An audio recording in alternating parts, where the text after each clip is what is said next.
all eyes on that weapon that really could decide where this goes. Still just a one kill game, as you say. Shopify now leading. Tommy's tower with combo. Tommy C with combo. Nice. I'm trying to watch you, Drew. They don't have snipe though. Yeah. White wall and nest. Nice. Cement weak. Nice. Try and be pillars. Okay, more than 30. Pillar the door. Yeah, live it. Are we pushing this? Yeah, we should kill this guy. There's one. He could hit the jump. Yeah, he's gonna get out. Right here. Watching top. They're gonna come left cut side. One shot, Nate. Yeah, one's an A, weak tower. Drop. Camo. And a play. Bigger. He's bottom it. Camo is up. Druk is on fire, and TSM are definitely feeling themselves. They can almost taste the next round. FaZe Clan on the brink of elimination. Expect the unexpected at their... Snakebite takes a peek outside, doesn't like the weather, steps back inside once more. That sniper rifle just enough of a warning sign. Penguin elsewhere has been taken care of. Traded out. Snakebite loses his face. Lucid gets his skull ripped from his neck. Manny lets roar as well because he knows how huge that is for TSM. FaZe have maybe one last push, one last attempt of staying in this tournament. Their Halo Infinite history is on the line here, and they know full well they are on the brink of elimination. 10 more seconds here for TSM. FaZe Clan on the ropes, desperately trying to duck in cover, trying to get their chin away from the punches, but TSM keep on swinging.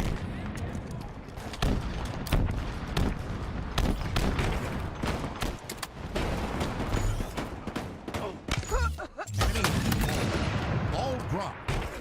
Enemy has the ball. Ball drop. Enemy has the ball.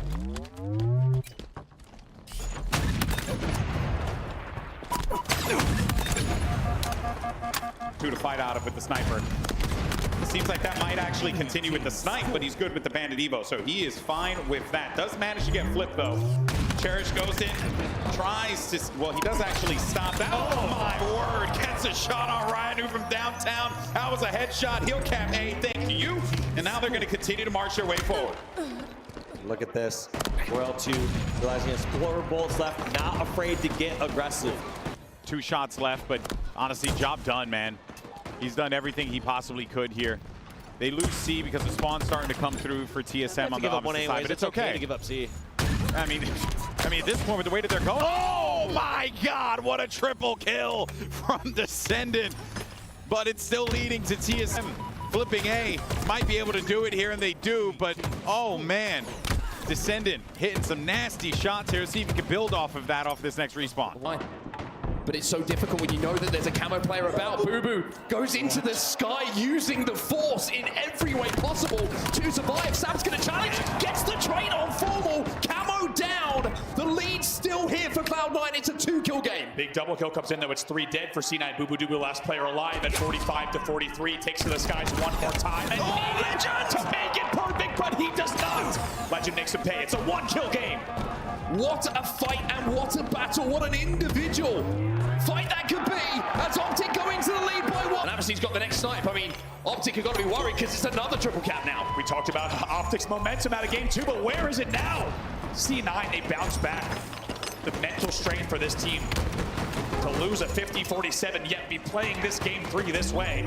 This is something special. They already have 205 on the board. 3 dead for Optic Gaming. Conversion at A. Obviously drops down, finds 1. No, he doesn't. Renegade might have just given Optic an opening with an individual fight that goes his way. Should be a win. He's like past Boo. Finds the kill on Boo. And Renegade is trying everything to drag Optic Gaming back into this game. That is a file that under moments before. Disaster connects with another. An unbelievable game management and flooding. I love the comms that we heard during that listen, and every single time Lunchbox was so clear on if they were pushing, when they were pushing, and there was no doubt. Collect! You're next! A double kill comes in for Renegade as he grapples across and looks for more. And what was just a 4-kill deficit is now a 7-kill lead. Was it difficult enough when you knew where he was? Well, now it's spooky season and Renegade has become a ghost. And this is getting out of hand, to say the least here. 34-25 out of nowhere. Optic Gaming icing up in the late game, and they extend their lead now to 10. It's 12-4. 13-4! There's another headshots connecting. You got to be brave to challenge him at this point, and maybe a little bit stupid. It's a killing frenzy for Renegade in a game 5. It's 38-26. Unbelievable. When the lights shine the brightest, he has shown up for this team time and time again this year. Are you kidding me? Team nearing victory. There's a reason he's Infinite's MVP. It's because it doesn't matter the situation, it doesn't matter the pressure. He knows how to win big games. 15-4-1. But it feels fitting that this man might get the final kill.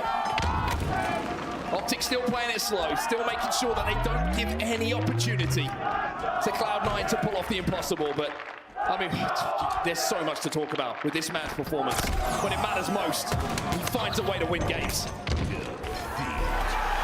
Former will get it. Game 5 belongs to Optic. As the Green Wall continue their march towards Sunday. And I think that scene says it all. Heartbreak for the side. One, Precision another. Booba answers back. So, a 4-kill game. And all these fights are going down. Piggy's yet to fire his weapon. He will finally close the distance. Give collect. Oh, good fist to the face. Double kills. Shot does find a home onto Avusi. And they need to shut this player down because Piggy's starting to get up ahead of steam. Yeah, this one's starting to get out of hand now. It's a big lead for Envy. That was the expectation when you saw 4 go down for Cloud9 and the sniper rifle in their control.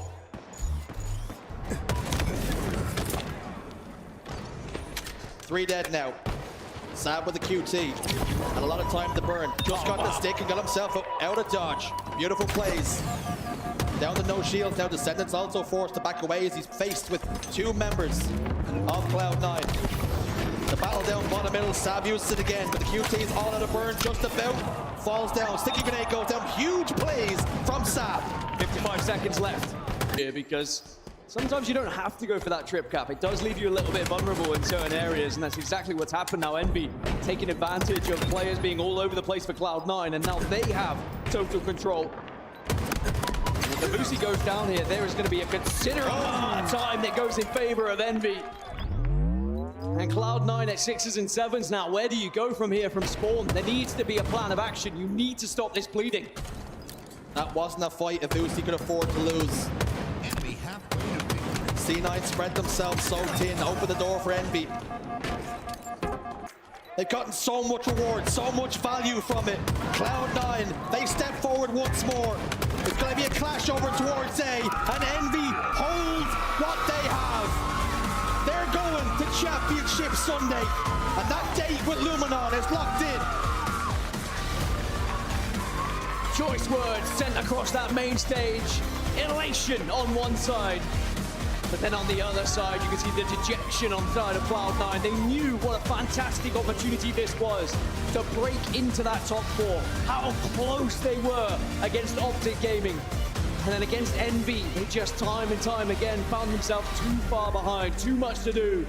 Look what it means to Envy. Top 4 secured. Championship Sunday is theirs. And they'll have a chance to compete for top 3, if not further, tomorrow in best of 7 Halo Infinite action. What a feeling, what a moment.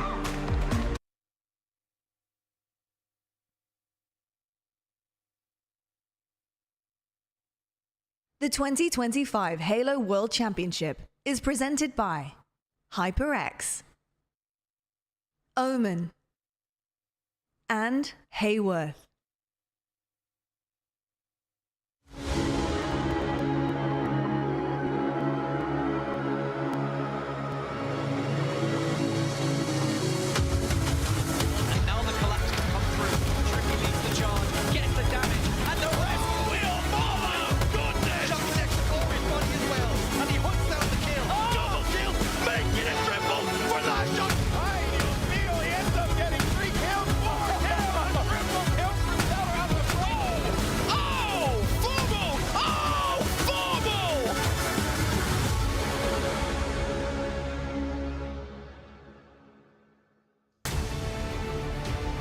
There is a chill in the air here in Seattle, and it's not just because of the weather.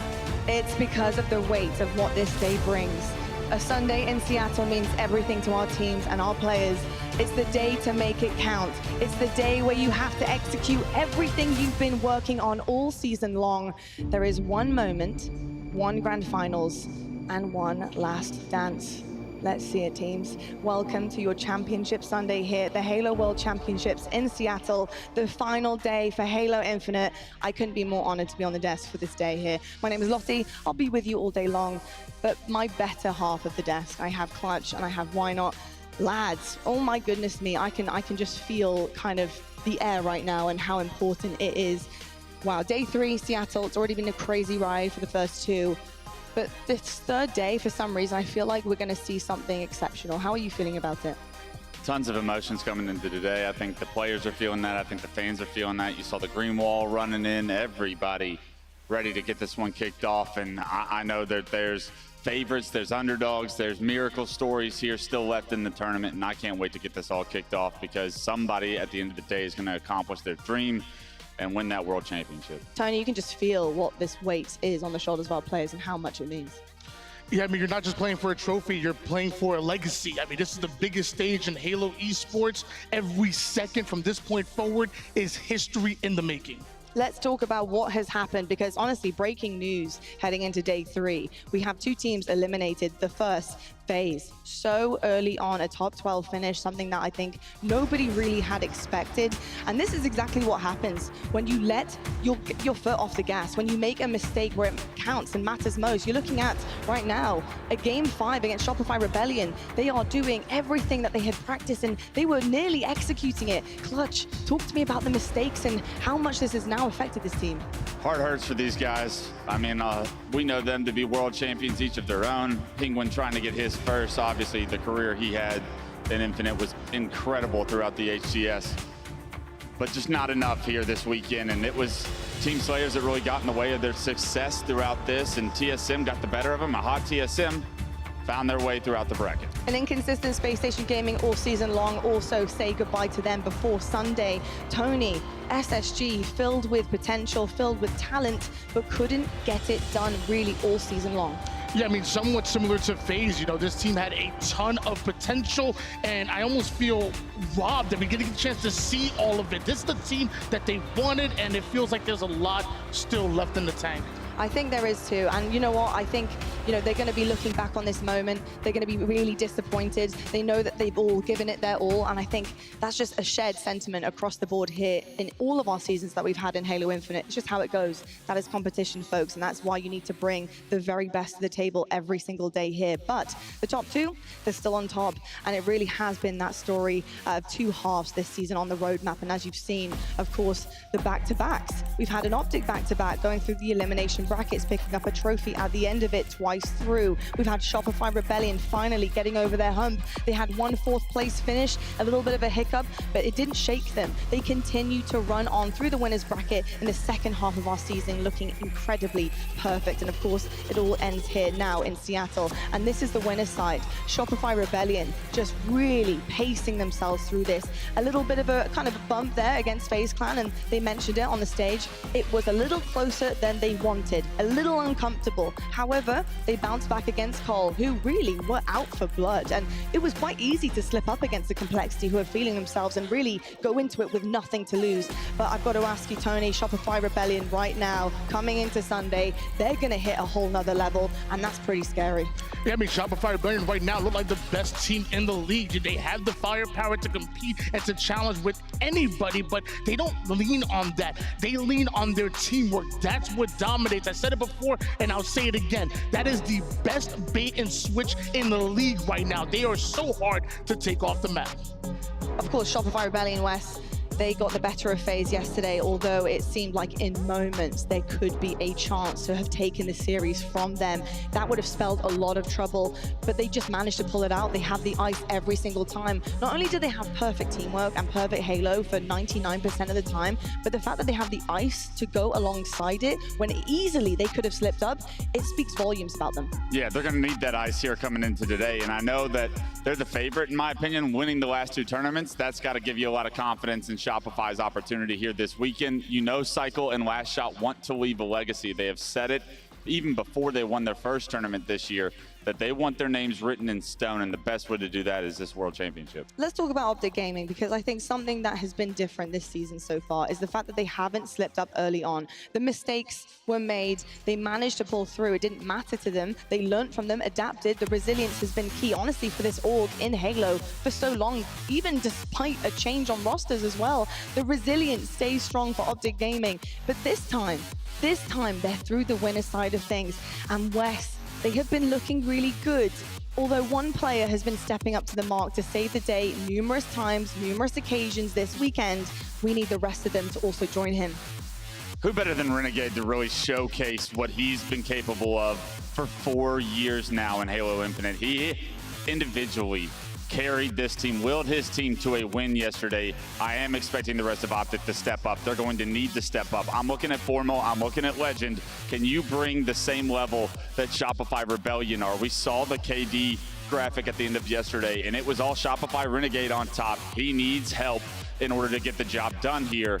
Will they have what it takes? And Tony, the head-to-head looks great. Don't get me wrong, this looks even keel. This looks fantastic for both teams here, and especially Optic and their prospects. But like Wes said and had mentioned, when you dive deeper into the details of how these teams are winning these series, how they are performing, Shopify, every single one of them is firing.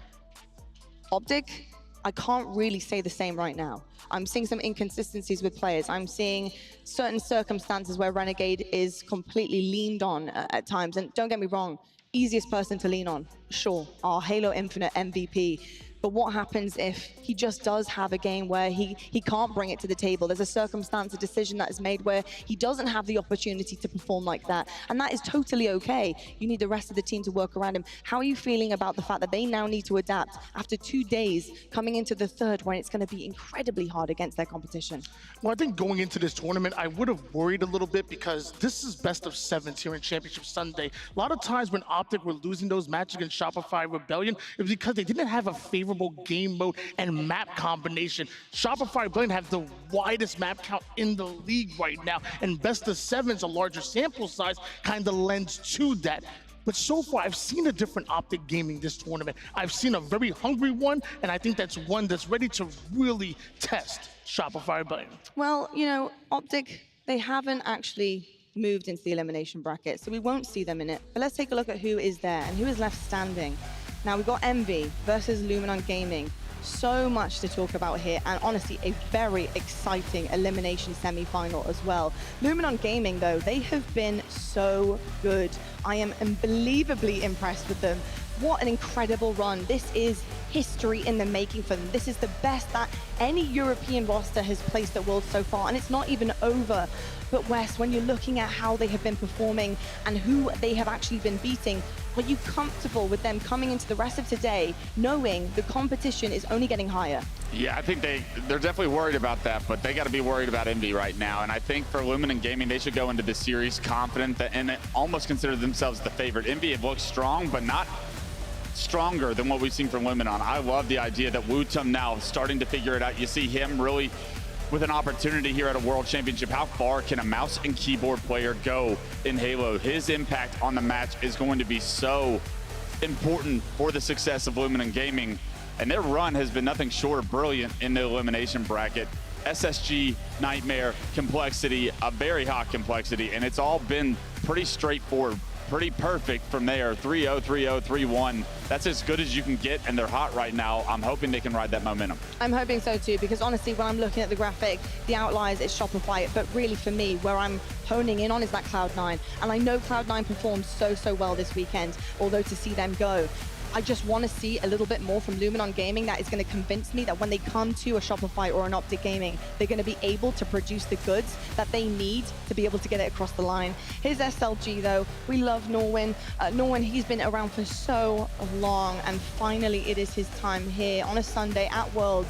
I mean, the fact that top 6 is the best finish that he's ever had, and he's already secured top 4, Tony, it means so much to this Frenchman. When you look at his gameplay, especially across the years now coming into into, of course, this final one for Halo Infinite. He's only grown, especially with his team, but he's such an integral part of it. What do you love about SLG the most? Yeah, you know, I got the chance to talk with some of the casters that work with the European Halo League, and I asked them about SLG specifically, and they talk about his playmaking ability and the fact that he has mastered use of the power weapons. He'll grab every rock and he'll get maximum value out of it. When you see him with the sniper in hands, even though a lot of times you want to feed the sniper to a mouse and keyboard player like Hootsum, SLG can go off with it as well. If he gets his hands on a power weapon, Luminon, dangerous. Just a quick note before we move on, I did happen to see with Clutch when we walked into the venue today, Glory was already there. And by the way, I had confirmation he was there at 8:20 a.m. warming up on his own in the back. He is ready to go. He is firing.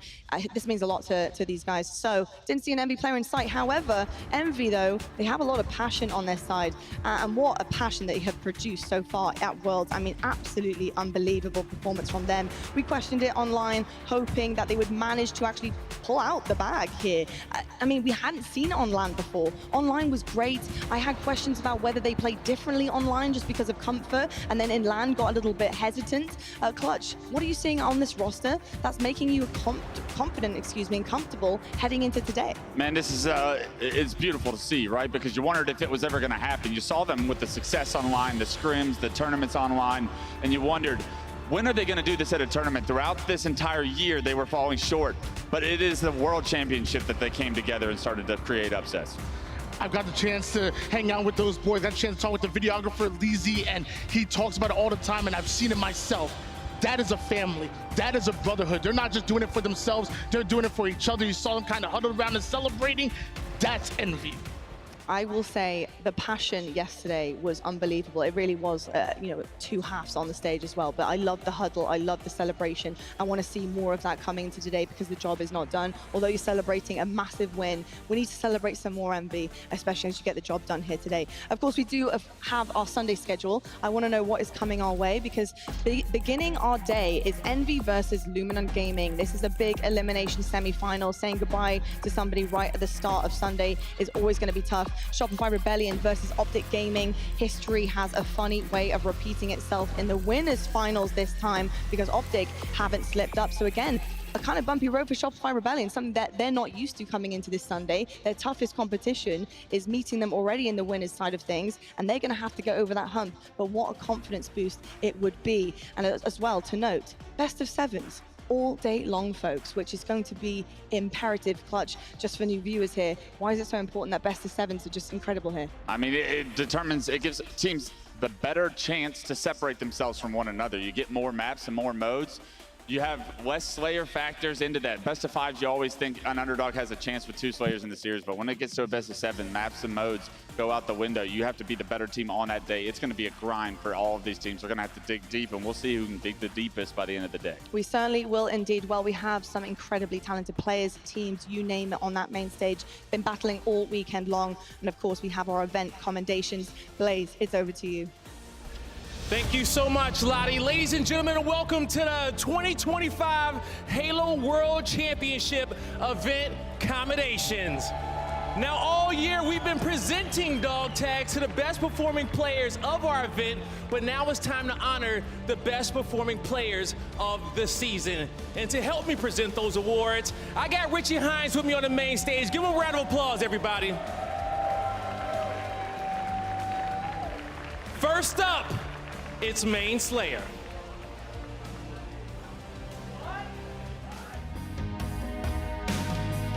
Oh my, look at the speed. There's only one player alive.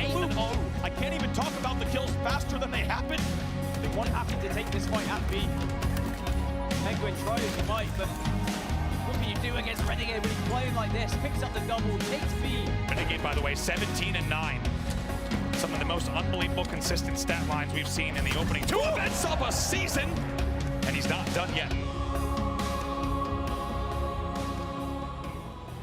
Ladies and gentlemen, make some noise for Renegade, your main slayer. Renegade is your main slayer and has the highest KD of the tournament at a 1.44, and he's your Halo Infinite MVP. Next, best objective. as well. Big. What a run this is from Legend. This is brilliance from Legend. The Frenchman plays his life perfectly. And because of that, Optic will be up by 1. It is a masterclass from Legend. It can't be here. But it's going to be Legend inside of B, in the pit, who will slow down FaZe, pick up the double, and elsewhere at C. They will convert it, and Optic Gaming will close out game number 1. Your best objective of the year goes to Legend.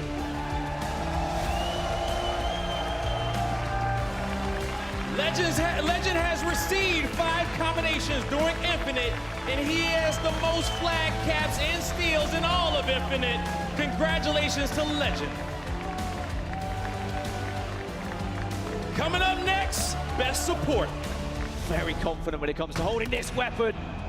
As Legend tries to crawl around, but he crawls right into the scope. The basement, Frosty was there. Spotting over towards the sniper side area. Optic Gaming now killing spree for Cycle.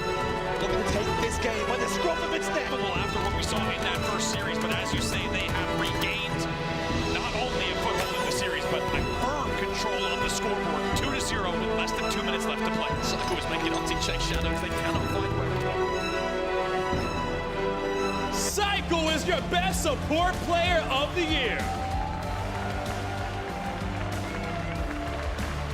This is his 4th support combination, and he has the highest KAD of all time at a 1.84, and he's your 2025 season MVP. Congratulations to Cycle. Finally, it's time for your best coach.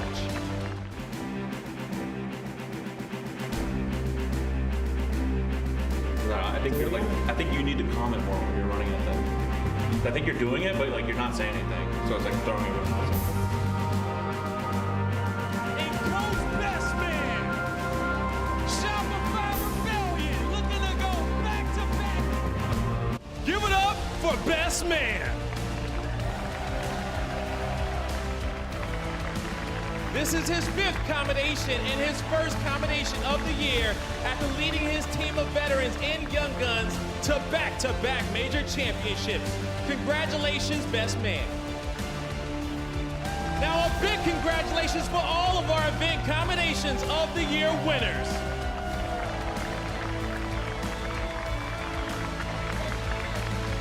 All right, now the awards don't stop. Now, this weekend, yesterday, we had the Halo World Championship free-for-all tournament take place. And as we had many players enter throughout all of our tournaments, only one can win. Only one can come out on top to call himself the best free-for-all player. Get ready, everybody, and get loud for V-Lego!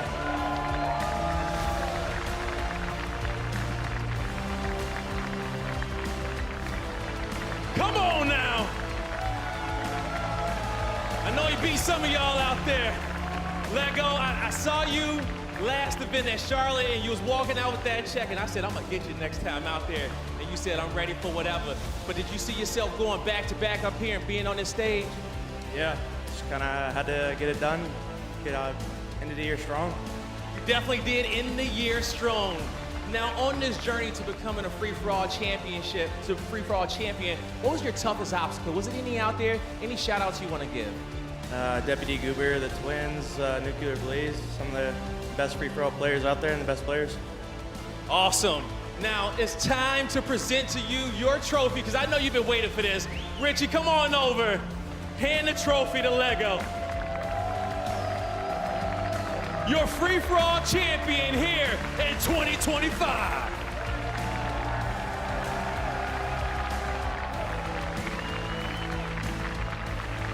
Now that all of our awards are out the way, it's time to get the big matches started. Everybody, you ready to get Championship Sunday going?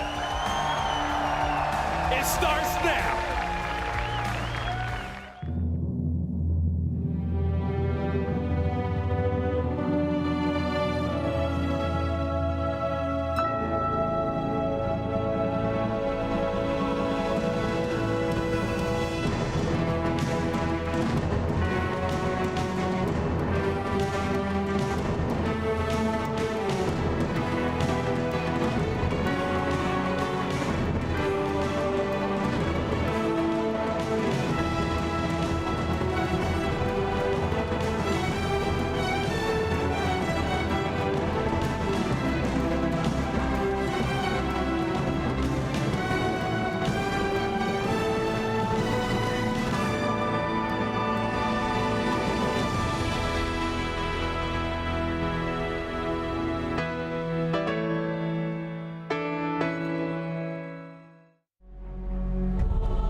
Ladies and gentlemen, it is the elimination semi-finals here. Two teams in rarefied air, already exceeded expectations. Envy up against Luminon Gaming, and these two teams lock horns. Dan, this one's gonna be a big one. Oh, an absolutely huge series, not just for us as commentators and the players on the stage, but for continents as well. Europe have made it to a championship Sunday, a Halo World Championship for the first time ever in history. This is huge for these players on the main stage, and there's a lot of pressure on their shoulders for Europe. And of course, for Envy, they'll be defending that throne for North America to try and knock them down and get into the top 3. You mentioned it, this is uncharted territory for both of these teams. How many times do we get to this situation at a World Championship and you'll see the likes of a FaZe or a Space Station in this position and they will knock down that squad they go up against? I think uncharted territory, absolutely. But both teams sitting across from one another, because they've never been here before, both feeling the exact same pressure and both trying to navigate it at the same time. The most experienced player on the stage in this situation is SLG. Well, as you can see on your screens, it is best of 7s all day long, which personally I cannot wait for. This is something we've been asking for absolute years here in Halo Infinite.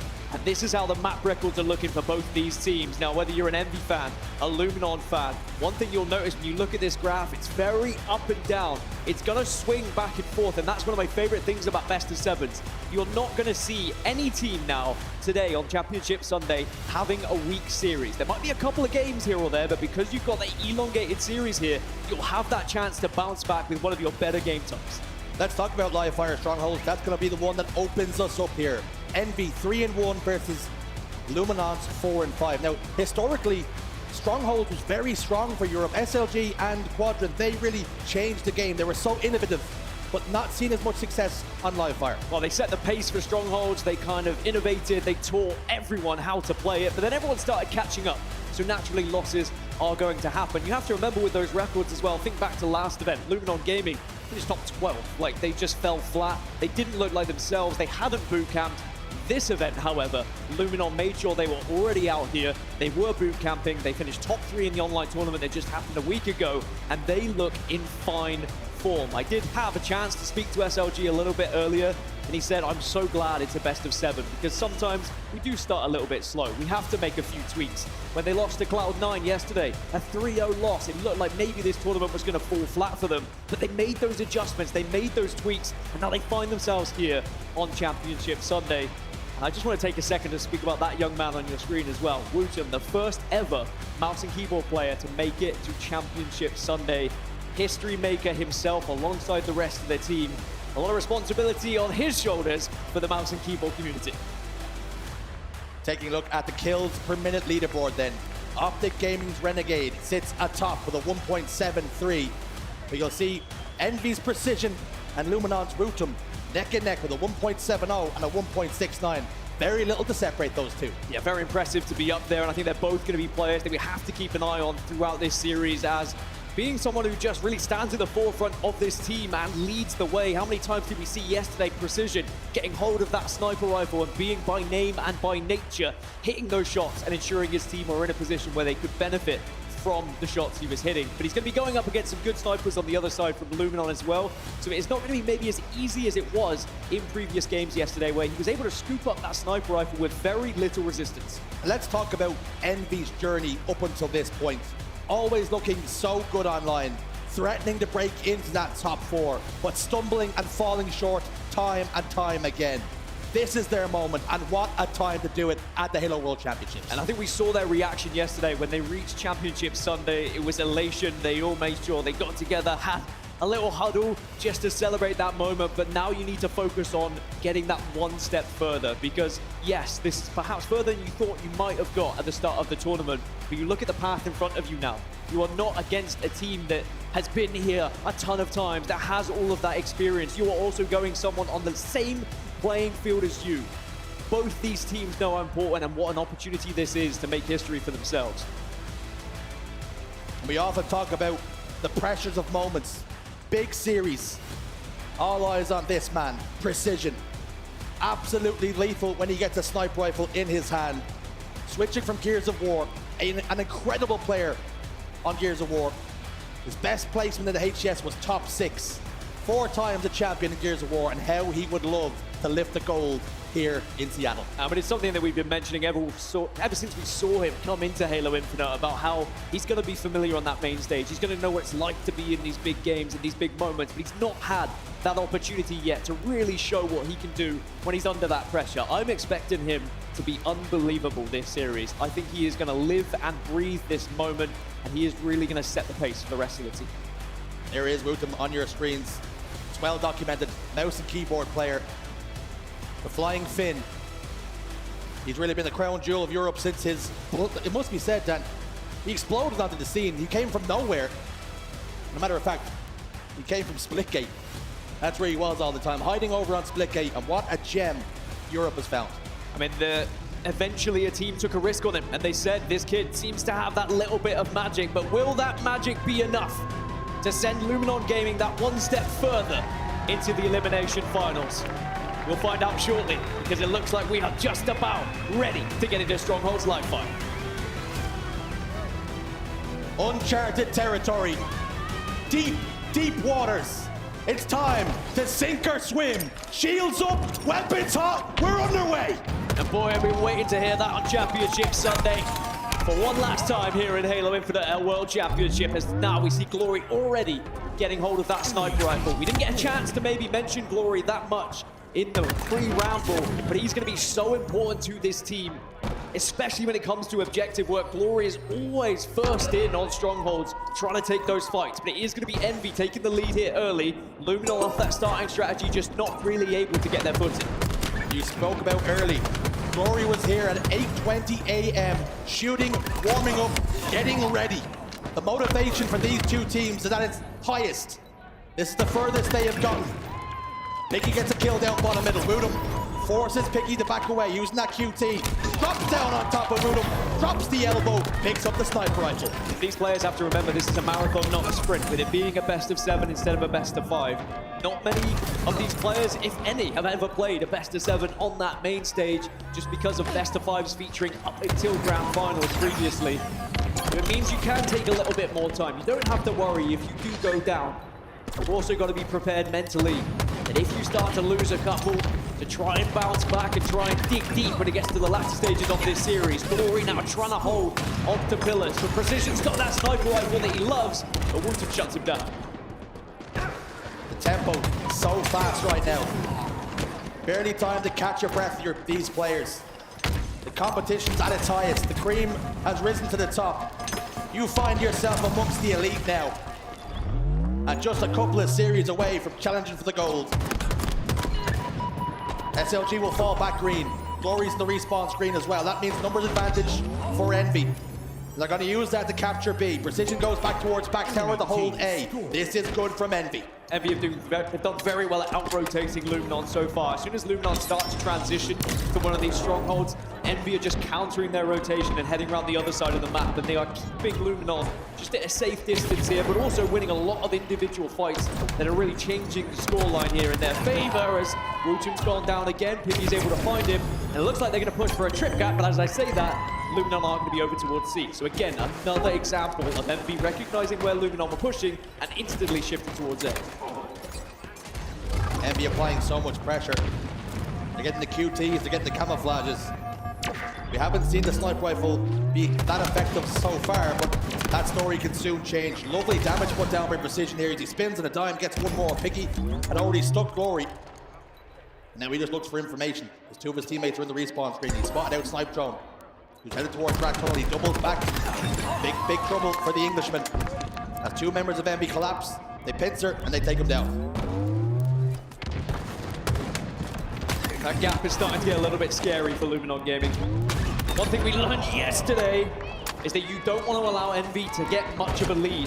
Cloud9, they allowed Envy to get too far ahead time and time again, and they just couldn't do enough to claw their way back into each game because Envy are so good when they're able to get ahead and have some structure about them. But now, Luminon will finally have the first time to set up properly. There was 4 dead for Envy temporarily, and SLG, the main man himself, is going to have a sniper rifle here. And we talk about Legend being the greatest European player of all time. We have to start saying just how good SLG is as well. Remember, he was on that Quadrant team that made history. And now he's making history again here for Luminon Gaming. SLG's in big trouble though. Luminon did plant their feet. They started to find some form, but MB explode off the blocks after that initial pick onto SLG over towards tower. A and B still in control of Luminon. The fight's over here towards dummies. Glory tries to back away. Descent is desperately trying to find him, but he's just managed to evade the attentions for now. SLG spins the grenade towards Cuts. Lovely shot from Descendant, takes down SLG. No more shield to play with though. Piggy goes down as well. So it's a 2v2 on the map. Woodham's going to get C, but they're going to lose B. It's evident Luminon also falling victim to a slow start again here, as almost predicted by SLG when I did chat to him. He knows full well that sometimes they're a little slow out of the blocks, but you can kind of find that pace in game 1 and you don't have to wait until game 2, then you're very relieved. Still, it's only a 50-second gap. It's nothing too impossible to catch up on at this point, but I will say Envy looking very confident in their shot. Sender, though, not able to get the better of SLG this time. SLG 10, 6, and 7, leading his team in the charge for victory here on map number 1. And it can just be one that settles the nerves. You go one up to the good. You start to ask questions of Envy. Remember, folks, this is the best of 7. There can be no excuse at the end of the series that we didn't like our map mode combinations. You have 4 chances, 4 victories required to progress here. Descended over towards scoreboard. Precision's got the camouflage again. This is what Envy are doing very, very well. Getting the power-ups down. And I think off the back of that, you say 4 chances. You can also have 3 mistakes. You can have 3 bad maps if you really want to dive that deep down the rabbit hole. If your map pool isn't that great, you can afford to have a couple of extra losses here in the best of 7. Now, Luminon are starting to catch up a little bit. Envy finally regain a little bit of control, but it's instantly wiped back away. Luminon Gaming now rotating better as a unit, but they've also been flanking far better as well as Glory gets behind. The teammates join him, but he said, I didn't really need you boys. The double was already secured, and now just like that, Luminon have the lead. They have a trip cap. Envy on the back foot. You notice people at home cheering on the Europeans. It's beggars belief. We thought we'd never get here at the Halo World Championships to have a team on that main stage representing us. But Envy are no easy task, and they've proven that this tournament. They might even be the slight favorites in this series. And Europe are quite happy to play the underdog, because their bark and their bite are pretty savage. But it shows how both teams have progressed over this season, right? At one point they were competing for top 6, these 2 squads. Probably top 8 at one point throughout this season as well, and now suddenly they're fighting each other for top 3 at the World Championship. Now remember, Envy were up by 50, and just as you blink and miss it, suddenly it's Luminon now who have a 50-point lead. What they would have learned is that it is very easy to get back into things once you have that control, especially if you see all 4 of your team go down. A and B now for Envy. Jackson shields get popped in towards house. SLG's quite happy with the damage he's done. Opts to rotate towards B. Envy go 3 to the grave. And now it's about predicting those spawns. You can see SLG takes control of tower. They're happy to let them spawn inside house and wait to see what way Envy like to push. What way are they going to lean here? Resources are going to be sent towards B for Envy. Luminon recognized that, but the problem is Rotom and Sniper Drone have gone down. It's been enough damage to make sure Glory can capitalize on 1 kill. Precision waits for his teammates to come, but the help's not going to come quick enough. He's going to fall. A and C now held for Luminon, and they're very close to taking map number 1. Oh, such good movement, such good play from SLG though. It was the fact he took that route through bottom middle. He knew Envy had to push B from A, and then he just steals away A from them, and he's able to then backstab, which means Luminon continue to score here. 226, they are now only 20 points away from winning this game 1. SLG playing this so perfect. Does the damage, backs away, prioritizes staying alive. He knows how important he is on the map here just to hold B. Gives it up for a moment. Leans over to help his teammates on the sandbag side. Enemy team score. Patiently waits, happy to let Envy capture B. This next round of slays is going to be so important. And for Envy, Dan, One more mistake and this map could be over. And that's why Luminon are just taking their time here, trying to plan some form of attack, waiting for maybe a little bit of an opening, but it hasn't happened. That is a good passage of play here for Envy, and Gloria is going to go down, so that won't be A taken, and now going to be total control. And now off spawn, Luminon are going to be at 6s and 7s a little bit here. They're going to be stuck over towards green, but I think they get a split spawn, which actually might work out for them here. Now they're going to try and take A. It's going to be very quickly off spawn for Envy to ensure they try and take B back, which they are going to. They are surviving for now.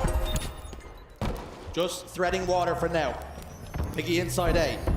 Sendin is there to provide cover fire. Sniper shot from top middle won't find a home. Jackson continues to bait, continues to jiggle. And it's the Irishman, the man from Cork with the sniper rifle in his hands now. What can he do with the wig wobbler? Looks towards green. Nobody home for now. Piggy just about evades the snipe shot. And all of a sudden, Luminon allowing Envy to grow back into this one. 2 go down for Envy, but it's a 2v2 on the map. They're losing C but capturing A. This is a great decision for Glory just to go B. I don't think he can, though. I don't think he can risk it. He knows that he's in a powerful position at the moment. He needs his teammates to be creating space for him. That would have been a big shot if he had hit it, but now he has to try and retreat, stay alive, but you are always so vulnerable in that position. B has been taken, though. Luminon starts to score, but now A is going to be where the battle changes to instead, as Rootum unable to take down Descendant, and now Snipe Drone in a big 1v1. Has a shield advantage, 3 dead. Descendant last man alive for his team. 2 spawn. Over towards A. Snipe Drone got 2 players in his crosshairs. He goes down. And Envy again. Staying alive, staying afloat. If only for now. B and C in control of Luminon. They've lost a couple of members, put so many resources into capturing B, and they've allowed Envy right back into this one, and threatening a triple cap now. 3 are dead again, and Luminon Gaming, now this is where you start to sweat a little bit. You are so close to taking game 1, but how many times historically have we seen European teams in a position like this, where they are about to win, but then they just let it slip through their fingers? Luminon just need that one break, that one moment, but Envy have done fantastically here to deny them over and over again. And now look at the positions that Envy are putting themselves in. They are covering the angles. They are forcing Luminon to take a risk here with their push. SLG heads over top middle. The play call is they're gonna go and try a play for C. They're inside. Picky gets one back tower. Snipe Drone trying to clear him out. This is a very difficult one. Picky just finesses and plays his life. All 4 dead now for Luminon Gaming, and Envy are about to take the lead here. They might take the game. I don't even know if there's time. Rootum off spawn is going to be the first point of contact. You've got to jump in, but he cannot do it. And Envy, they steal game 1 away from Luminon, when Luminon was so close to taking success in that first. Denied by Envy. It was a heist, a smash and grab. Luminon thought they'd done everything they needed to. They started to play patient, started to play passive, and was that their undoing? And now this is going to be one of those scenarios where you are thankful it is a best of 7. It does give you that little bit of extra time, but it will be a bitter pill to swallow for Luminon with just how close they were. But that's Strongholds in a nutshell. That's why we love that mode, because it is such a swinging game, back and forth like a pendulum, and it is so hard to predict. But Luminon will find themselves 1-0 down in the series.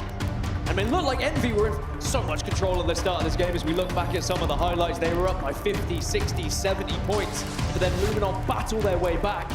I think they went maybe 100 or so, maybe 150 points unanswered from Envy, but then just couldn't close it out.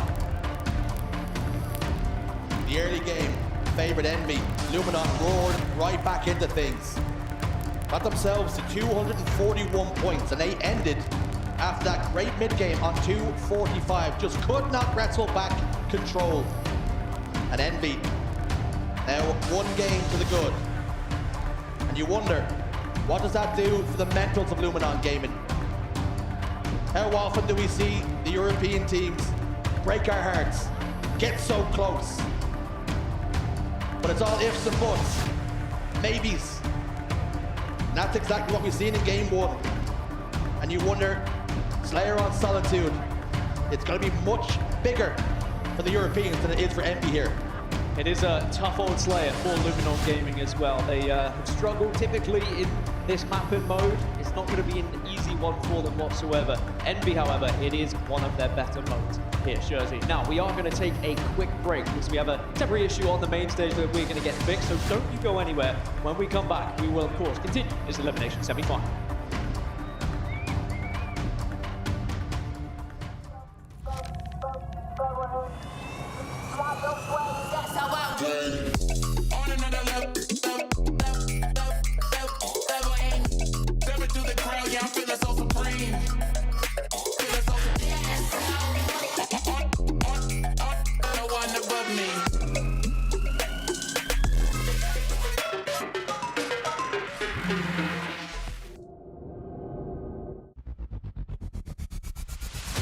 Want more Halo action? Subscribe to the Halo Esports channel for official HCS highlights, behind-the-scenes content, and player spotlights that take you closer to the pros. Stay in the loop with official updates, Halo Esports history, and our HCS and community top 10 series. Don't miss a second. Subscribe now.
Party's over.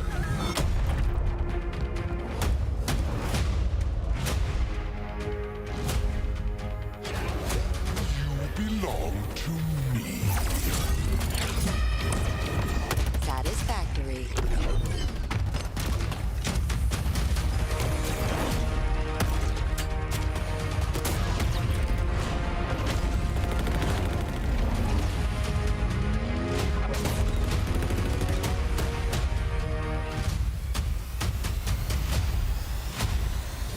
Special delivery.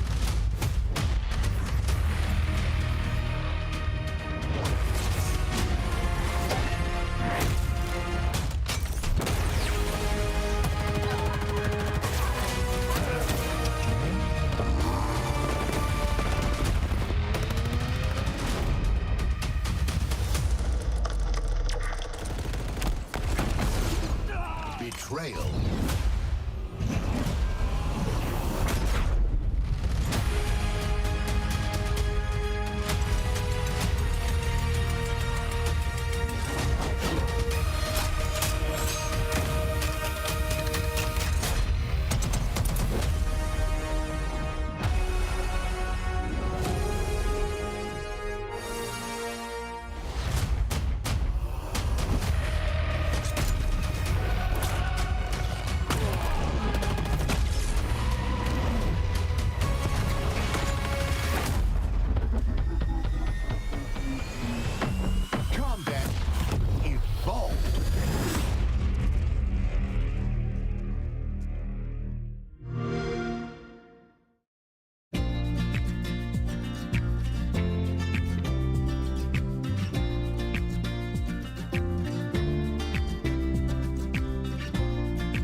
Welcome back, folks. We're still just ironing out a few of those issues on the main stage, making sure cables are in the right place and Ethernets are all hooked up. But what we do have is something very exciting, Dan, because the players were voting for the best clip on LAN of Halo Infinite, and it's come down to a couple. Ooh. It's Chicks Overkill, who we can announce, Dan, was a runner-up, which, for me, I'm not so happy about.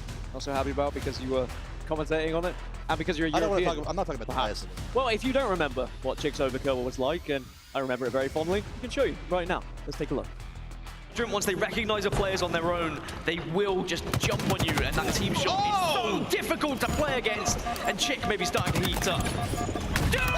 Oh! Jack! Wobbling them wings, it's an overkill! Greatest clip of all time as far as I'm concerned, Dan. Yeah, I think Golden Boy voted. He hates the Europeans, that's what I've heard. But yeah, that'll be the runner-up. But of course, there has to be a winner. It was Lucid and what he was able to provide on the main stage. Let's have a quick look and a memory of what that one was. Yeah, Mental was sniped top tower now. Wins a nice body shot onto the player, bottom trending. But Mental's going to back it up, not going to overextend. They lose 2 players, and once again, the ball is going to get played. Mental actually going to throw the snipe off the map, but Lucid catches it. Lucid catches the snipe in midair before it can go off the map, and let's see what this means for Optic Gaming's new setup. Yeah, he wanted to get rid of that one completely. It's still a near full sniper, 7 bullets.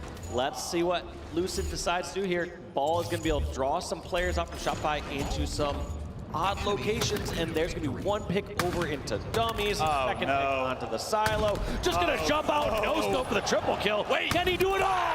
Wait, Lucid, you madman! An overkill! He catches the snipe, and he takes over with it!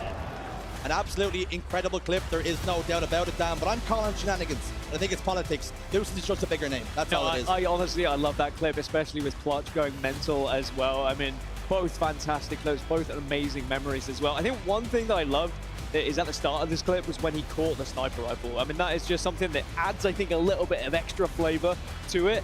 And just, I mean, unbelievable. The fact you could do this on the main stage as well against these names, that's something you've also got to take into account. Look who you're going up against. It also has to be said for Shopify Rebellion, you think, oh, don't worry about it, we've thrown the sniper rifle off the map, and all of a sudden, it ends up in Lucid's hands. And this is possibly the worst thing that could have happened. He hits some amazing shots, and to end it off, that player sliding from top tower to hit that shot, body on the soul snipe, turns and whips, catches that shot's incredible. The whip, the adjustment of the crosshair to take down Mental, and the overkill. So I won't say rightfully the best clip of all time, but it's definitely in my top 2.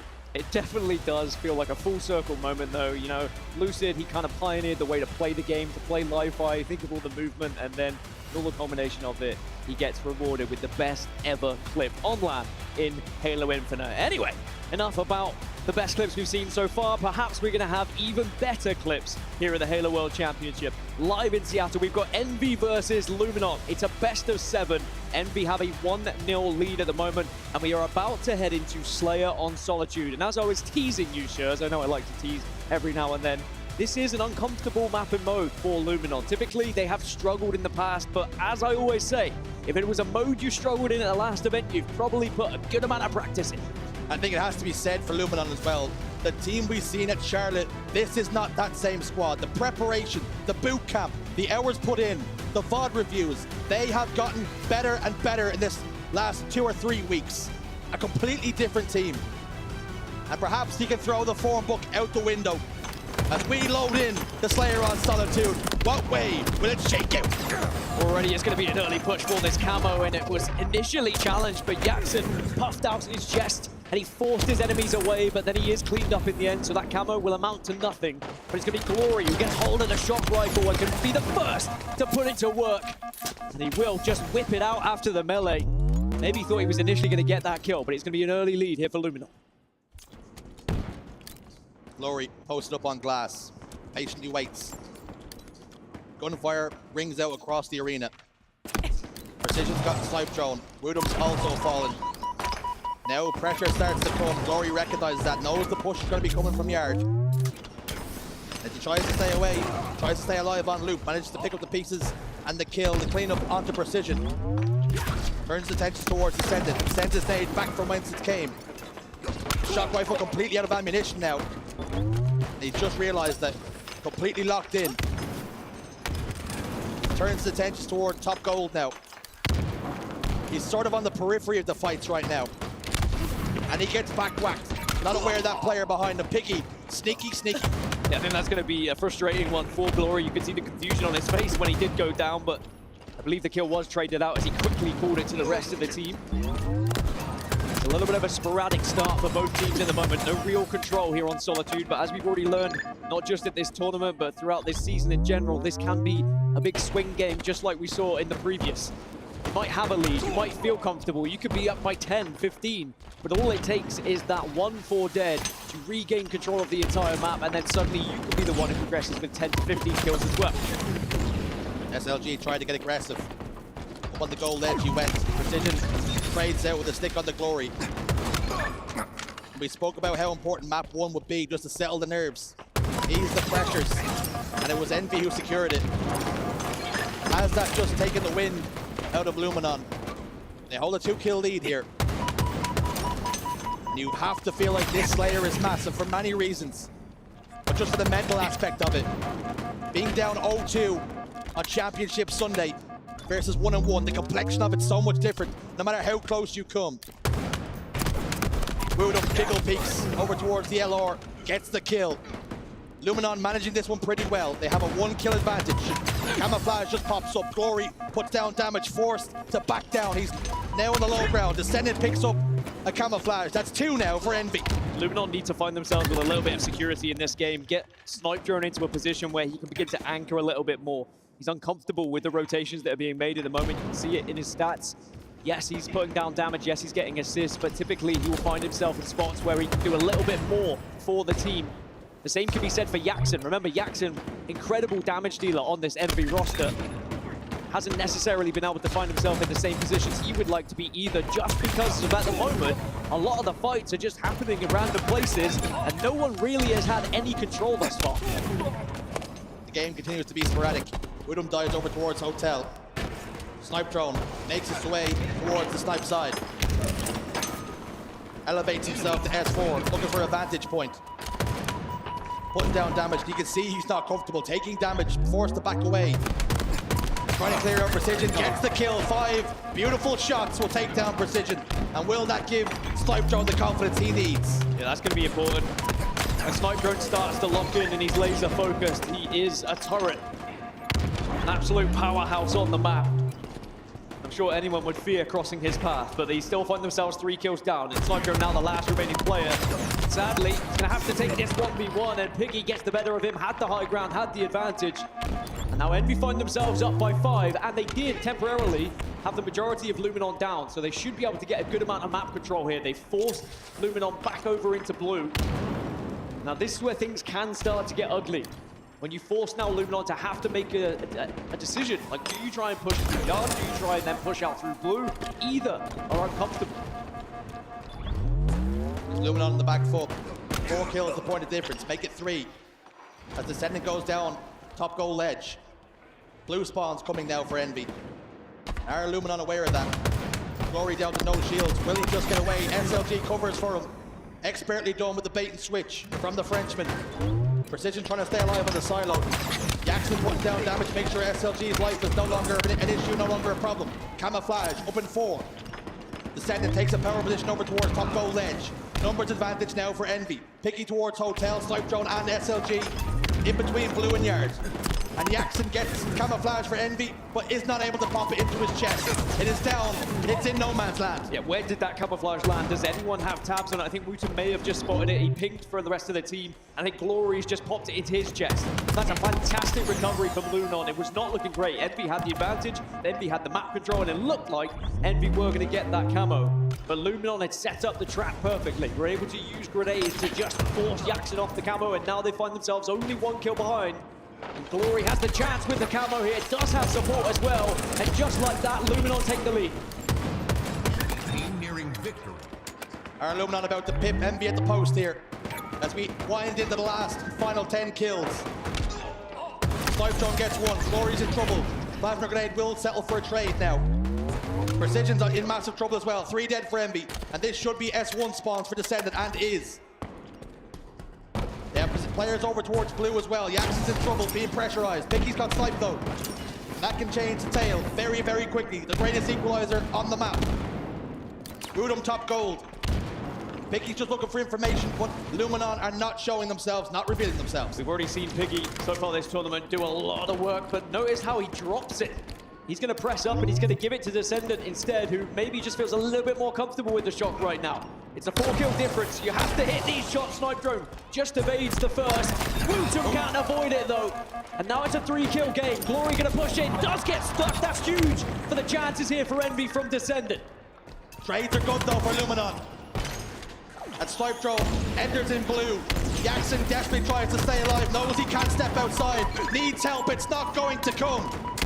And the Europeans just 2 kills away from tying up this series on Championship Sunday. But Envy are not out of this one just yet. This one's not comfortable. Will memories of game 1 start to loom over Luminon Gaming though?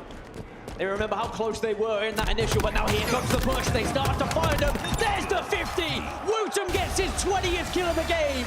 And they lock in the second map to tie us up 1-1. Wow. 20 kills for Wootum on Championship Sunday. The biggest series of his career. When you look towards your big game players and you want them to have the most impact, the Finn has not stood on ceremony. Incredible performance. It was a great recovery from Luminon when control started to look like it was favoring Envy quite considerably, especially when they had the map. The camo was coming up, they were set up to grab it, and Luminon looked like they were to no end we're gonna find any sort of way of escaping. They just were able to find a couple of grenades onto top middle, which just changed the flow of the game completely. But then look at this push. Confident from Luminon Gaming, perhaps learning from their mistakes from game 1 where they took too much time, I think. They were trying to plan it out, trying to plan how they were going to break, and they just gave Envy the opportunity to go on that run. By taking that risk, when you have that little bit of an extra cushion, it just meant that maybe Envy were not expecting said push to come from blue. And we're all tied up, 1-1. And has the complexion of this series completely shifted. We're so used to in the best of 5s, game 3 being the swing. But you've got a lot more runway now. We spoke about it, Dan, a little earlier. You've 4 chances to win. You've also got 3 mistakes. Both teams have already lost a life. Massive moments. And again, to highlight how important it was for Wootum to have that performance. 20 kills, Dan. It cannot be understated. Well, map 3 is going to be Aquarius Neutral Bomb, which is one of my favorites to watch. Very methodical, trying to plan out how you're going to get that bomb into the base and get it down without being naded out. Both teams 4-3 and 5-3, so it's a pretty even map and mode for both of them. No one is going to be particularly confident on it just from those numbers, but who's been putting in the work in the background. Now the players I'm going to want to highlight, you've got Precision and Descendant on one side, Glory and Wootum on the other. Both of them have been able to just be at the forefront of their roster when it comes to getting those kills on the board. Incredible KDAs from both, but also keep an eye on SLG and Jackson as the assist machines when it comes to Neutral Bomb.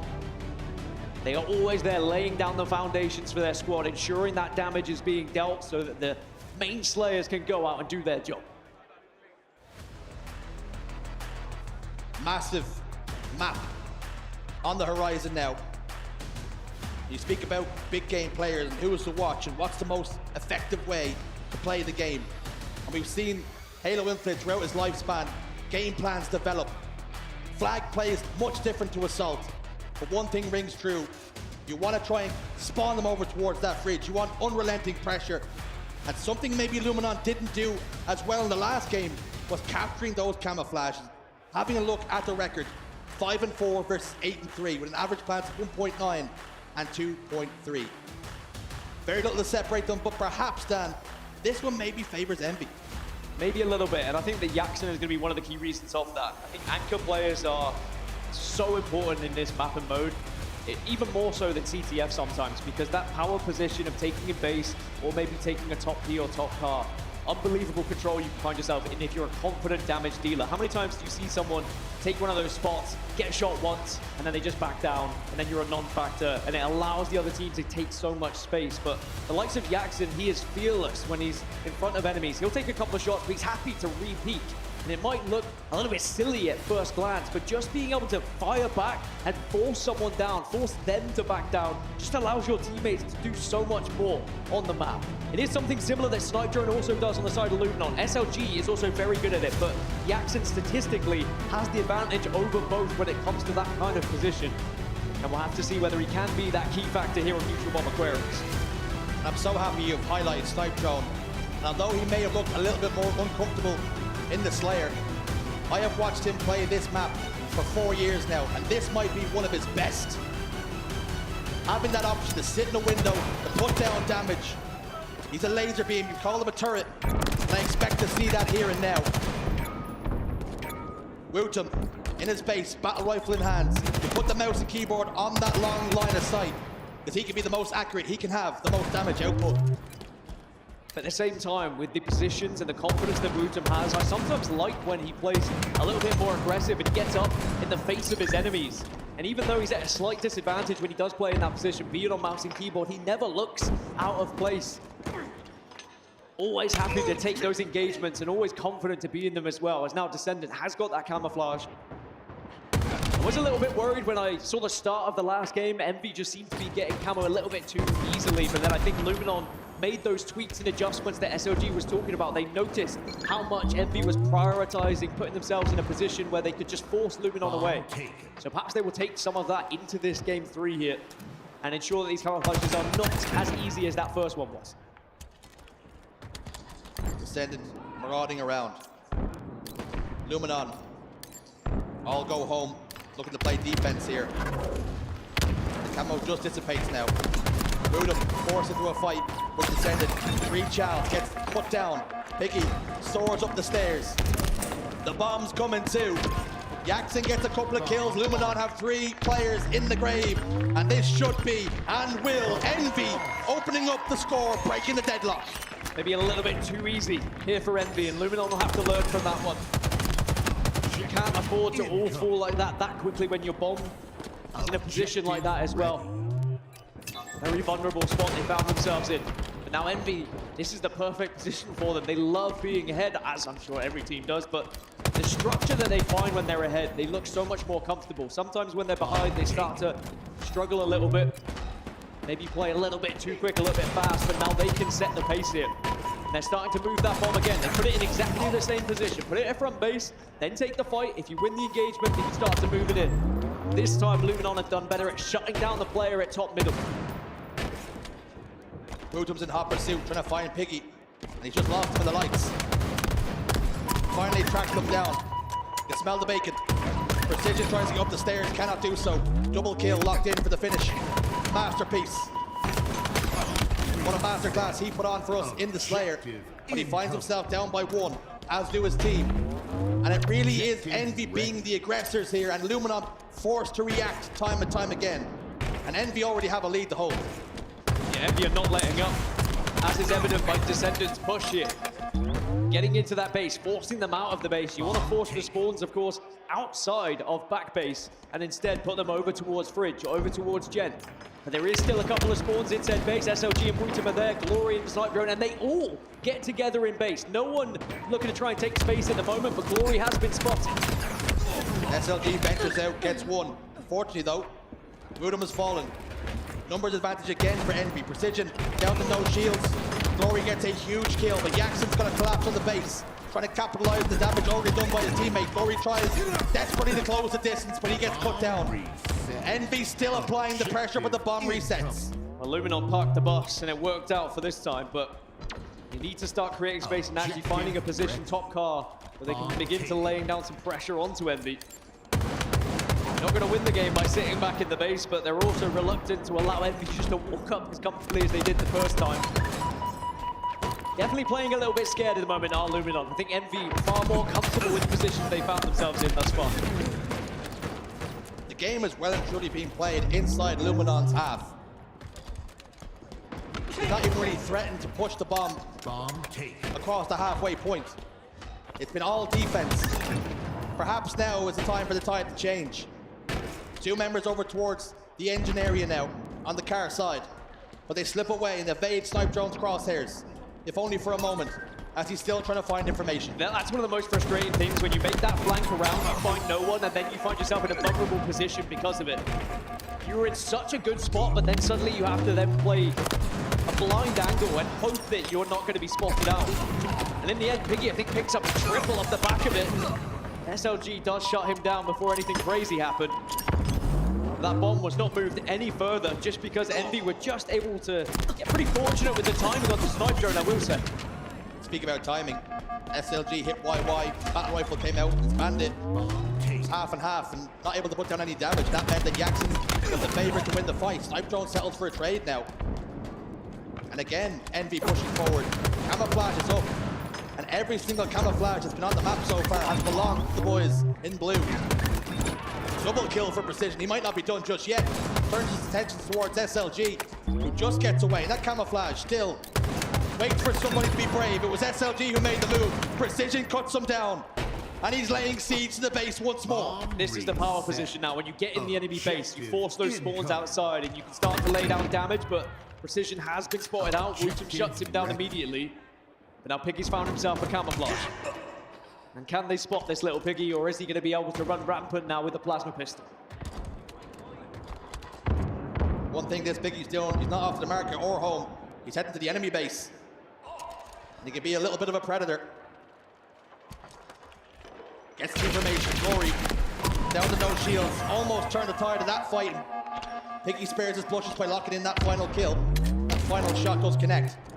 But again, they're happy to play this one patient, there, Envy. Playing it very slow now all of a sudden. And Envy would happily finish this one. 1-0, but Piggy does get behind enemy lines, does pick up the double. Also applies damage onto Glory. It's all 4 dead for Luminon. The bomb can begin to move, but they won't be able to plant it initially. They have to get another round of kills here. You don't want to give up your position, considering how much control you have at the moment as well, but Piggy does get caught out by SLG.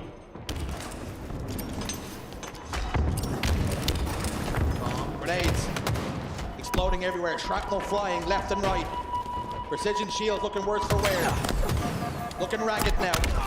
Has nowhere to go. 2 dead now. And now all of a sudden Luminon, they can think about pushing forward and pushing themselves. Plan attack, plot, and scheme. But they've got to find a way to clear out the Ascendant here. They're just marking the bomb. Precision's down bottom middle.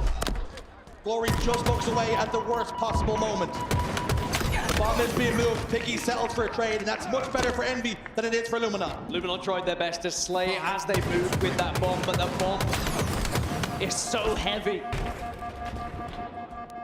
The weight of it, you can't move it as fast as you could perhaps historically in previous Halos. You try and toss it and it just drops straight back down, so it is a slow old maneuver trying to get to the enemy base at times.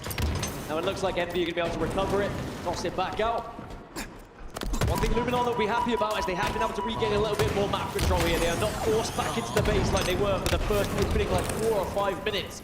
As 2 go down now for Envy. The bomb is being planted. The bomb will be armed. And Luminon will find their capture. They will find their equalizer here. And we're all tied up. The first time that Luminon have really threatened to put a bomb plant in, and they've been successful. Maximum efficiency. It was their first camouflage grab, but it's been burned. They put a lot of resources into getting that bomb plant, and that's just opened the door now for Envy to get a counter plant. Bomb's moving. No one's going to be in that base. They have to push straight off spawn to take the fight to Piggy. He's not going to try and plant it yet. Piggy does win the first. Jackson now comes into support, and just like that, Envy might have an answer back to that bomb plant from Luminon Gaming. Wutum's nowhere to be seen. And Envy right back ahead here, Shut. They retake the lead. All that good work Luminon put in, all that effort, completely undone in a matter of seconds. SLG goes forward, double kill. Trying to lock in the triple on the Precision. He does get the triple. And it's time for the Frenchmen to rally the troops and drive them forward. Yeah, now they're going to be in a position where they can take map control as well. Wutum has to be careful. SLG looking to support and provide a little bit of extra information as well. So 1-for-1 trade on the map. That bomb's still in a position where they can move it if they would like, and SLG does eventually make that decision. It's only a slight bit of progress, but that's sometimes how you have to play it. Inch by inch, move that bomb forward as you move and slay. The right Owl melee down bottom. SLG shield looking ragged. The Senate continues to apply pressure and gets the kill. 3 dead now for Luminon.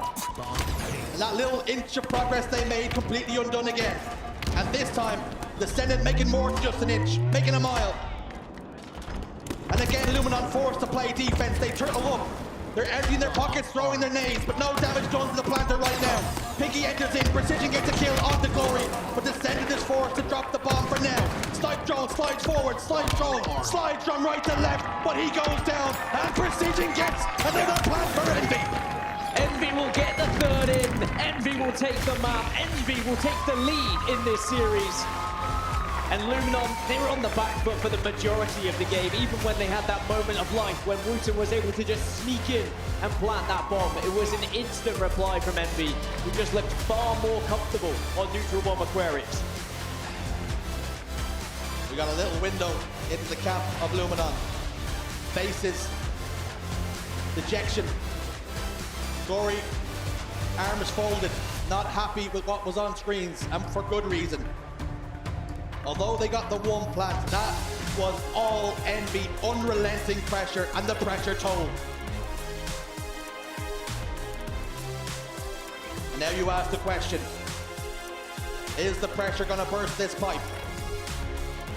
Luminon now find themselves a map down, 2 away from elimination. This series means so much, but with that comes its own added pressure. All 8 players in this lobby. This is the biggest series of their lives. SLG has placed top 3 in the past, but this is a World Championships. The complexion of this, so much different. I think that's what this series is all about. Pressure. And we knew it was going to be a tight one. We knew it was going to be back and forth between these 2 teams. It's about who has that last laugh here. And if you can take a 2-map advantage, it could be massive. Now, when we look at Oddball at the Halo World Championship 2025, it's been a Glory and SLG 2-0 show when it comes to the amount of kills they've been able to find, the damage difference between the 2 as well. But not only that, they've also been putting the ball time on the board as well. They've been doing everything for their team when it comes to Oddball.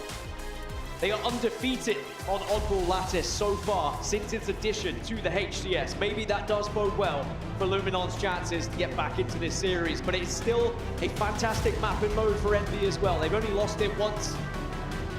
So I think just like this series has been thus far, it is going to be a tight one.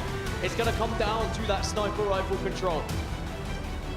When you look at sniper rifle control, maybe it could be Wooten with his keyboard and mouse, who's able to fry with it as well. Or could it be Descendant, who's also been doing incredible things so far this series. You can always trust Descendant when he gets into 1v1s.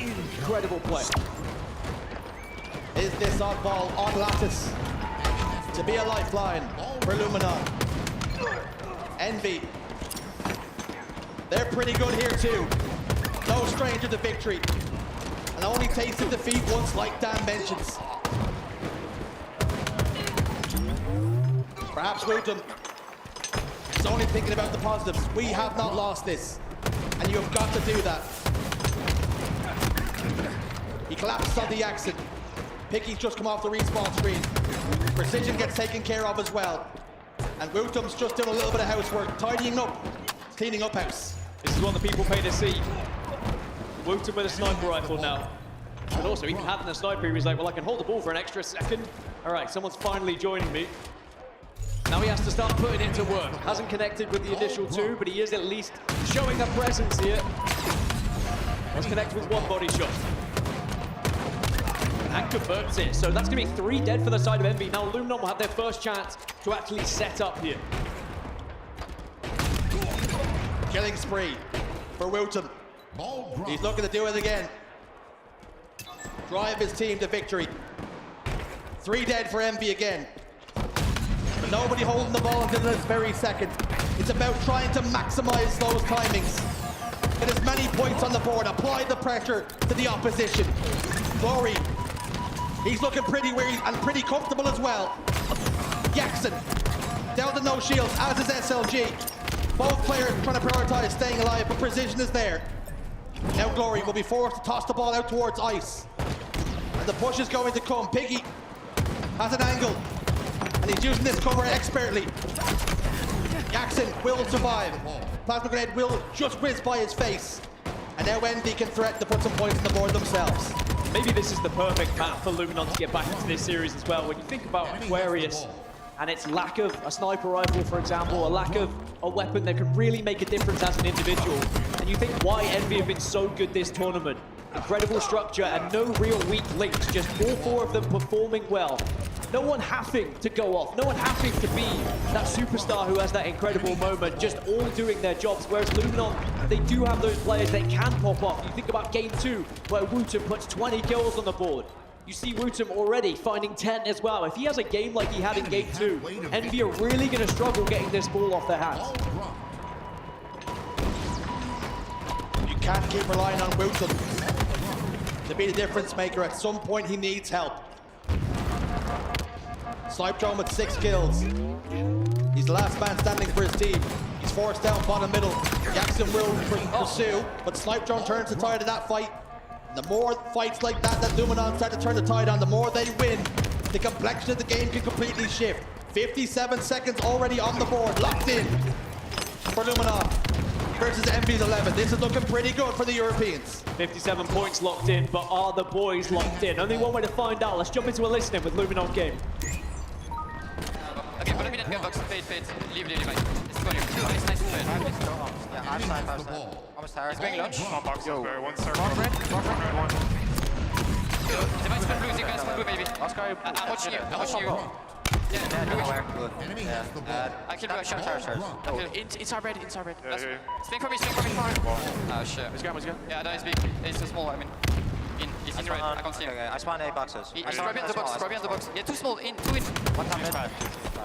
Nice time. Yeah, rotate blue. Yeah. Enemy No, watch out, red. Blue one. Blue, yeah. Blue one dead. Let's run me. He's scored. Yeah, nice. Let's push. So they one shot the box stage. Okay, only one. Important IGL comms from SLG, just trying to indicate where that ball needs to be rotating, where they need to be moving to avoid the gunfire and the presence from Envy. It's a significant lead here for Luminon Gaming. Envy have to work very hard to get back into this round, but they do still have time. Worth noting, every single time that ball is in somebody's hands, the clock will stop. So the clock not really a friend of Luminon right now, but the scoreboard most definitely is. The play call from SLG was to bring the ball blue. That's exactly where Envy hold the ball now. Woodham gets cut down. Jackson takes down SLG as well. 3 dead. The initial push from Luminon unsuccessful. Such a steady hand does Jackson. Such a presence and sheer damage he can offer from a distance. And that's not going to bode well for Luminon, who now need to try and close this gap. These spawns haven't been good for them. They're trying to push together though. They do find their opening. They are going to have the advantage on the map. But can Envy hold in the corner? Sometimes when you back yourself over, you can find grenades that can really help you even the playing field here. And then they have to play that ball. And Luminon Gaming will still hold a 30-second lead, but Envy have chucked away a little bit at it. Precision, last remaining player. Big fight for him. Does win it as well against Snipe Drone. And it was unfortunate for Woodham as well as he dropped down to try and get that kill onto Precision. A team nade took his shields away, which made him a much easier cleanup for Envy. Jackson continues to jiggle peek, play his life trying to finesse, goes down. SLG soars forward, but not before being traded out by Descendant. Luminon now trying to whisk this ball away by sheer brute force. Happy to tank the damage from Descendant's bandit. SLG will continue to shift his weight left and right and force Descendant to back away, and he will fall. So now Luminon's hold looking very good now. Sniper rifles up, 4 dead though. Glory shuts it down, and unless there's a miracle from Envy from these spawns, that should be the first round for Luminon. Snipe Drone just has to avoid any sight lines. It's going to be comfortable, and Luminon will strike first here in Oddball. That will just calm things. Incredible performance so far by Snipe Drone and Woodham, it must be said. Incoming. Glory's there as well now with 14, 6, and 7. at 69 seconds of ball time. Nice. Here we are with Snipe Drone with the commando in his hand. Ball in a neutral position. Quantum threat locator still to play for. Picky last man standing down to no shields. That information comes, and that means time to grab the ball and time to bring it red. Glory doing exactly what he's been doing all tournament long. Not only providing kills, not only providing damage, but also being happy to be that player who holds that ball, rotates that ball as well. How Glory has grown throughout Halo Infinite has been insane. I remember giving him a hard time when he first joined the European roster, first was invited onto one of these top teams, and he looked a little bit uncomfortable. He looked a little bit nervous on the main stage, but now he does not look out of place at the very top of Halo Infinite. I mean, maybe he could be one of the key reasons why Luminon win not only this game, but you tie this one up, you can start to think about potentially winning that series. But it still feels like, Shurs, there's so much to go here because we have the best of 7 rather than best of 5. Typically at this point, we'd be thinking about sending it to a best of 5, a shootout in Slayer, but no, we get more objective games. And Luminon Gaming, they will start to be thinking about that one step further because they are playing this incredibly here on Lattice. And who does not want more Halo at the World Championships? Precision down to no shields. The issue is Snipe Drone also has none to play with. Precision takes the skies, but he gets cut down. He was not falling with grace. Snipe Drone trading elbows with Jackson, but the Englishman a little bit too strong. Killing spree locked in. Glory's there as well. And you speak about the meteoric rise of Glory. Snipe Drone has been ever present for years. One of the greatest of all time when it comes to European players. Definitely has. When you think about players that have stayed throughout European history, that have been up there since Halo 5, since Halo Reach, since Halo 4. Snipe Drone's name has echoed throughout Europe for quite some time now. He's seen many a different roster, but he has survived every culling that we've seen of European players going through every iteration of this roster, and here he is on the main stage on Championship Sunday. Finally. And boy, doesn't he look comfortable here. 19-3-10. Make it 20. Absolutely dominant here. Luminon, 52 seconds to Envy's 1. And a complete flip of what we've seen on the assault game type. We spoke about how important the sniper rifle would be. How good Glory can be with the sniper rifle, Snipe Drone, and having that great equalizer, something you can just showcase a little bit more skill, turn the tide for your team. And we've seen that time and time again from these European boys here and now. Well, I know I've said it a few words, it's a buzzword at this point, but Envy, they like structure. When you think of Aquarius, just kind of set spawns, symmetrical map, it's very easy to try and bully another team when you do find yourself in control, but here on Lattice, there is going to be that element of trying to move and rotate, especially when the ball comes into the equation as well. And Luminon have done very well at not allowing Envy to get into that structure that they desire. Ball dropped. But now for the first time, Envy have been able to slow down the pace of this game. Luminon off spawn. Maybe going to be looking towards Glory to do something in the position he's found himself in. Has got behind enemy lines, does get the opener. SLG finds one as well.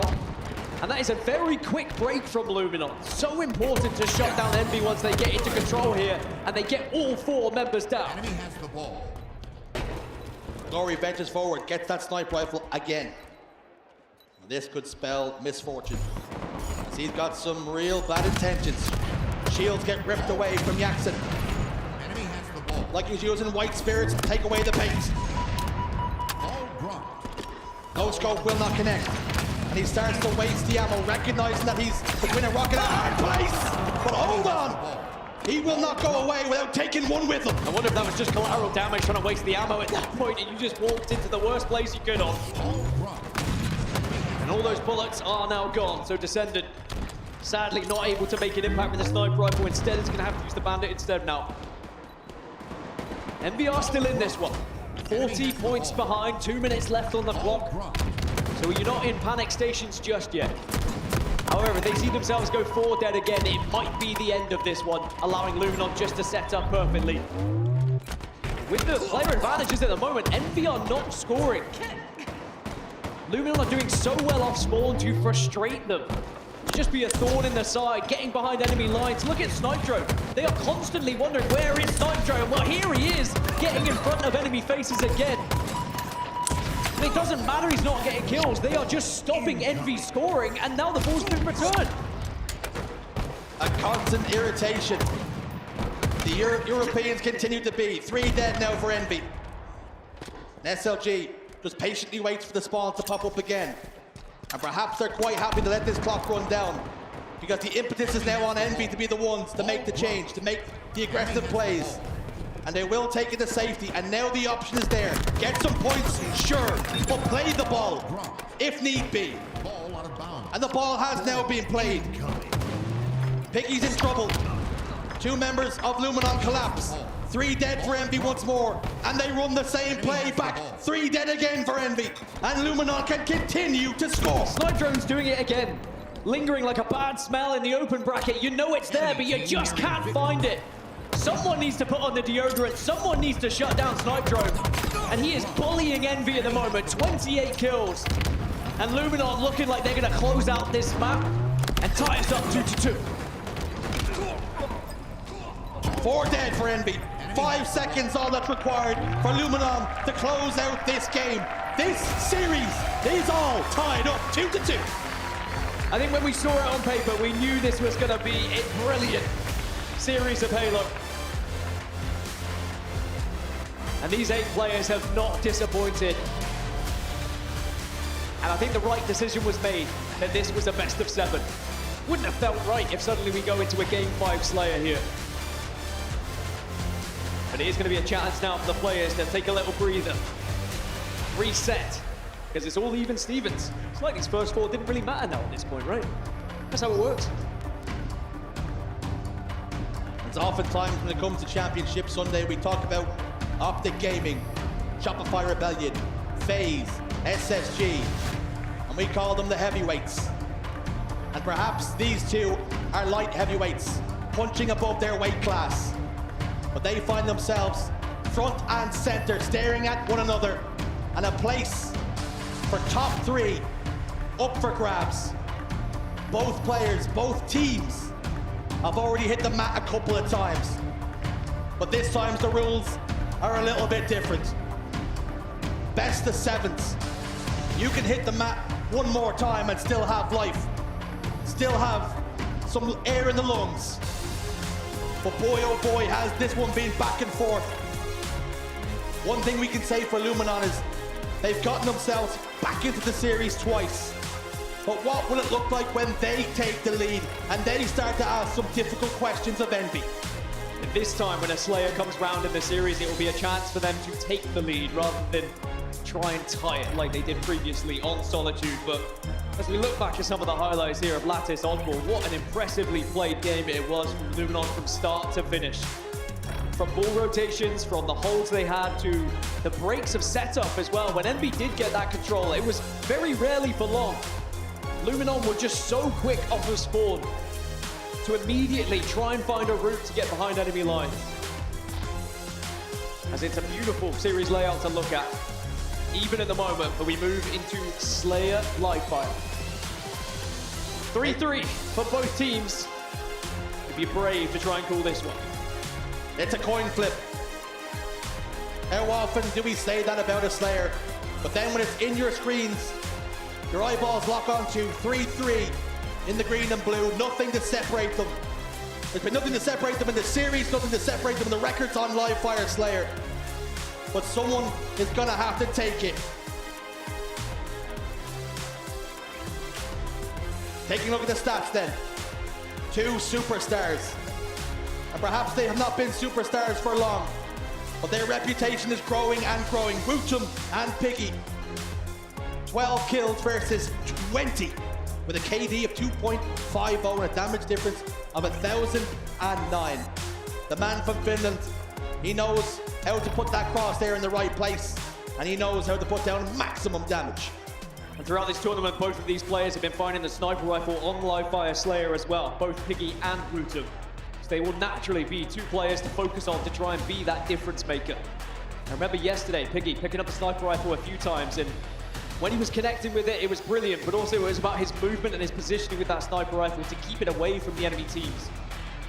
You have a responsibility when you have the sniper. Yes, you need to be hitting shots. Yes, you want to be dealing damage. At the same time, you need to be making sure the enemy team does not get it out of your hands. Either be wasting ammo when you do feel like you're under pressure, tossing it on the map, of course, being on Livefire. just kind of staying and rotating with your team as well. You can take powerful positions, you can take off angles, but if you leave yourself in a vulnerable position where you can get flanked, suddenly you give the opportunity to the other team to take off with the map.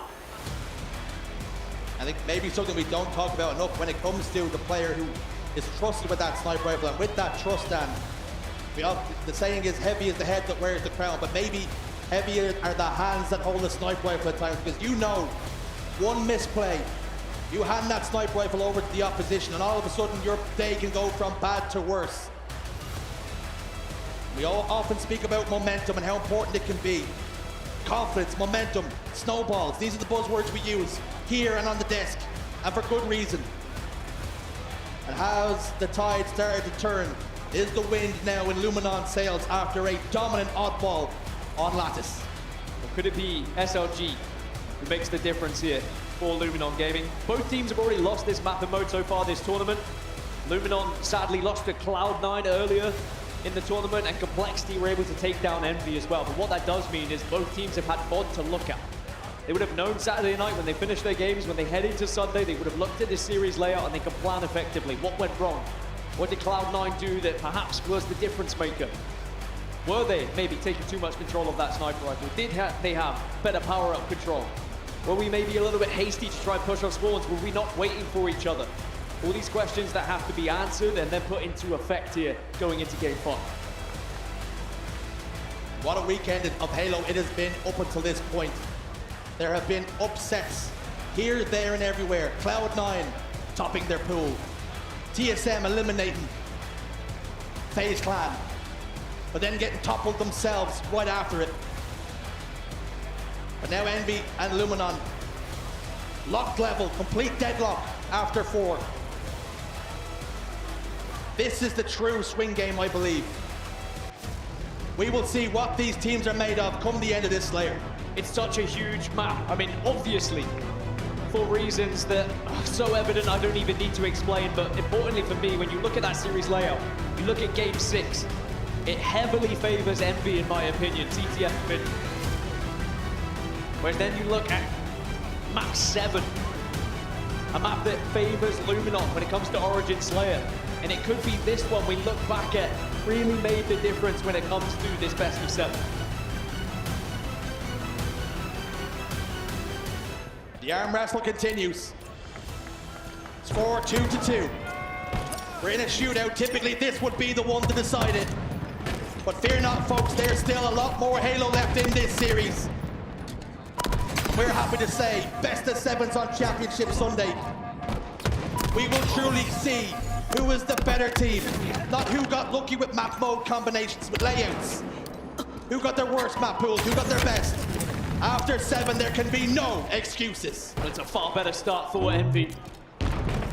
Descendant's the one who gets the first opportunity with a sniper rifle, but this is where I said the responsibility falls on your shoulders.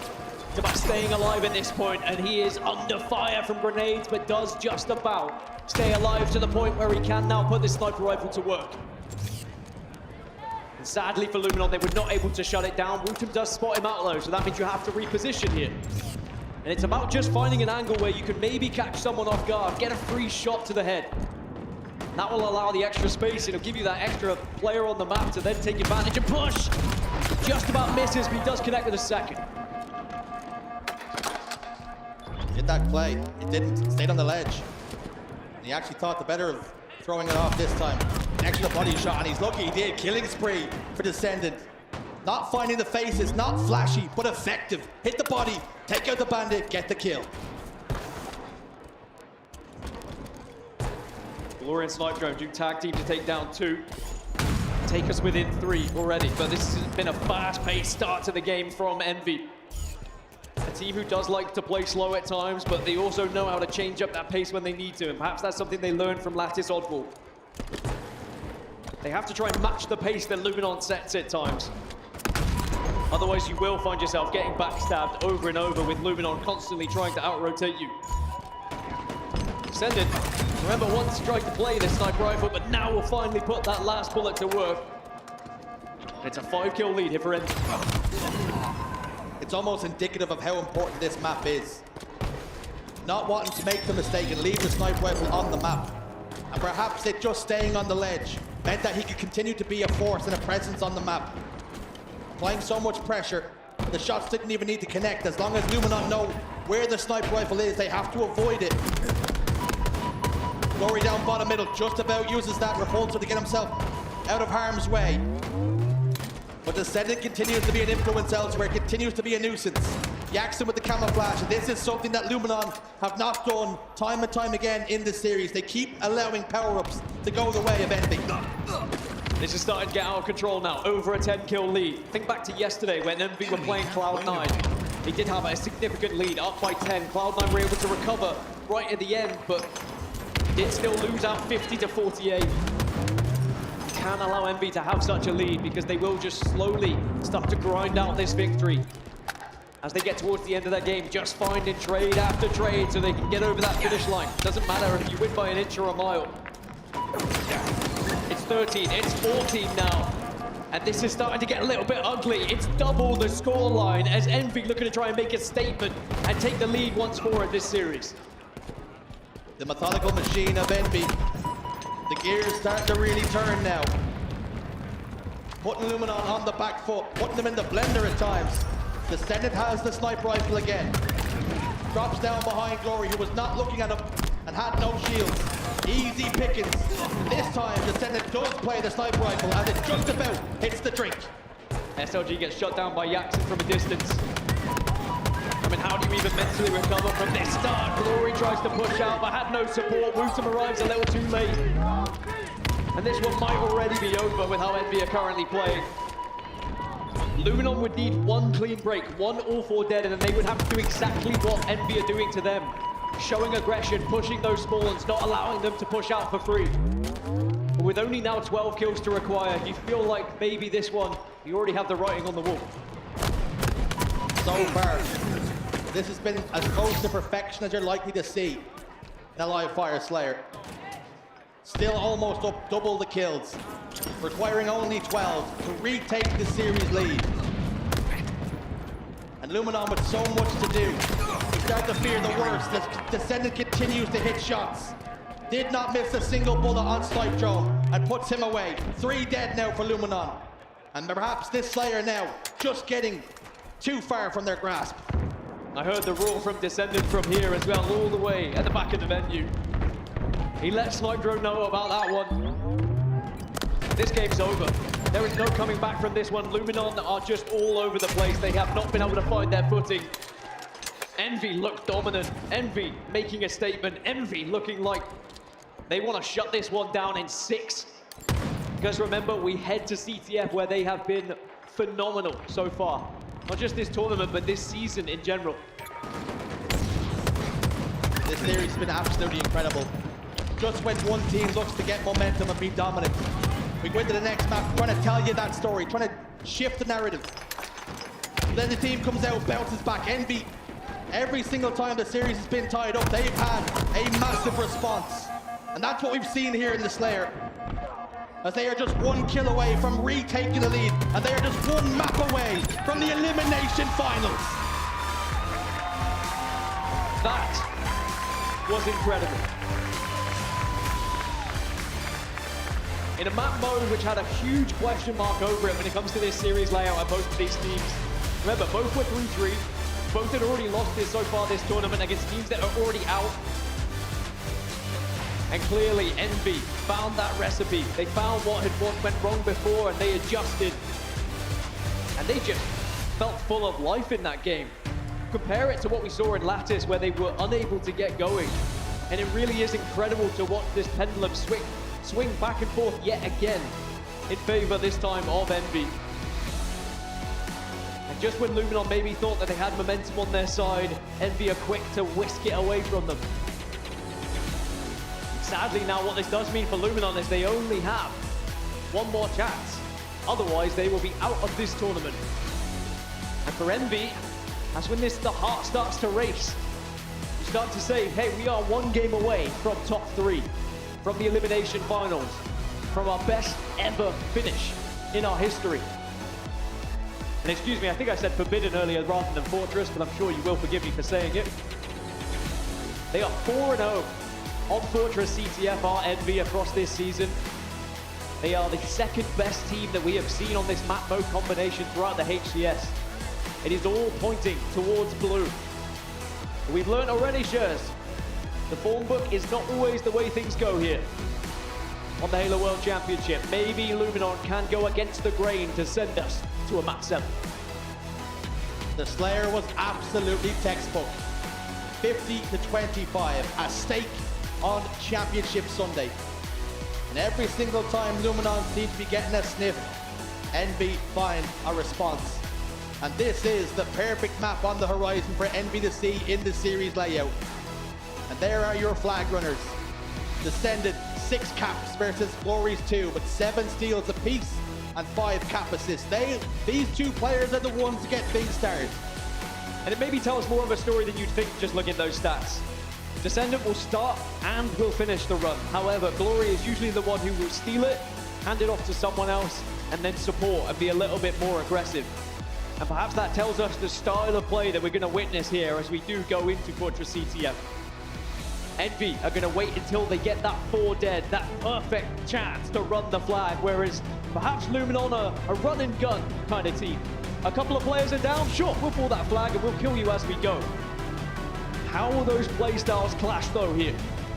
Who will that actually bode well for? There's only one way to find out. 7-0 record is pretty insane. And of course, 4-0 throughout this season when it comes to Fortress CTF. And it means no matter what mode they're playing on, Fortress just seems to be the perfect place for Envy, and it could be the perfect spot for them to find themselves in the elimination finals. Methodical Halo up against Chaos. Luminon Gaming on their final lifeline, and it's not phone a friend, let me tell you. Jackson's got the overshield. Yet another power-up goes the way of Envy, and he's already behind enemy lines. Last life though. 2 flags get pulled. Bootum hits a massive shot. Jackson will fall. And Luminon Gaming have an opportunity here, a massive chance to take the lead. But Snipe Drone goes down. Yep, Slaves go against them. Snipe Drone was trying to toss that one out, and then again being that nuisance, that thorn in the side, but Envy were able to catch him out. And if it wasn't for the overshield, maybe it would have looked very different, but Luminon had to turn and face Jackson. They couldn't allow him a free run there. They did very well to shut him down, but that shows the power of the overshield and the difference that it can make. Speaking of making a difference, Descendant shuts down the other sniper and takes the ammo away from it as well. Snipe Drone, though, will force it off the map. A heads-up play here from Descendant. Been really impressed by Descendant's performance in this series. He's not put a foot wrong. Making the right choices, the right decisions, time and time again. Envy, though, all trapped inside this spiral staircase. Snipe Drone gets through. Precision tries to get away. And they've dealt with the pressure and the presence of Snipe Drone. As now SLG forced away for his teammates to spawn back up and settled for a trade. The map will slow down, and Envy can venture forward once more.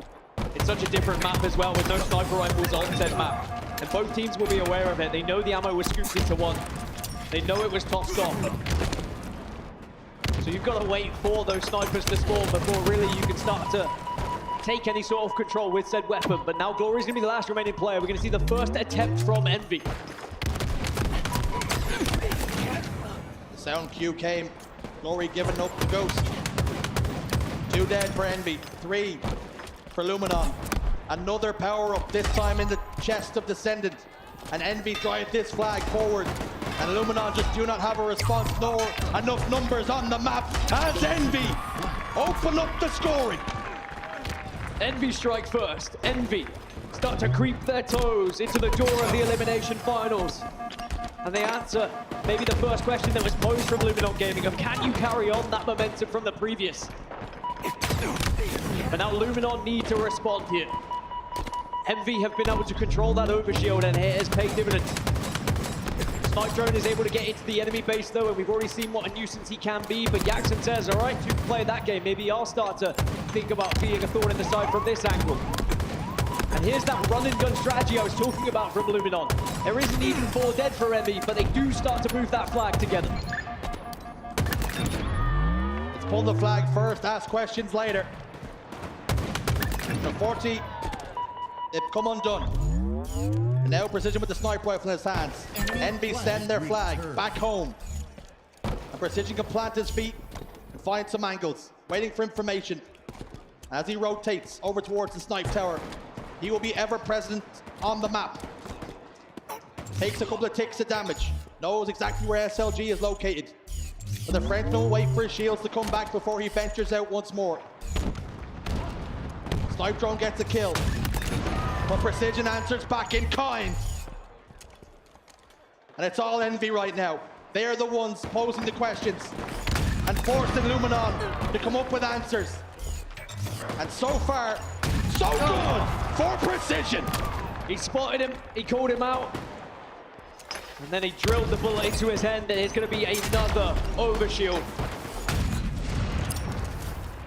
It's the third one in a row here for Envy, and sadly Luminon are going to have to try and just battle from their base, but against the overshield, against the sheer presence that Envy currently have, it's going to be a difficult one. 3 are dead, but it's a slight fumble. Maybe an opening, maybe an opportunity here for Luminon to shut it down. Hands are sweaty. These are weak arm spaghetti. The flag a little bit too slippy for the hands of Precision. But his trigger finger's been hitting all day long. The flag already made so much progress. Luminon trying to play defense, holding the high line, but not good enough. As Piggy slams in Envy's second flag. 1 away from the elimination final. Such a good recovery from Envy after the small fumble. Luminon looked like maybe they had done enough to stop it, and they positioned themselves to deny the capture, but Piggy just steals it away from them. And now are Luminon starting to think about what could have been here, or will there be a little bit of a late resurgence back into this game? There is still 7 minutes left for them to work with, but they have to start getting these overshields. And even though we've been on the POV of Piggy, of Precision, Jackson for me has been the key factor for Envy with where he's been positioning himself, the anchor position he's found himself in. And of course, when we go over to him, he gets taken down by SLG, but he has done so much this game. Snipe drone, with a little bit of desperation, tosses the flag, sacrifices his life. Glory spins around, tries to get the kill, settles for a trade. That suits Envy down to the ground as Jackson takes map control once more. He continues to output maximum damage, maximum pain here. And is the seed of doubt starting to really grow and flourish in the minds of Luminon Gaming? The biggest series of their careers. And is this to be the toughest defeat of their careers? There's still time to change things. 6 minutes to be exact. But Envy have got the upper hand yet again, and look at the timing for it. It's another overshield. It's another advantage, it's another chance for Envy to move forward, but Precision is the last remaining player. At least that does bode well for Luminon, that it is not going to be an easy flag pull here, but they still have to worry about him. They still have to force him out of this base. The good thing is that overshield has been depleted, and Snipe Drone will get the trade. But who is going to step up for Luminon here? They've tried to run a couple of flags, but it has been when Envy is still up. They need to get something a little bit more solid. Halo was incredible.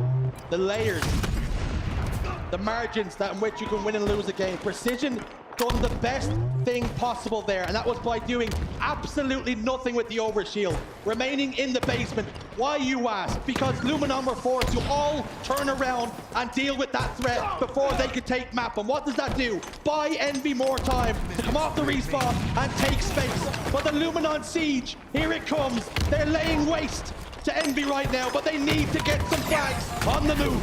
This is going to be their best chance. They were able to get a couple down. There was a sniper shot hit by Glory. Envy definitely on the back foot right now, but they are winning individual fights. They do get the trade. Is anyone in position to run this flag?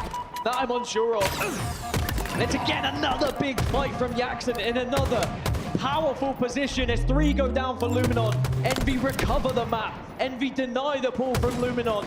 And Envy creep ever forward here, closer to the elimination finals, closer to their best ever finish in Halo history.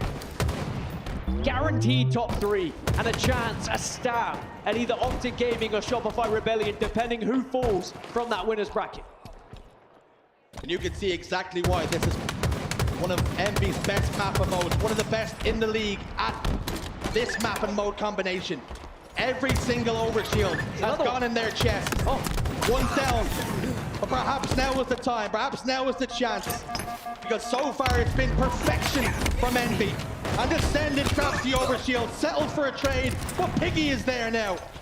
Relentless pressure, and the pressure is really starting to tell as Piggy falls. Can someone take control? Precision is the man to lock it into his chest once more. Look how many players were just sent towards that overshield. Envy did not let Luminon even have it. There would have been so many teams that would have said, all right, we can leave it. We don't need to just send bodies here. But Envy know that by sending bodies, they are also delaying time. They are denying Luminon control. Glory will fight back to stay alive, but now the flag can start to move. Jackson is moving it, but there's already spawners for Luminon. But again, this all is advantage Envy. Snipe Drone, the last remaining player. Flag can start to move yet again, but Snipe Drone has to get the kill and will. Luminon hold on for now. Snipe Drone gets a massive double kill. Precision remains a thorn in the side for Luminon. SLG finally clears him out. The issue that Luminon are running into time and time again is Halo continues to be played on their side of the map.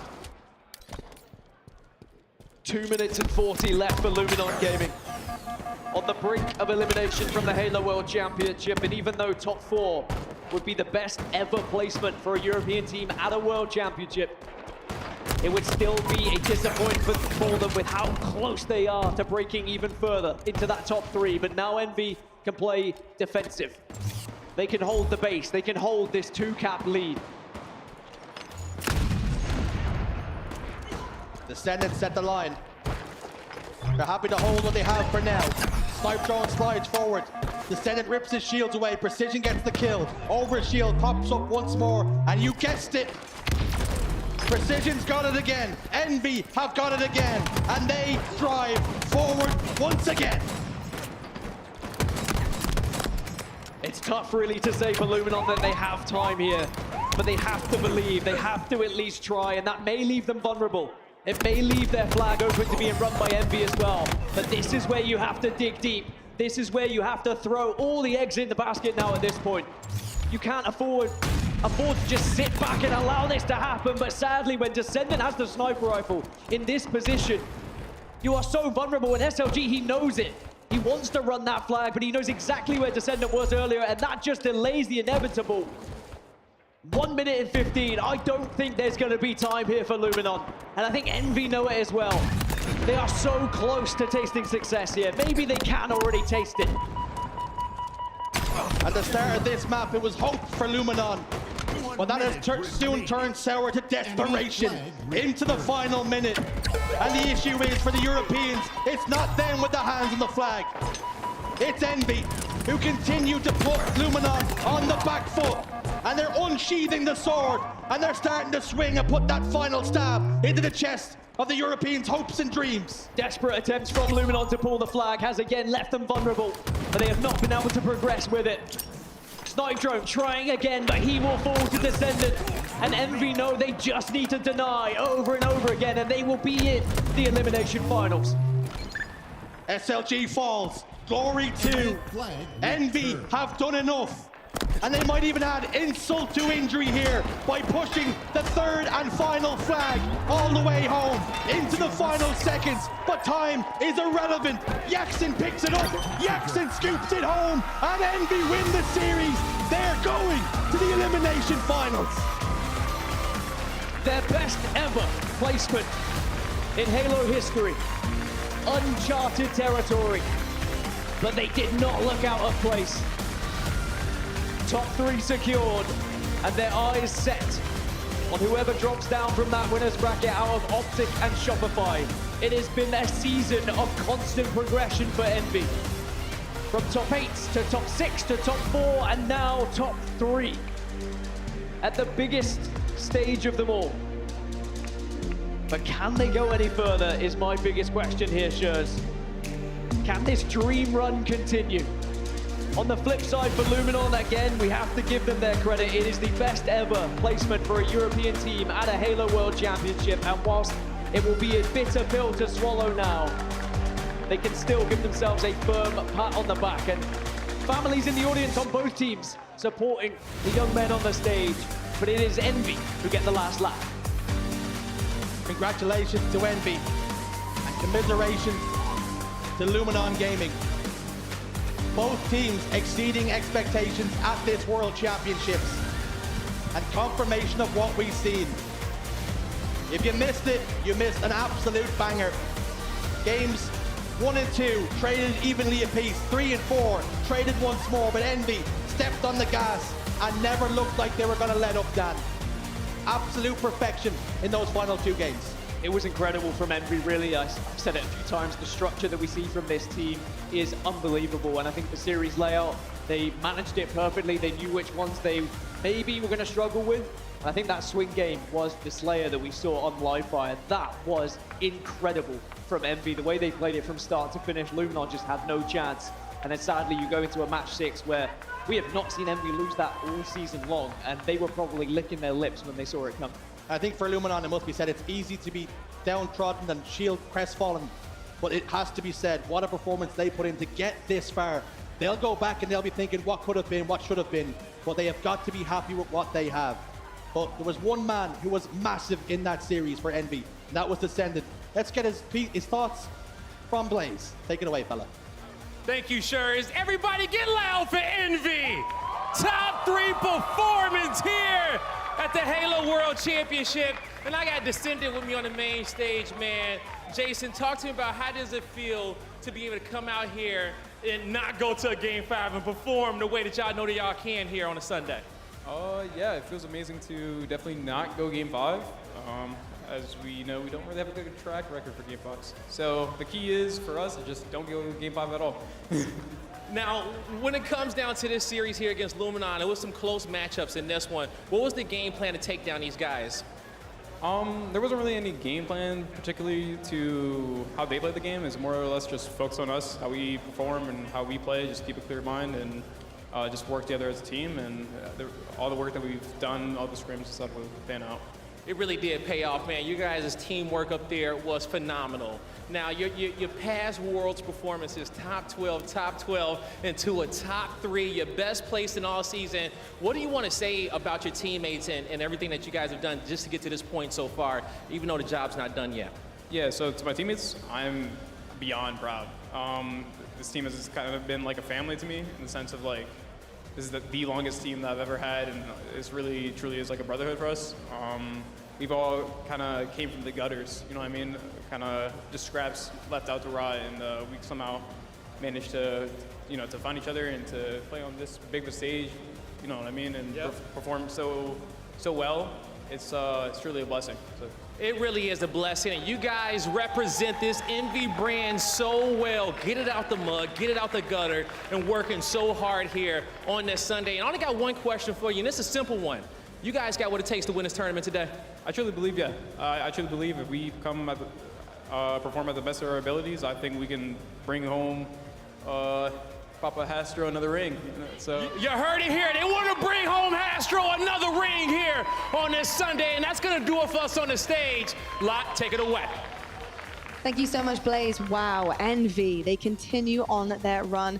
Actually, I love that interview from Descendant as well. You can see how much it means to them. And also just to take a little peek behind the curtain of the team and how they're feeling, and also the chemistry, and to hear about kind of the brotherhood that has formed, it being the longest roster that Descendant has been on. Tony, it's actually really important to have such good chemistry and dynamic as a team, especially in big moments like this. You have to have so much trust in one another to get the job done, because it's going to come down to the wire. You're not always on a Sunday going to come out and just completely destroy your competition. It's going to be tight. It's going to come down to the wire. And Tony, if you rely on each other and have trust and want to win for each other, it makes a big difference. Yeah, I mean, Envy really are a beautiful underdog story. I mean, think about their paths to get to where we are right now. So many teams that these players have been dropped from, and people doubted them. Well, they came together and they found each other and now became a family, a brotherhood, like you said, and they are showing what they are truly made of. Envy have continued to get better and better, and the sky is the limit. When Descendant says he believes he can win this tournament, he believes that, and so does his team. And you have to believe it. And Clutch, you've been there so many different times before as well. Belief is one thing, but skill and executing is a whole other ball game. Talk to me about what you've seen from Envy going into this one against Luminon that's going to have you convinced heading into this Elim final that they managed to take a series from either Shopify or Optic. Yeah, I think it's the growth and the development and the experience that these guys now have. We've seen such highlight clips from the likes of Precision, from Descendant, like some of the most individual skilled plays we've seen in all of Infinite come from those two. It was a matter of, do they ever figure it out in fours? And I feel like this NV roster has figured it out online for so long. We've been waiting for them to create these moments at a tournament. And what a time to do it. The last chance they get in their careers here in the HCS, and they make the most of it so far. I truly believe if those two are firing, they're going to be a problem for whoever drops down into that elimination finals. The words I think of when I think of NV, it's about dang time. And you saw the combination, the sensitive precision, the decision. That was beautiful. It certainly was indeed, and what a beautiful run through the elimination bracket it has been for NV. Going down into round one, they have made the most out of this opportunity, as was said by my analysts, and I've got to say NV sitting pretty right now. 4-2 is a really convincing win against Europe's finest, and that brings me on to say, of course, commiserations to Luminon Gaming, but a top four finish for them. It is history making, so incredible stuff. Should be incredibly proud as well. Is the winners bracket side of things, of course, our winners finals happening very shortly. Shopify Rebellion versus Optic Gaming. That one is going to be a banger. I cannot wait to see how that one goes, because I have questions. Shopify, they're looking really good and they know what it takes on a Sunday to win this thing. Optic Gaming looking a little bit shaky yesterday, although getting the job done on the right side of things. Clutch, how are you feeling? The appetizer's over. I'm ready for the main course, and we get the exact two teams that deserve to be in the winners bracket finals. We get the two teams that have won tournaments this year. The first two Optic, the second two Shopify. I can't wait, because when these two play, we get a best of 7 this time. It usually goes to game 5. Will it go to game 7?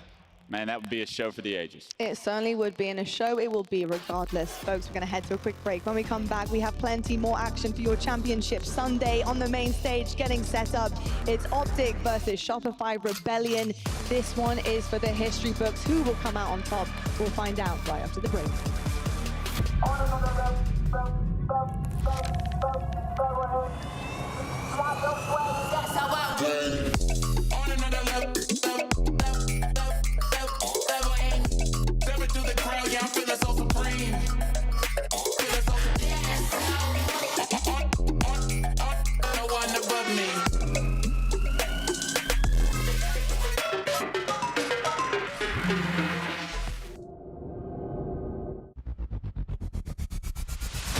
Want more Halo action?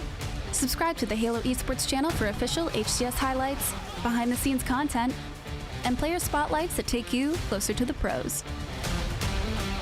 Stay in the loop with official updates, Halo Esports history, and our HCS and Community Top 10 series. Don't miss a second. Subscribe now.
Party's over.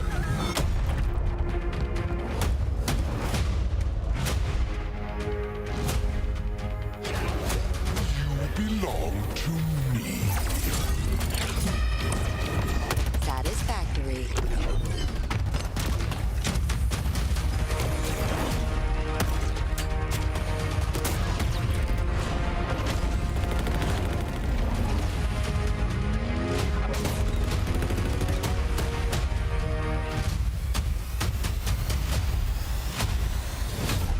Special delivery.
The 2025 Halo World Championship is presented by HyperX, Omen, and Hayworth. I think when fans look back on the era of Halo Infinite, they'll speak highly of it just because of how competitive it was and is, and all the crazy moments that this game has brought us. I mean, look at like Tommy's overkill last year. Like, just gonna jump out and nose go for the triple kill. Wait, can he do it all? Wait, Lucid, you madman! There's been some pretty insane moments, but I think this game has some respect on it. I think when people look back on this era of Halo Esports, they're going to see some of the most intense grand finals that we've ever seen. 3 seconds there, Formal ties the game up once more. It's absolute carnage in the base. Optic make the push. Optic make the push. The amount of bracket resets we've had, game 5s, game 7s, games decided by 1 kill, 1 point, 1 minute moment. They've been quite the show.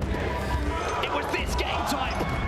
Orlando was the second, and now the journey is complete. Stands tallest. As with just a few moments left. Wait a second, you're right a second. ABG's headset was off. The game isn't over yet. There's no way. In quick succession coming in from Ryan Oom, but it's 3 seconds left. They say, FaZe, you gotta get in the hill, and I've got a rocket launcher. I don't think it's over.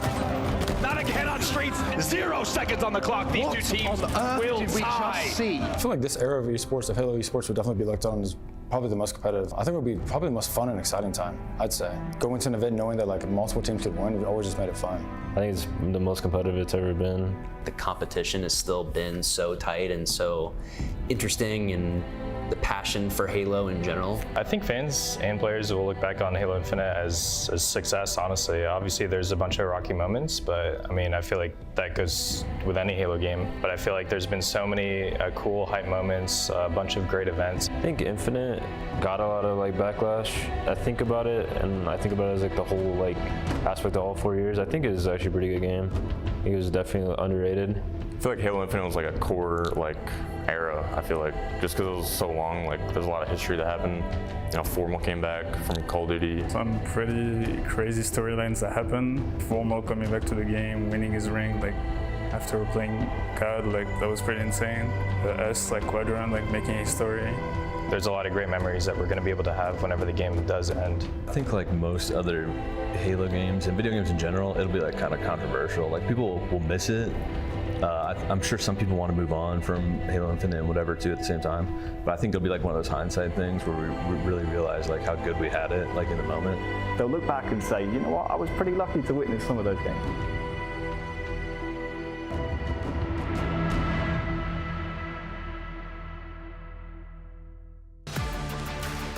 Well, the memories will continue because, of course, we have another main stage match here in Seattle for your Halo World Championships. And boy, oh boy, is it a big one. 2 Titans on that main stage are getting ready to go. And this means everything, let me tell you. This right here is the biggest confidence boost you could ask for. One of them will be heading into the grand finals, and one will be meeting Envy in the elimination finals with another chance to bounce back. This is huge. This moment is everything. I think it weighs heavy on both of our teams for 2 different reasons. I think one side we have Optic, who have done this so cleanly. Why stop now? Get that leg up, have that bracket reset behind you as a safety net. And the other side, we have Shopify Rebellion, who have done it cleanly. They've been there time and time again, and they know how to win. But Optic Gaming, it's a tall order. Yesterday, I didn't see what I needed to from them in order to get this done against Shopify. Have I seen it before though? Yes, I have. I know they're capable of it. I need to see more out of the teamwork. It can't just be Renegade time and time again bailing them out. But I know those 4 individuals can get together, they can produce what it takes to win, and Clutch, can they do it on this stage? That's the big question. Legend Bound, I'm looking at you too. Formal, we got to have a big series here because I do think that this is a must-win for Optic Gaming.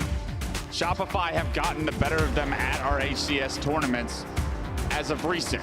So this would be a massive confidence to say that we belong, especially in a best-of-7 here. If you truly outplay Shopify in the winners finals, that gives you so much opportunity, not only the double opportunity in the grand finals if Shopify do get to come back here. And as we take a look at the formal graphic, I mean, he hasn't missed a beat in what seems like 10 years. It certainly isn't. I mean, I've got to say the support coming from Formal is unbelievable. Everything that you want out of your anchor player, and he's there just making sure his team are willed on to victory. And I agree with you, a big game needs to be seen out of Formal today. But I will say, Tony, I know that the biggest stage in the world produces the goods when it comes to Formal. And in history, he's been absolutely amazing on a Sunday. Yeah, I mean, they put a lot of responsibility on his hands. You know, he's the human UAV, but he also has one of the best shots in the league and is the anchor for that team. He certainly is indeed. And of course, Shopify, Tony, on one side, they have been fantastic, although coming into this tournament, they were defeated by Optic Online. So that could be looming over their heads, knowing they're facing their biggest competition right now for a chance in this grand finals. How are you feeling about the team and how they performed this weekend? Yeah, I talked about Shopify Blade having the best bait and switch in the game. I talked about them being the team being the best at staying alive, but it's not going to be easy. Optic are the only team that can constantly put pressure and put enough damage to keep them out of the fight. This is not going to be easy for Shopify Rebellion, although they should be the favorites. Why I favor Shopify in this series is because of the way this man on screen is playing. Royal 2 in that game 5 against FaZe made the difference between what would be an elimination bracket run for Shopify or where they are right now. Royal 2 has played out of his mind. We always have been talking about Psycho, Last Shot, Frosty. It always seems like they're the ones making the plays. Royal 2, we praise him for his consistency. He's not just consistent so far this event, he is dominant. And if Royal 2 is dominant, Shopify become even more of a problem. I couldn't agree more. He is the outlier for me. He has been superstar on this team, which is difficult to do when you look at the caliber of teammates you have next to you, but he has been unbelievable. We're looking right now at basically what both of these teams have managed to accomplish here, and it's looking really good on both sides. I will say they're both undefeated in Slayers. And Tony, do you think that's going to have a massive impact on the series? How do you see this going? Is it in the Slayers? Is it in the objective work? What do you foresee? Yeah, I think it's definitely important. You know, obviously Optic have made some huge improvements in their Slayer game, but I will say Shopify Rebellion have already been one of the top teams in Slayer. And Optic game, although we've seen the improvements, we haven't seen you specifically against Shopify Rebellion in the Slayer. That's what I want to know. Yeah, both teams being undefeated in Slayers is awesome, but it really is the Slayers that determine the series difference between these two whenever they match up. So pay attention to those games 2, 5, and 7 when they come around. The fact that Optic is voting well in that shows me a lot of promise for Optic fans as well, because usually it's a bumpy ride for the Slayers. I know they haven't played against Shopify yet, so we'll see if they can get it done, but they are usually not perfect. So the fact that they are so far gives me some hope for the Green Wall. I can't wait. I hope this one is a competitive series because it is our final one. Our winners finals for Halo Infinite starts in just moments. It's Optic versus Shopify happening on the main stage.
Washington, are you ready? Because it's time for the winner bracket finals between Optic Gaming and Shopify Rebellion. It doesn't get any better than this. Hello, everyone, and welcome. I'm Golden Boy. You got Walshy right there. Yeah, he beat me last night. Well done, sir. Well done.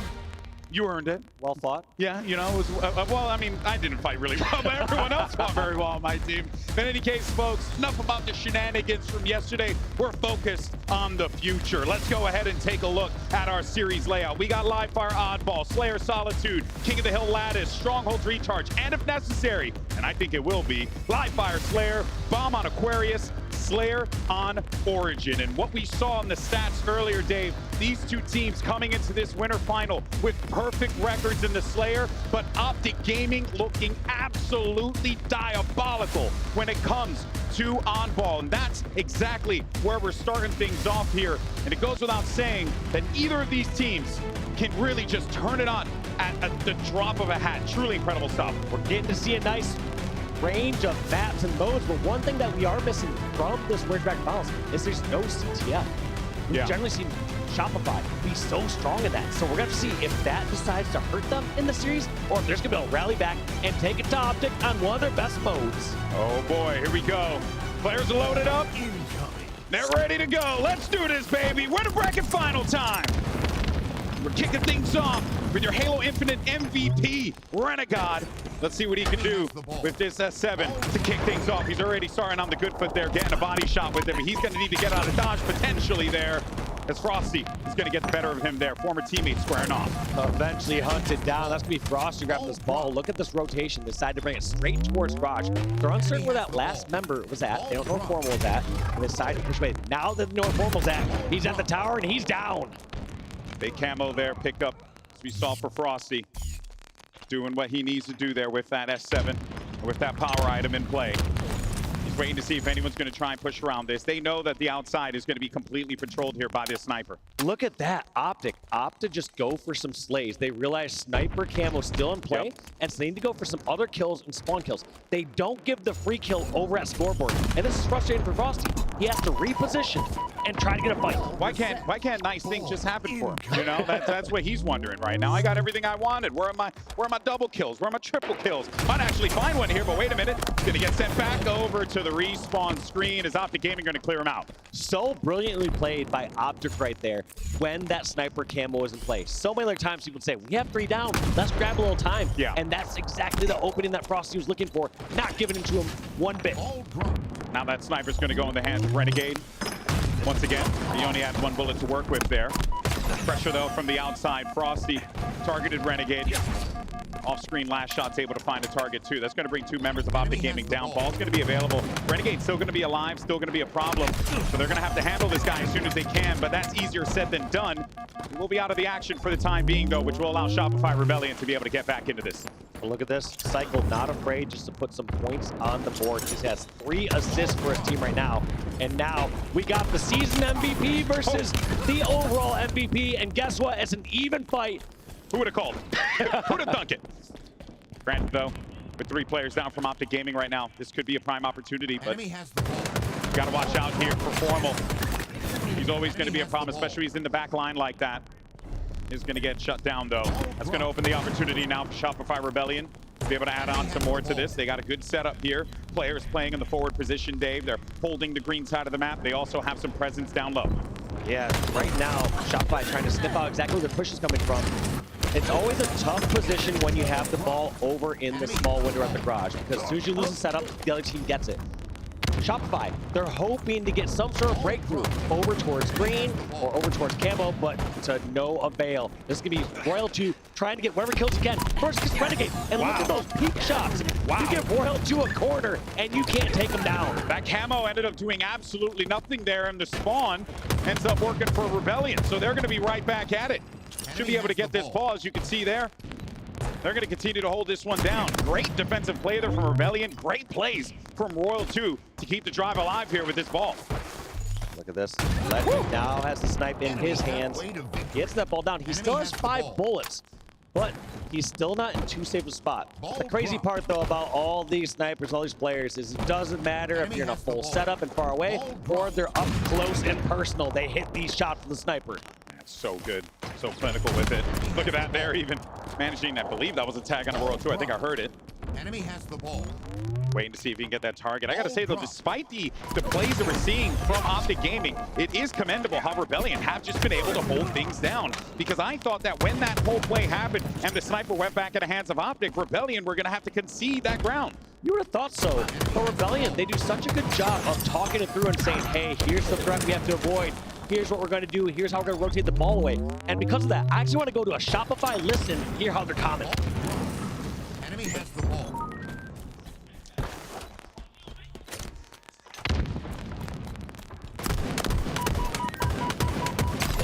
Ball dropped. Enemy has the ball. Enemy team. All right, I think we're going to get that sorted in a little bit, but it's all good, though. We'll check out the listen-ins in a few. But, hey, you know what? If we were listening in, I think we were just going to hear them feeling great because they're up right now 87-20, and they're continuing to add on to this. Could lock up the first round here and now. Great defensive plays coming through. Optic trying to break through that 50-yard line, but it might be all for naught. Formal's going to be very weak here. This could be that first round going for Shopify Rebellion. He's going to have to handle last shot. A lot of these targets from Optic, and Optic know that they had to put pedal to the metal then and there, but they put themselves in a tough spot because one mistake and this whole thing's going to be wrapped up for round one. On top of it, though, feels like Optic aren't grabbing this time to even put some pressure onto the board. At some point, Optic have to start scrapping the time and make it actually a threat. Right now, Shopify are saying there's no need to rush across the map. They only have 25 points. We can take our time and go for any sort of slays. But now they're putting a little pressure. You see it climbing towards 30, towards 35. The biggest thing, though, outside of just getting those slays and putting that pressure, is Optic needs to get that ball in a play ball position. They cannot keep it in the house because as soon as Shopify get the kills, Optic lose the game. But it feels like Shopify more than aware of that, which is part of the reason why it's been difficult for Optic to be able to rotate out, as you can see toward the camo area. World 2's been patrolling around here, preventing them from being able to move. And you also saw some solid holds from Shopify Rebellion around the perimeters of the map. Now, though, Optic Gaming have an opportunity. This is where they're going to have to force their way out of this one. But even then, it's still going to be tucked away inside of the room. Cycle could end up making a big play here if they're not careful.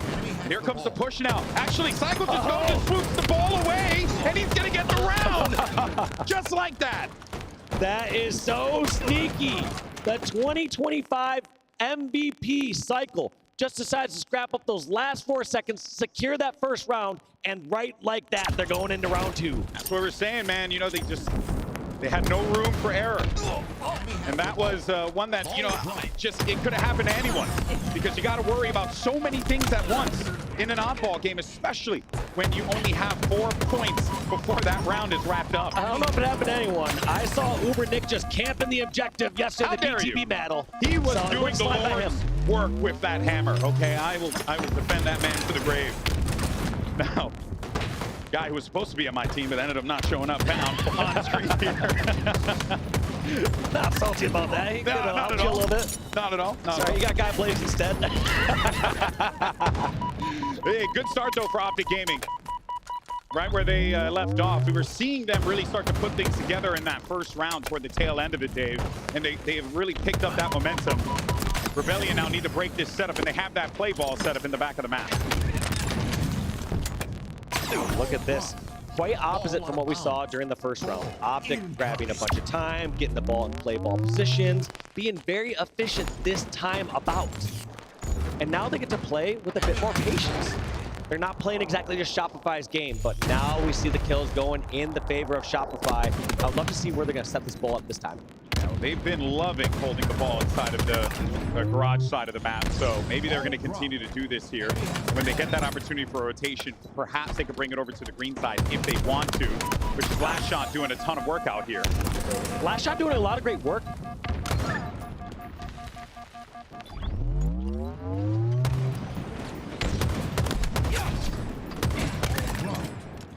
Enemy has the ball. All dropped. Enemy has the ball. Ball mid. I think he's mid. I got ball. Top mid, Probably pushing. Have to go in green now.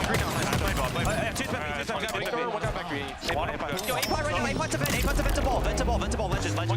Ammo 15. One guys B. I'm wrapping B. I'm going to go top mid.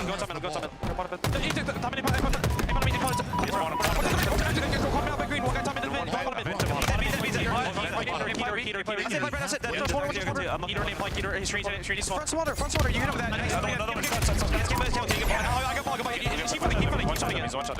And the elbows one. Yeah, try to live off that. Look, Nest form on. In white wall, came out. White wall came out, weak. Now hitting Heater to...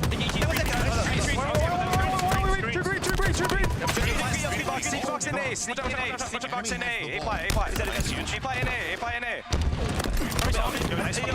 street. Back A, guys. One shot, still two. I got one. Let's get kills. We're killing this guy. Hold it here, Wyatt. Yeah, I'm coming. Where is he? Still small. Nice.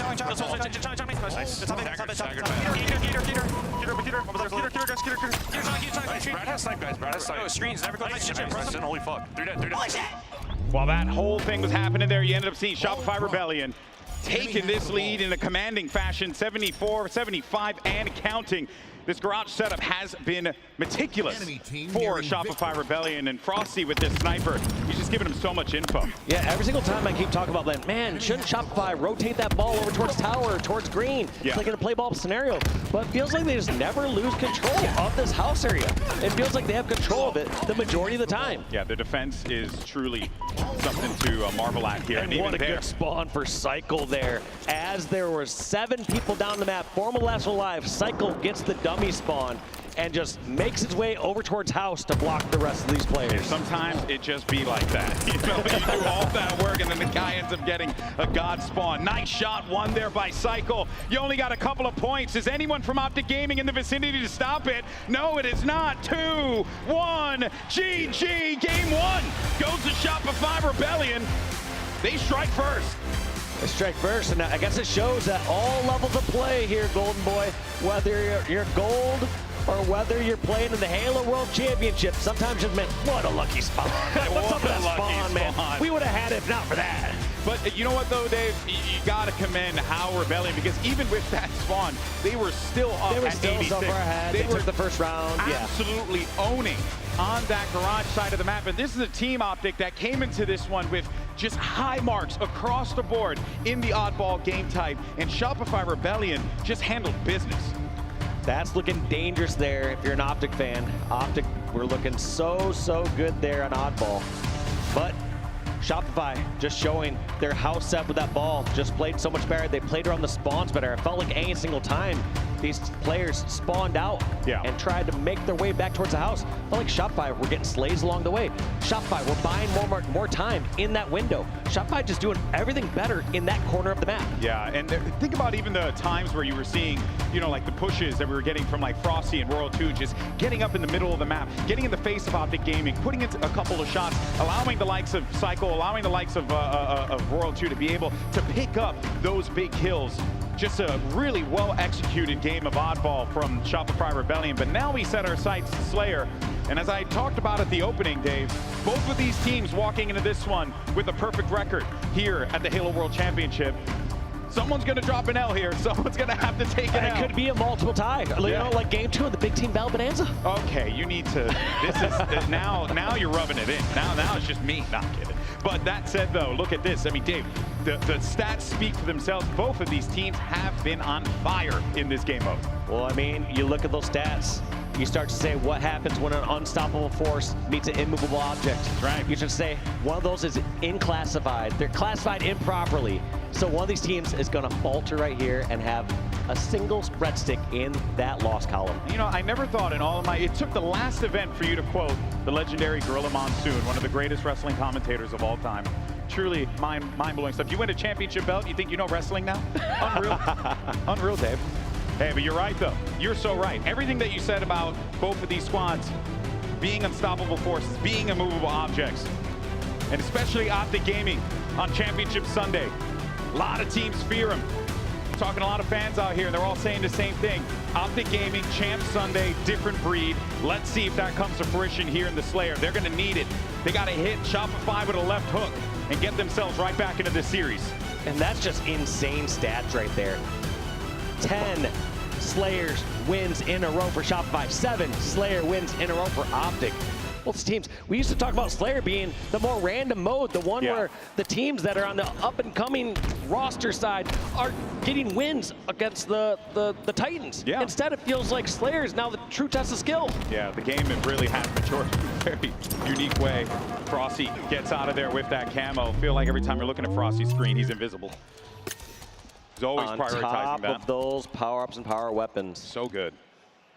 He's getting a lot of info. And, you know, of course, you can deduce where these players are based on where things are here. And Optic did this so well last time. They just stayed hidden for a bit. And one thing I like about Optic as well is they'll do this play where they'll stay hidden for a bit, and then they'll make a random charge out through a side. Yeah, and when they're doing that it right sniper may have just reconfigured over a different location, but just like that, walks into the U-turn, gets killed. That's 3 down for Optic without the camo or the shock doing anything. Dude, they were so ready for that. You were calling it as it was happening. That's part of their playbook, and it's a really tough, even if you know what's happening, it's tough to counteract because on the one hand, you want your sniper to get in the action, to get a new angle. On the other hand, you don't know where that push is coming from. Yeah, especially when that sniper rocking camo is invisible, able to just kind of run around the map willy-nilly. I do credit Optic for trying to give themselves an opening there, but Shopify, great response. That's going to give them this 5-kill lead to start things off. It's still early days here, so plenty of opportunities for Optic, especially with Bound holding this shock rifle here. Could find a lot of targets. Frosty, I thought he was going to find Frosty, but instead it's going to be Formal. Ends up getting the connection there, looking for another one as well. That's going to be World 2 going down. But while all that's happening, though, more kills coming in for the Rebellion. Let's see what Bound decides to do here with the rest of the shock. Only a couple shots left. Not making the greatest use of it, but end of the day, it's in their hands. No longer in the hands of Shopify. And anyone who's opening kills, it's not just the kill that they get on the board, it's more of the map control that they get from that kill. Hey, well, Bound ended up getting a couple of frags with that, so that worked out. Double kill for Bound, looking for another one, but World 2 is going to run away into the loving hands of Renegade. But it seems like Renegade was not ready for that one. Ends up getting hit with a melee. All that going on, though. Shopify Rebellion still keeping this lead within 4. It's 1 round of slays that Optic would need to get. And these kills are coming in fast, and Shopify keeping the pace the entire time. It feels like they've, you know, a lot of teams sometimes in these moments, right, especially when power items come into play, you would think, oh, hey, there's opportunity for them to come back. But Rebellion just keep on going the same way, and they got the camo again. Yeah, the more important part is during some of those fast-paced times, Shopify find these ways to get trades. So they're not just going death after death. It's going death, melee trade, finish off kill, all sort of ways so that they are never getting themselves in a spot where Optic keep full strength of 4 players, just mowing down player after player. It just gets so difficult, too, when you see how Shopify move around the map. A lot of teams do this, but few do it as good as Shopify does, where you're never really in a 1v1 fight with someone when you're going up against a member of Shopify, because there's always going to be someone else there to take the fight. If you think, oh, I'm going to be able to get away with this, nope, you're going to be dead immediately. And that goes to what you were talking about, Dave. Those trades, they keep coming in. They keep getting the value where it is. And now they have an 8-kill lead here. It was 4 kills at one point. I love that move from Royal 2 there. Just realizing saw that small opening go towards Garbage Truck to continue putting pressure on the Legend. Just not letting the player get comfortable. The way that someone like Legend or Renegade are going to go off when they have Shock Rifle is they get to hit their shot that they want to take, then they reposition, hit a new shot. But if you can find that player before they can reposition and continue to pelt them with shots, put that pressure on them, it throws them off their groove. Yeah, I mean, hell, even right there where you were seeing on the opposite side of that what Optic was trying to do to Rebellion there. End up getting 4 down. So that's going to get things at least a little bit more manageable, because this lead was looking a little out of hand at one point. I think they were up to like 10 kills. So credit to Optic Gaming, keep themselves very much in there. And they keep on with these big moments down low for Formal. He's looking around to see if anyone's going to try and challenge here. Now Rebellion all going to be grouping up, waiting for a time to strike. They know Formal's patrolling down here. They got to handle it. Yeah, Formal's in such a smart spot. He's not overextending just yet. They knows they're all stuck over at top shock, and they're just trying to squeeze in here and eventually trap them over at this tower. Here comes the final flank, and kill after kill going in favor of Optic. Well executed. But even when that's happening, though, you're still seeing Shopify get 1 or 2 in those exchanges. That keeps that lead going. And it's been the theme of the entirety of Game 2 here, where Shopify seemingly don't want to give an inch to Optic Gaming, as they shouldn't. But Optic are doing a good job of just trying to force the situation, get themselves back into this one. And Formal is holding things down over here, but now things are going to slow down just a touch. But just as I say that, Cycle manages to break through the lines. Just somehow seeing these different routes that don't seem like they can be taken. You just assume a squad like Optic has every single angle locked. Yeah. But the fact that Shopify just hit those routes so fast, there's zero hesitation. They're not waiting for a stalemate to do this. They're doing this in the middle of chaos, and that's why it's successful. And that is another power item. Camo grab for Shopify Rebellion. Ball's been made though. Formal is going to be weakened. World 2 playing his life here.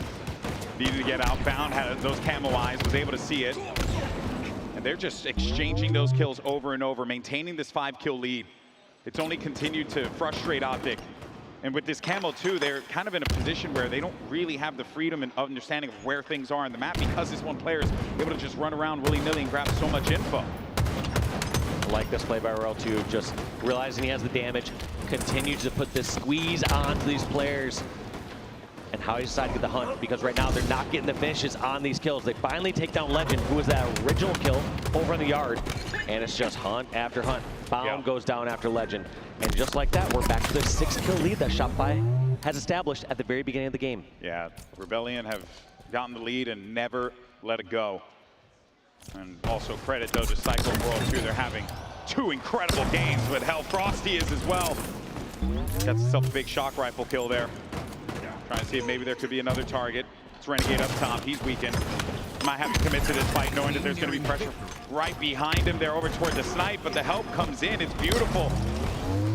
He gets right out of dodge there. You think he's going to be cooked, and he's still getting kills. It's just such a difficult kill. We always talk about how good their shots are. That was just a perfect reenactment of how difficult it is to kill a top pro in Halo. So many times he slid back and forth, dodged the perfect grenades, hit the perfect shots along the way. Just all this movement while perfectly precise. Okay, this nade might have to slow things down here for Frosty. He had a read on him. I don't know if they're aware of it. They were, so they were able to take him out. Good calls there from Optic Gaming, but things are getting a little dicey here. Shopify could just trade their way to victory at this point. You get a kill, you get like a little melee, right? Just try and force those trades to happen. Optic knows that. They're going to have to play wiser here. So patient, too, from the Shopify side. He notices 2 weak players over at LR and doesn't decide to charge it. Instead, just puts down damage, stays alive, and plays his life, knowing that if he does not have the perfect charge, he knows one of his teammates will find the opportunity to make the play. And that's what Perfect Halo looks like, boy. It's players just taking advantage of the opportunities when they come through, but not forcing plays if they don't need to. Yeah. We've been, it goes back to that ball game, right? When Cycle just kind of swooped in. He could have, went in for a fight, right? But instead, nah, he opted to just go for that, just go for the grab, end the game, right? Don't try and be a superstar, right? Make those efficient plays where they are. And the camo that Optic ends up getting here gets shut down. That's going to make a 7-kill lead, an 8-kill lead. Just as I say that, we're getting ever so close to this one being a 2-0 for the Rebellion. Cycle's got a couple of people in front of him. That's going to be kill number 49. Looking for the other one, getting a little fancy with it with his repulsor. He's getting pressure as well from down low, but it does not matter. That final kill came in courtesy of last shot. 50-42. Now, this is where you get a little nervous if you're an Optic Gaming fan, and I know we got a lot of those in this venue today here, Dave. Absolutely. I mean, you lose the first mode, which is looking very favorable to Optic, but it looks like they're going to take a moment just to regroup. But hey, we do have ourselves a best-of-7 Golden Boy. Plenty of time to get momentum and get steam. And one thing I tend to say about these two teams when I look at Optic and Shopify, as I do think in the world right now, Rebellion is the best team. I think that they're consistently the best right now. However, with that being said, I think that Optic has the highest ceiling out of any team in the world. I think if Optic's playing their best against Shopify's best, I think Optic win. There's a moment that they can get steam and momentum and bring this series back. Yeah, there's like a fire that lights up inside of them whenever you see them in these pressured situations. You're so right there, Dave. But I will say, though, the thing that I enjoy about Shopify is, you know, they have that icy demeanor. You know, it kind of brings me back to when Royal 2 and Frosty were teaming with Snakebite, you know, and Lethal or Snakebite and Renegade, like back in the day when they were in like FaZe or Optic or Tox, where it was always like the icy team, you know, keeping it calm, not getting too crazy, focusing more on just getting the job done. And it definitely works out. Both teams certainly have their own unique ways of approaching, you know, professional Halo. Yeah. But these guys just looking so good here to kick off this Sunday. I mean, that's the sort of start you're looking for. A very dominant game number 1, a comfortable game number 2, and next we're going on Lattice, which Shopify, they've looked so good so far ever since the emergence of this map. Yeah, this event in particular, Shopify didn't get many opportunities to play. No shocker here with how both teams have been performing, that, you know, they're going to be in a good position here. But now that we've seen kind of how the Slayer played out, Dave, it goes without saying Shopify certainly in the driver's seat for this series. And Optic, I'm sure Coach Lunchbox is giving them the speech in the back, being like, guys, we can do this. Because other teams were taking it to Shopify Rebellion as well, right? And this is, ooh, okay, let's take a look at these stats here, right? Last 7 King of the Hills for Optic. That might not bode too well, but hey, anything's possible. It's possible, especially when those players in Optic are on fire. I truly do believe when you see the likes of Renegade, likes of Legend, just moving around the map so comfortably and confident when they're on fire, they can take out any team at any time. But the consistency from Optic has been missing this whole year. Even though Optic takes the first 2 events, the consistency's not there. They're losing in pool play. They're dropping to teams that I would say are slightly below their level. But when you do have the Halo Infinite MVP on your team, Renegade right there, you know, anything is possible for Optic Gaming. And of course, we're seeing how this is all going to be playing out in just a moment. I mentioned before Optic taking a little bit of a break here, but yeah, I mean, while we, you know, have this opportunity to kind of take a second here while Optic are chilling things out, want to thank everyone for tuning in to this event. Obviously, Halo World Championship has always been an amazing event, especially here in Seattle. Ever since we started doing Worlds out here, it's always been a blast. So big shout out. Give yourselves a round of applause, guys. Thank you so much for coming out, making this last HCS event something special. We got a packed house out there. You know, it's crazy because I remember like working on HCS when I was a Twitch employee back in the day. And I got the email showing me the HCS logo, and I was like, HCS, I kind of like it, you know. Let's see where this thing goes. Yeah, let's see where this little project takes us. And here we are, all these years later, doing this thing. So I always get photo memories that pop up, and I see like something from us casting in 2015. I'm like, haven't deleted this photo yet. Thank you. Reminder, get that out of there. I'm doing the same thing. I'm deleting all the photos with you every chance I get. If I see your wedding photo, delete. You know what I mean? Your the time you and I hugged, delete. You know, like time you came over to my house, delete. It's been great. You know, just truly clean out your photo inboxes, everyone. It'll save you some storage. But no, man, it truly has been a pleasure to be a part of this, and I think like one of the things that makes this event so special, and just Halo in general, is really like the people who come through from all over the world to watch this game be played. So many folks came through, so seriously cannot thank you all enough. Speaking of folks who are coming in from Australia, from all sorts of parts of Europe, tons of locations here in the United States, it truly is something special. So thank you all so much. But now that the players are back on stage, fist bumps across the board, we're getting loaded up. Let's see how this one shakes out. The Shopify Rebellion go up 3-0 in this winter final. Or can Optic Gaming finally strike back against these tyrants in the Rebellion? We will have to see. I mean, this is an unforgiving map. There can be so many brutal spawns here. Yeah. Hills can be very easy to hold outside that very first one. You can get some strong setups. So we're going to have to see what happens here between these two squads. Taking a quick look at some stats, though, between Last Shot and Royal 2. Two insane KD ratios, 2.33 and 1.91. It's almost like Last Shot's really good at this video game. You know? Damn. What do you know? That's crazy, man. An absolute beast. What a tail end to 2025 this young man is having.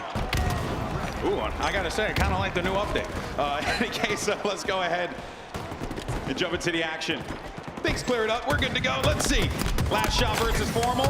Last shot gets the dub. I mean, and that's crazy too, with the confidence that Last Shot approaches these fights with. It's like he'll just go at you with no problem because he knows he's got it. He's got the reads, you know? Yeah, I mean, a lot of these players these days don't remember the windmill shots that you'd hit from time to time when things got panicky. Where you start windmilling your cursor everywhere. I do that all the time. I don't see that much anymore here in 2025 on the stage. Yeah.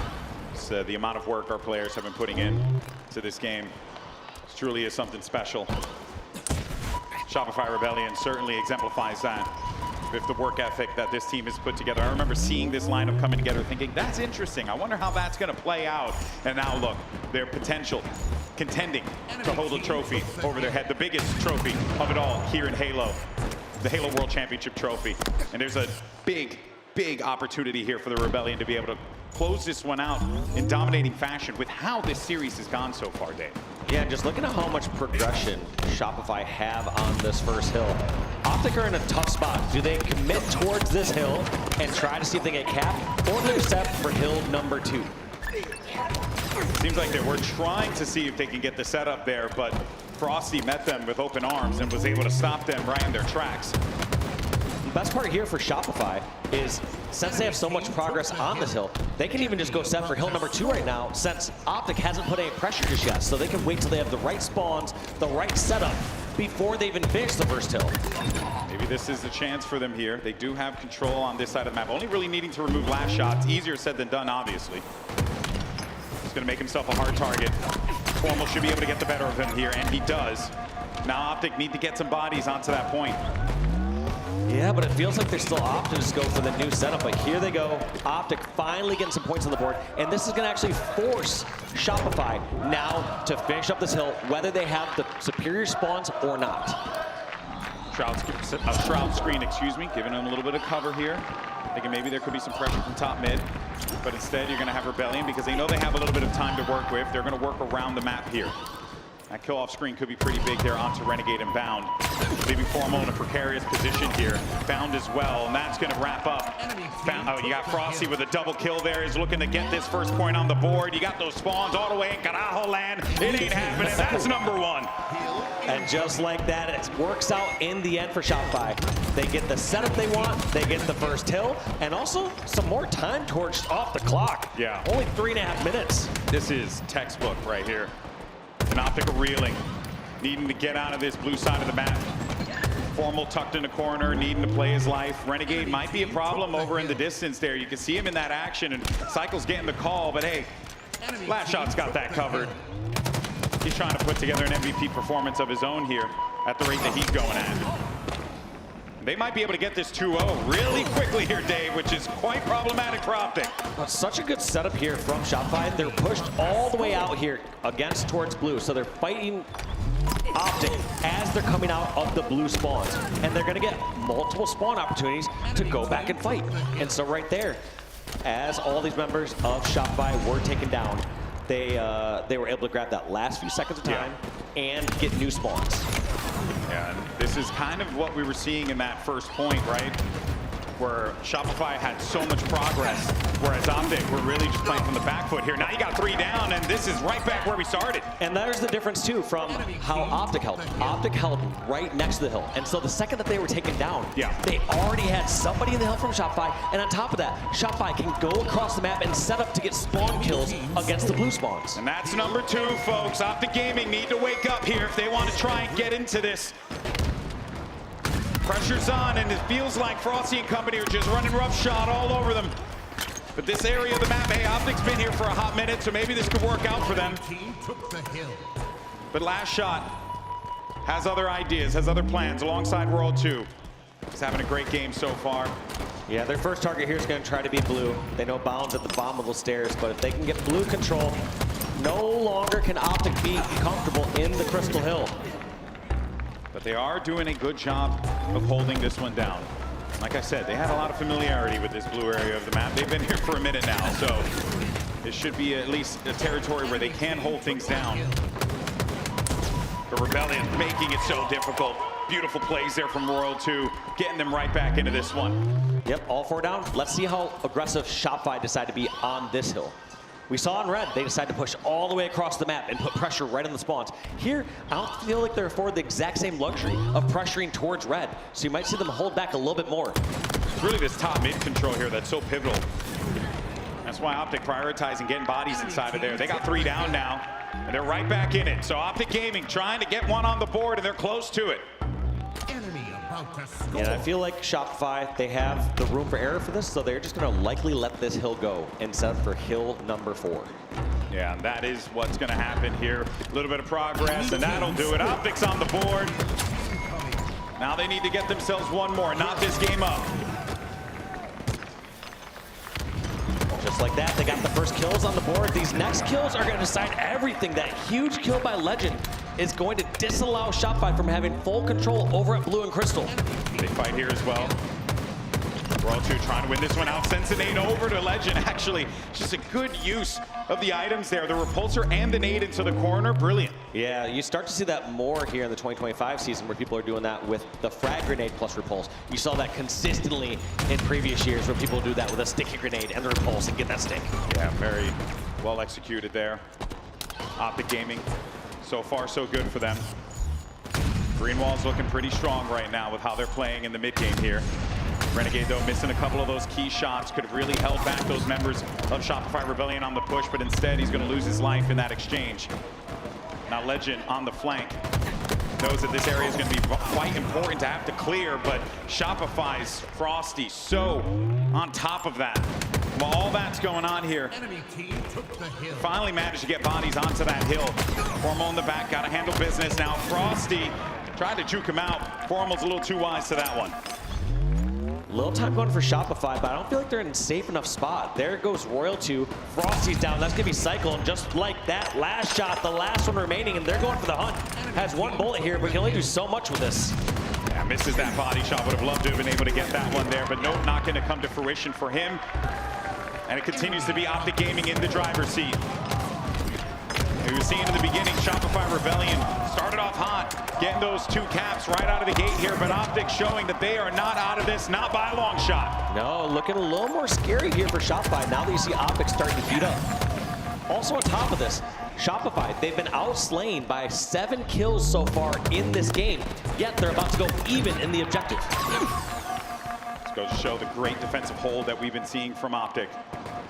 I think a lot of that probably came from the start of the game too. I wouldn't be shocked. I think if you look at a little overslaying at the beginning. Yeah, I think if you look at like how the slays kind of matched up, or like if there's a graph, if you will, probably would show that. Now both of these teams, probably Optic, winning more of those exchanges here. Got to close this one out though. Cycle's having a bit of a tough start to get things going, but he's still putting in a lot of work with those assists, trying to help his teammates out here. No one's really been in a comfortable spot to move into that damn hill either. Looks like Optic going to grab that second hill, going to tie this one up. And I don't think we're going to go to a hill number 6, Golden Boy. I think it's going to be ended right here. Yeah, I think you're right. And what an area for this one to be where that last fight is going to take place here, Dave, because, you know, this hill can get a little scrappy sometimes. The box hill, which Optic has presence right now. And it's kind of ironic that considering, you know, the way this game started, where everything was really catering more towards, you know, playing on the outside, playing red. These last 3 hills have all been on the blue side, and Optic have been there the entire time. That's going to be 3 down for Shopify. 4 Optic down. grabbing all this time. And I feel like we're going to see Optic play some defense after this. Yeah, and they have every right to. 55 seconds left on the clock. They can get this one here. Clean shot from Pound. It's going to get shut down immediately, though, by Royal 2. They're going to get it. That's the lead. 3-2. And for the first time in this series, Optic Gaming takes the lead over Shopify Rebellion. Perhaps that's the juice they're looking for. Like this play from Legend, though. No need to go directly towards the hill just yet and try to take over some height, try to take over the catwalks. There goes Frosty. They know Royal 2 is one shot as well over at red. And look at this clock start to tick down. 46 seconds of defense left here for Optic. Things are getting a little dicey now. Beautiful shot from Pound. Looking for another one. Last shot, the lineup, the pitch, and he misses. But hey, at the very least, it's the pressure that he's applying to Shopify Rebellion. That clock begins to tick down. 30 seconds remaining here. Things are getting dicey. But Bound's got good control of this snipe. Gets the body shot. Love to see it. And they're going to continue to add on to this. Frosty, though, finally stops Bound's reign of terror. But no one's in a great spot to be able to get into that hill. We only got 14 seconds remaining here, Dave. No, and just this defense is impenetrable. Legend and crew even right near the hill just to defend if necessary. But right now, Shopify, they're making their last stand, their last charge. They get inside the hill, but time is fully on Optic's side. They can step back. They can even get outslayed one round and make another push. Yeah, this is where Optic, they're in a great position to close this one out. They cannot afford to take a body off of that. You saw it just tick down to 2 seconds there. World 2 with a big win. Legend trying to keep this thing alive here, but now things are going to get a little bit dicey right here, Dave. Big play here for Renegade potentially. Renegade going in, taking his own hands, takes out the trade against Last Shot. And Optic Gaming showing that they are not done yet. Managing to get the King of the Hill. King of the Hill has been a rocky game mode for this team in the previous few matches. And they showed that despite that hot start from Shopify Rebellion, you can never count out the green wall. Especially going down to that 0-2 lead. They just started to click, started to get the slays. It felt like you're starting to see Optic really have that life. You're starting to get hope. I think this is exactly what Optic needed here. Just to get that motivation going, just to confirm, yes, this Shopify team, they're absolute menaces. They're beasts, but we are too. And they have shown that they can come back against the wall. They were pinned for a majority of that game, played to those small advantages that they were able to build up. And those small advantages became big advantages. And before you know it, Shopify Rebellion, they received an L on this one after having a pretty damn good King of the Hill run, too. Just perfect play out of Optic to close that one out. Clutching up, getting the kills on the spawn areas that they needed to at the right times, executing when they needed to. Yeah. Just so well played for them. And I love that last play by Renegade as well. Just says, you know what? I'm going to take out Cycle, and I'll take out Last Shot. The only two people near the hill, and this clock is going to tick down. You see that moment too for the team when that kill came in. Renegade goes back in his chair. He's like, whew, all right, we got that, guys. Let's keep it going. And now we go to Stronghold's recharge. I think we're going to get ourselves a little bit of a series here, Dave, perhaps. Now, this is going to be how Shopify Rebellion perform on Strongholds. And hey, would you look at that? First across the board. Oh, like we just saw that. Yep, I mean, that tends to happen when you are the #1 seed in the tournament and on a 15-win streak on this mode. Just absolutely insanity. It feels like every time we look at those stats, right, it's not a shocker to see Rebellion performing so well. And I feel like even at this point in the competition too, like, yeah, stats are always going to be valuable, always going to be important, but you know, it's Championship Sunday Halo. You just got to feel it out, right? It can't. Doesn't matter how you got here. Doesn't matter the records before. All that matters close it out is these next games during this match. Record-wise, there you could see both teams having pretty decent results. I mean, Shopify Rebellion having an incredible result. Optic having a decent result. So this is not going to be one where Optic are going to be in a tough position, so to speak. They should be able to contend here early on. I have no reason to believe they wouldn't. But of course, for Rebellion, you know, you were seeing Frosty really hit some nasty shots there. Last Shot had a great start to that game. Cycle kind of slowed things down a little bit. Curious to see how he steps up coming into this one. Yeah, you cannot have any soft or cold games here against a squad like Optic. You need to, especially once you take that lead, finish them. Finish them while they're down. Yeah. If it bleeds, kill it. You got to take it out. 250 points to win. Sure, you all know that, but for the new guys, you know, got you covered. These are going to be the players to look out for here without a doubt. Our two MVPs, our season and overall Halo Infinite MVP, squaring off against each other now. But let's start with Cycle. Let's jump into this action. Yeah, Cycle doing the right thing, going straight for pipes. Now I hate this play. Uncontested, but does not grab it. Actually a little surprised as to why he didn't want to grab that weapon while he made the jump. Maybe he left it for a teammate. think that plasma pistol is going to handle anyone who comes up on the box, right? That's a double kill right guess there. that's why. Good old-fashioned noob combo, baby, my favorite. They'll get that shock rifle here, Shopify eventually. But man, last shot managing to stay alive there. That's just silly. Yeah, Bound hitting that melee just a little too early. Not getting those favorable lunges here on land, and his team is punished because of it. The last shot did get a call like, hey, they're probably going to be pushing over toward elevator side. This is going to be Frosty and them working together. TripCat now coming in. They're going to clear that one out. And they're not going to get an opportunity to flip that. So that is just going to continue to add to the pain here for Optic Gaming. A strong start for Rebellion. I feel like I've been repeating myself with the way Rebellion have been starting these games, Dave. And look at this. Shopify has such a strong setup, almost a little U-shape here from control all the way towards pipes. And they aren't even contesting C. But Optic don't know that. So Optic feel like they're out playing Shopify. They're saying, hey, don't go for the obvious hill. Don't go straight for C. Let's go for something else. Let's go for elevator. And they're kind of walking right into Shopify's trap. Yeah, but they did manage to flip B here. Is it going to be enough, though, right? You got last shot going to be moving up. Frosty's got a big fight happening that he ended up getting the melee off of there. So the flip might be coming in here. Start to see Optic Gaming add some points to the board, but it might be short-lived as that A is going to get flipped instantaneously, and they're going right for B. So they're just continuing to apply this unrelenting pressure to Optic. All that work just to get the one point. They got a couple strongholds there, but in the end, did not pan out. Now, Optic finally grabbing C, which should have been a free grab earlier. But like I said, it's generally a trap. Most people say, all right, you can't go for this open one. They're going to expect for us to go here when we're spawning Hydro. Yeah, they did a good job of trying to make that flip happen. But Rebellion, they're just so icy in these moments. Plasma Pistol's doing some big work here, especially in these chokes.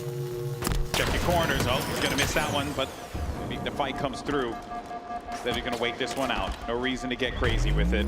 This is a wild lead that you're starting to see the Rebellion build off of here. 140 and counting. And now it is Stronghold, so it is possible for them to... Oh, that sucked. It was a spider. It is Stronghold, so they can get back into this one, Optic. They just need a couple clean round of slays, and hell, maybe a trip cap or two could help out. Yeah, starting trip cap will do the job here. But look at this difference now. Shopify, the moment that they're over at Long and Hydro, instantly grab C. Stop that bleeding from a trip cap. But there's only so much you can do when you got a camo shock rifle renegade roaming around the map. Yeah, but Royal 2 is wise to this one here. He jumped up on to the gold side, and he's just been waiting it out. You saw that notification come up instantly of the shock rifle being available, and he saw it disappear instantly. So that, you got to deduce, right? There's just no shot that this guy hasn't left this area anticipating where this push is going to be coming from. And they're going to try and slow it down. So instead, prioritize resources in other areas of the map to try and see if they can make an opening happen here. Wow. Well done. So well done. Like you said, so smart and patient from Royal 2 there. Just waiting at gold to see if and when he decides to go long haul. And the second to go long haul, decides to get the cutoff through batteries. Doesn't take the obvious route just through pipes. Yeah, what a difference in approach there. Oh, just as I say that, Renegade, he's going to get his pound of flesh, manages to take him right back and grab that shock rifle too, perhaps. Make that flip happen. B and C going over to Optic Gaming. Chance for them to add some points to the board here. And now that Renegade's got this shock rifle, let's see what he can do with it. Trip cap now in effect for Optic. Maybe they'll start to add and get to this lead. Renegade, though, they need him. They got the double, maybe a triple. Looking for the shot. Is anyone there for him? Oh, boy. So close to it. Half the team down, they know where the other half is. That's gonna be Frosty going down. They knew that last player was over near long haul, so they know where the spawns are. And look at this, a continued trip cap. This is exactly what Optic needs to get back into this game. Kind of in a similar situation you were talking about earlier, Dave, about how like C, it seems a little obvious, so on and so forth. And you can see where Optic are positioned in that. Such a smart flank there from both sides. Amazing flank from Renegade. Also a great flank from Frosty, but both sides kind of shut down. Looks like that flank from Renegade's able to punish through, and now Shopify don't know. Do they turn around and try and deal with Renegade, or do they push through and stop this trip cap? Well, the good news is that they were able to accomplish both seemingly here. Get themselves, he did not get an opportunity to pop that camo. So it is going to be up for grabs. Frosty gets it. Great reads from Shopify Rebellion, and now they're going to see if they can stop this bleeding here. That Optic Gaming put a world of hurt on them. Big fight happening. Renegade Frosty. Renegade gets that dub. But looking just like that, Frosty roaming with this camo. You know Optic are trying to hunt him down. They need to stop this cap. They need to stop this camo. Let's go to Optic. Listen and hear how they're going to break out of this trip cap. Nice. Watch out. I'm hitting this. One just fuck. You're bottom end. Get out to game. I got a melee. You guys watch out, guys. Okay. Where are you spawning? Fight me, bro. Action. I'm getting up. I'm getting up. Hurdy. I can't get it. Yo, what's up here? Shoot me, guys. Someone wants to shoot me. Get on me. Watch up here. All right, Optic Gaming there. You can hear the pressure. The call-out's coming in, though. They're making this work, and it was a little bit of that indecision on just getting B, right? It's just so much work that they have to put forward just to be able to get that one spot. We're getting close to the danger zone here, Dave. In fact, we're well into the danger zone, 240 and counting if they can stop the bleeding here, which they have been at the very least for a moment, but last shot has other plans. Yeah, they've let some of those trip caps linger on a little too long. Feels like Shopify had control of the elevator just so much longer than Optic in many of these situations. Renegade flipping it, but no room for error here. None at Shopify all. are just looking for a dub cap and to just hold that. And they got plenty of time. Optic's only real pressure moment here is to get around the slays, get trip cap, and play perfect Halo. Last shot gets the big kill there onto Bound in the back of the map. Now he's got control here. They're going to move immediately toward A. That's going to be another target. Looking for a second, but he does not locate it. But the rest of the team now looking to dash on over toward A. Flip this one here. Is there anyone able to do anything toward C? It doesn't seem like it. It's for just Renegade. Last shot versus Renegade here. Who's going to get the better of who in this exchange? Little game of ring around the rosy around this turbine, and it's instead going to be Renegade, but the cleanup comes in. Only a couple of points, but Optic's trying to stop it in its tracks. They got bodies on A, bodies on C, trying to make the flip happen here, but just like I say that, they're going after B, Dave. Feels like every stronghold's contested in some way, shape, or form right now. There goes B. C is being grabbed by Renegade. All these members from Shopify are going back to grab C. And Cycle can't walk into the trap. If he gives up this free death over at A, this could be disastrous. Nice play. Smart play by Cycle just to back down and wait for Small. He's got to win this one out against Bound. Big battle there, and Bound's able to get the better of him. And he'll try and hold out here toward the B side of the map. They got to get this flip happening ASAP, but Bound's going to get exposed. He's weak and he's down. Look at all three strongholds have a little bit of capture on all of them because these players are just making it such a chaotic situation. Optic still alive, only 3 points away. Shopify just need to grab one of these strongholds, but it's really going to come down to these slays. This opening kill against Renegade could be huge. Renegade manages to get out of there, though. A little beaten up, but not done yet. He's still in the action, looking for another one above him. He's going to get the melee. That's going to be the flip. He gets B and C control. A's going over to Shopify, but they're trying to hold this one down. It's getting dicey, Dave. This is fine now for Optic. No longer do they need the trip cap. They can hold this for 22 points. They just have to get a couple more kills. Royal 2 has a staggered death. Shopify, wait for Royal 2, and now they make their push, but just like that, Frosty's out. Killing spree for Renegade. He's trying to get another one. Royal 2 finally stopping him, but we're getting close to the wire, folks. Look at that, the progress. Optic Gaming dug deep, and they're getting right back into this. But just as I say that, Shopify Rebellion put a body on B.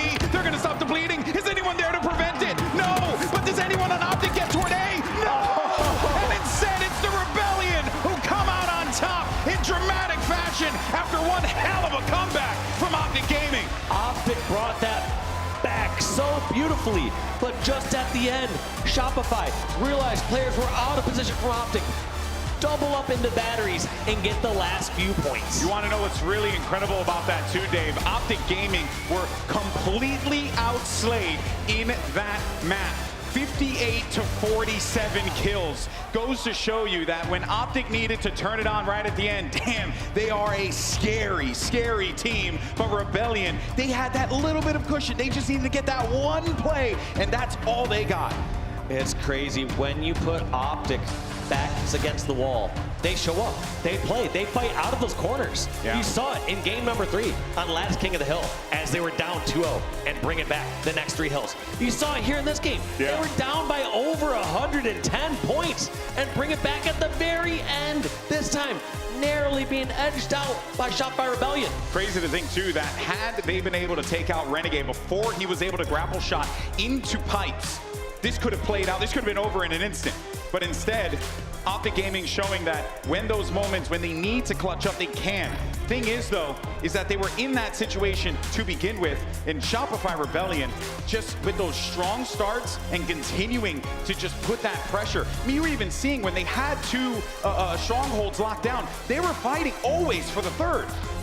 Always fighting for that third. And right here, this is the time that Optic got caught off guard. They had too many players over at C-Plat, over at Hydro side, and they didn't make a play quick enough towards B or A. And Shopify, because of that great last-minute decision and disadvantageous position from Optic, close out a game number 4, putting themselves 1 game away to punch their ticket to the grand finals. What an achievement would that be for these guys here as we get ready for live fire. Look at that. Tied up 7-2, 7-2 on this map and mode. So if you're Optic, you got to be feeling a little bit of confidence here, because look at the rest of the series layout. You get yourself that neutral bomb. You get to that point, force that map 7. Shopify, you know, kind of swaying on that stage after how they started this series. You're right back into this one. And we're wasting no time, folks. Let's jump into the action. Live fire Slayer. Can Optic do it? Can they keep themselves alive? Or does Shopify Rebellion punch their ticket to their first ever Halo World Championship Grand Final? Take a look at those stats, though, from Cycle. During game number 2 on Slayer, 16 kills and 2.67 KD. Damn. Also, 4,000 damage? Yeah. 4.1k damage in a Slayer? It's unheard of. It's like he just spawned up and just had bullets going everywhere, you know? It's insanity. Frosty, probably one of the best QT players in this tournament. This quantum translocator in his hands is something of beauty, but does not manage to get the kill there, but he'll be able to pop in and out when he needs to. Pound, gorgeous reads from there, not having any of those shenanigans. No, just solely aware of that. You saw the respect that he's giving that sniper rifle, saying, my best chance to get the sniper is to somehow get a back smack or throw a plasma. But despite Bound hitting a 6 shot like that, he passes the sniper to his teammate Legend. And that's because he's got this camo here. Frosty, not sure when that push is going to be coming through, trying to use those grenades to push him back, but that was just a clean, easy kill for the Legend himself. Early days here. As Bound's looking to get a fight going with last shot. Gets out on that one. Nice headshot onto World 2. Such a good play from Bound to take advantage of the opportunity. One thing that Bound doesn't get enough credit for is how aggressive he is and how he can make plays during these neutral scenarios. So when he has a teammate who has a sniper camp across the map, many players will just sit back and say, all right, let's our snipe do something. Yeah. Instead, Bound is creating opportunities, getting information, and finding out easy spots where Legend can actually go get a pick and reposition. Yeah, that snipe that came through with the camo prompted all of Rebellion to just work the nest side of the map here. But Optic more than wise to it, stops them, and this feels like the opposite of what we saw in that Solitude Slayer game, right? Optic Gaming with that strong start now. Exactly what the doctor ordered. You have to think too, after the way that King of the Hill game, or rather Stronghold game, excuse me, played out, they have to have that confidence, and they should. They're Optic Gaming for goodness sake, but they have to be feeling good about how they've been playing in this one. Feeling real good, that's absolutely certain. But look at Renegade just getting in lines. And this is what we're seeing. Look at this comfortability now we're seeing from Optic. That wasn't there before in the first couple games of the series. They're catching Shopify off guard. They're charging around without getting punished every single moment like this. Look at this flank that he's already prepping on. Renegade, so smart, slowing it down. You heard him just clanging and banging down low in the mud, and they were ready for it, but he stopped, he waited, he crouched for a second, and then he went right back in for the attack. Even though they end up dying there, he does manage to get, at the very least, his players tucked away in the back, allowing his teammates an opportunity to be able to make those pushes happen. And they'll get a couple of kills out of this one, keeping that lead to 8. What a great answer kill there by Bound. He was the only one alive, only one near top center. Finds out that World 2 is weak over there, gets at least that finish, and now his team off the spawn, despite having inferior positions, have the numbers advantage. Last shot looking for a target with this. Does find Renegade. Quite low, but is able to get out of there. Split spawn too for both of these players. Last shot, knew that there was going to be someone behind him. At the very least, he's able to get something out of that camo. That's going to be 3 players down here for Optic Gaming. Sniper's going to be available to grab. Formal can't win out on that fight, and Royal 2 is going to win instead. Royal 2 trying to reposition. What does he decide to do with this? They're coming back into this one, Dave. This was quite a lead that Optic had at one point, and we are within striking distance. But this does, like I said, feel a little similar to a Solitude game, except the roles are reversed here. Optic need to do everything they can to just keep that pace. Non-stop pressure on Royal 2. They're not letting him get comfortable. Look how long he's been at no shields for. Has to jump that sniper off the map. And what should have been Shopify's key to get back into this game and try to tie this up, all of a sudden, swim in the water. Yeah, but Optic knew that win con though, right? How many times have these guys played against Royal 2? You know what he's going to do when he gets his hands on that snipe. So you have to remove that from the equation. They shut him down. All that to say though, Shopify Rebellion, despite being down by insurmountable numbers, have been able to come back into this. Now they're within 1 kill from tying this one up. Wow. Look at this fight for the tower though. Relevant's power position coming on up. Man, that moment-to-moment decision-making there from Frosty was just so gorgeous because he throws down the spiker, knowing that that player had to push. He takes the other side of the fight rather than going up against him on the right, takes the left, forces him in front of that spiker, gets the kill, and now Shopify Rebellion have the lead. Yeah, you'll notice consistently these top players, especially when they're at a numbers disadvantage, are able to isolate a melee. They're able to force a player into a close range fight where they either have to decide, am I going to get grenaded or am I going to get meleeed? Bound, trying to play his life in the back of the field there. Won't be long for this world as he's taken out. And now Rebellion have been able to get themselves a little bit of a lead here, but it's a fragile one. Just 2 kills. Camo's coming up in a few. They're anticipating it. This is where this next big fight's going to be happening. And there you go, Camo online. Who's going to go and grab that one and use it to great effect? It's only a 1 kill lead. Great reads from Royal 2, getting behind enemy lines here. Key door is available. That's a double kill. It doesn't get any better than that for Royal 2. Might be able to even pop him with the nade. Triple kill for the one and only. Capitalizing on that chaos, giving his team now the lead after Optic got off to such a strong start, and he's not stopping just yet. Finding where these players are at, getting so much information. And this is what's so dangerous about Shopify. There's times where they get that slight lead, and they know when to press gas, and they know when to press brake. 40-37 now for Rebellion. It's kind of what we were seeing earlier, what Optic was doing to the Rebellion, making them having to take those, weird, awkward fights, 1v1s, right? Or you think it's a 1v1, but instead they are just someone lurking in the shadows. Little plays like that. Now Optic looking to actually group up here, receive this pressure that's going to be coming in from the Rebellion on the garage side. And they know they have to anticipate this because the camo's in the hands of Cycle. He's able to get himself one, looking for a second. Everyone's there too. All of Shopify heard the calls at Key Door, and everyone is collapsing wherever they're at. You look at Shopify, or you look at Frosty fighting those players over at Cuts. You see Last Shot hunting somebody down over, also at Tower. All of these players have been doing such a good job of hunting Optic down when they're stuck in a bad position. 6 kills remaining though for Shopify Rebellion to punch their ticket to the Halo World Championship Grand Final. Can they do it? Optic Gaming have shown that they can come back when the moment calls for it. There's only 3 kills that they need to get to tie this one up. And they gotta remove this snipe from the hands of Last Shot. If he has it in his possession, it's going to be a problem. Look at this play, having Royal 2 lead here. I like this play, how they do this now with Sniper. Instead of always having the Sniper be the first one to expose themselves or peek out, they have somebody else do the dirty work, someone else lead the fight, get some information so that Sniper can more confidently go around and take their fights. Last Shot didn't get the info that he wanted. Optic turtling. Last Shot creeping around the corner, is able to find one. Looking for a second. Here he goes. Might actually get pressured from the player down low, but no, he's going to die out of that one. Sniper's going to be down, but Rebellion are going to have bodies all around it, so they should be able to reclaim it now. 47-43. Only 2 kills remaining after that 48th one gets locked in. Now I don't think anyone grabbed that snipe, but it doesn't matter. Doesn't matter. The fight's going down in the garage. Going to be coming out and make that 50. Shopify Rebellion in the grand finals with the commanding 4-1 victory over Optic Gaming. And what a game and what a series that was. Optic showing that they can't fight back in those moments, but the Rebellion are too strong. They will punch their ticket for this Ord's first ever Halo World Championship appearance and an opportunity for the likes of Royal 2 and Frosty to hold a trophy over their head yet again, and to do so for those young men on that stage right there, last shot in cycle, for a World Championship. Unreal.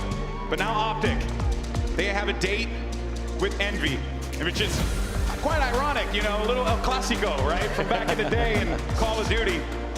Circumstances a little bit different this time around with both of these squads, but Optic Gaming certainly are going to be looking for blood when they get ready for that elimination final. But Rebellion, the day belongs to them for right now, but the job's not done yet. But if you're looking at the scoreline and you're thinking about Rebellion's chances in that grand final, well, I think you have to be feeling pretty good about your squad. They're looking good, looking icy. You know, you had a lot of close games there going in favor of Shopify. You had moments where Shopify were down. Yeah. And somehow brought it back. But that's not the last we'll see of Optic, as you said. Yeah. And also, we're going to see how Envy comes out. I mean, they look so good against Luminon in their first match of the day. My guy Descendant holding it down for the Boricuas out there. He's having a damn good event. Looking forward to seeing what he could do. But that is, of course, going to do it for us here. Dave, love you, buddy. Thank you so much for everything. Appreciate it. Thank you so much to everyone who've dealt with our shenanigans over the course of the Infinite HCS season. We're so grateful for you guys. And that's going to do it for myself and for the Legend Wall Sheet. We thank you all so much. And for now, let's send it over to another legend. We have Guy Blaze standing by with one of the players of the Rebellion. Yo, thank you so much, G. Seattle, get loud for Shopify Rebellion. They're going to the grand finals. And I got last shot up here, and I believe you got the last kill in that series. Talk to me about how you and the boys are feeling now going to the grand finals, and what was y'all game plan going against this Optic Gaming team who really wants to beat y'all, man? It feels good to be in grand finals, first time in the Worlds. You know, going into the series, we just wanted to, you know, focus on the first two game types, and we got the job done. You guys got the job done, but the big one isn't done yet, okay? And this is so far your highest place in Edo Worlds. Last year you got top 4. Just talk to me about how proud are you being able to play in this grand finals. You've had a crazy career, you know, even being trained by your sensei rescue killer, coming all the way up here to the stage to playing with some of the best slayers in the league. How does that feel? Yeah, it feels great. Shout out my teammates, shout out my family that's here. And yeah, we're gonna go back here and get ready for these game types. All right, that's gonna do it for us on the stage. Lot, take us away. Thank you so much, Blaze. Wow. Shopify Rebellion, my goodness me. I was hoping for a competitive series, to be honest with you, just because I don't want this day to be over just yet. But you just cannot deny how perfect Rebellion play, consistent game modes and game types. It's just unbelievable. And honestly, when you're looking at, you know, the graphics, right, and you're looking at the charts, who's better at what? It's really out the window at times for Rebellion. They're so strong on pretty much everything that you can never count them out, no matter who's best they're going up against. Clutch, when you're looking back at moments where you thought Optic had the lead, where you thought Optic had a hold on it potentially to come back here in this series, Rebellion denied. What does that come down to for you? What are you noticing in gameplay that really does stop to, you know, stop their opposition from applying that pressure and apply it themselves? Yeah, I mean, when you're watching these two teams play, this is the fastest Halo you've ever seen. And coming into the season, this Optic Gaming roster formed, and we talked about how they're going to set a record for the pace of play in Halo Infinite. Well, it's actually Shopify Rebellion doing that. I think Optic are struggling at times with how fast Shopify are in their face, forcing these split spawns, forcing them to be uncomfortable and not really letting the individuals on Optic shine like we know them to be capable of. I think it's poor for Optic to have started off slow in this series, because I do think the games got super competitive throughout the series later on, but they started slow and Shopify took all the momentum with them. I think if we do see these two again, we can hopefully see a more warmed up, ready to play Optic, because I don't think that they were quite ready in games 1 and 2 really specifically, but game 3, did turn into more of a series than what I thought was going to happen after the first two. And Tony, you're looking here at Shopify, just little to no hesitation there when you're looking at the B-roll as well. And I think that's something that is massive for them. And it also adds to that speed and that pace that we're kind of picking up on a little bit here. You see in the final moments of the Slayer, last shot takes the head off top tower. And then immediately following that kill, and I mean immediately, it's a swarm. The pressure is applied the second that goes into their favor.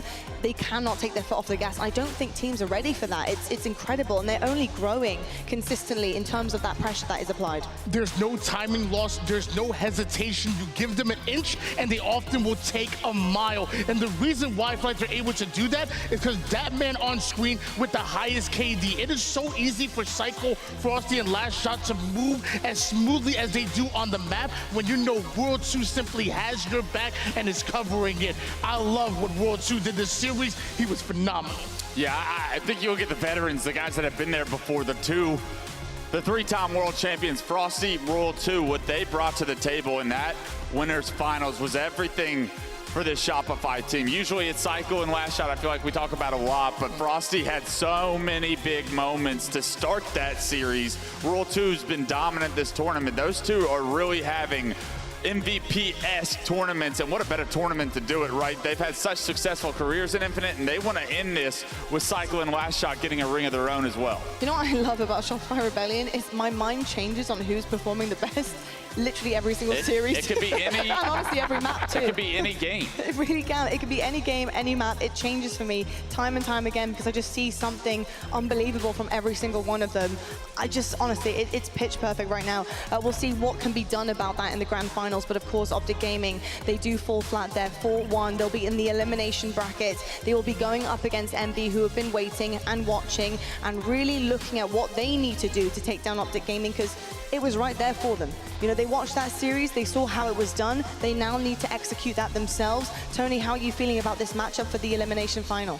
Oh, for Optic Gaming, you know, obviously you got hit in the mouth real hard, and now you know, you're shaking up a little bit, but obviously not knocked out. And we've seen Optic time and time again get knocked down to the elimination bracket and come back better than we saw in the winner's side. Envy, you stand in their way. You have an opportunity to take advantage of this, but it ain't gonna be easy. Yeah, we've seen veterans several times this tournament lose in the winners bracket, lose in the elimination bracket immediately following. So I'm looking at Optic Gaming to not fall into that same mistake.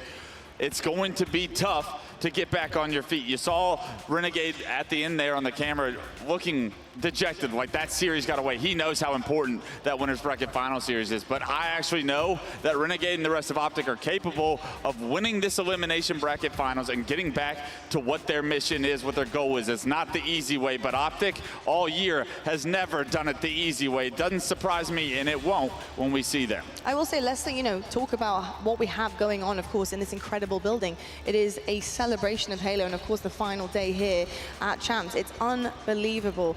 Sunday brings so much, but of course all weekend we've had something amazing on standby for you guys here to get your hands on. And Blaze right now is over at the playable area. Blaze, what's going on over there? What's up, everybody? It's Championship Sunday, and we are here in Seattle in the compound. Now, this compound has been an exclusive gift to us here at Worlds, but don't worry, you guys get a chance to play Halo Campaign Evolved in 2026. Now, we got the stage set ablaze here early off as we got our players out there competing, trying to hoist a trophy. A lot of cheers out there, but if you're in the compound, don't worry, we got these amazing HyperX headsets here for you that's toning out everything in the background so that you can get a clean, authentic Halo Campaign Evolved experience.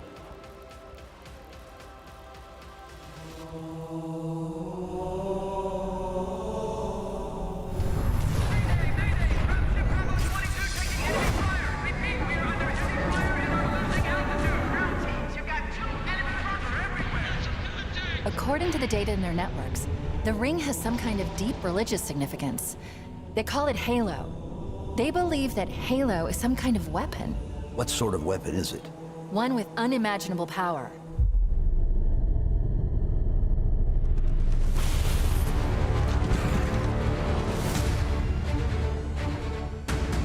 Chief, you gotta find the cartographer. We'll keep him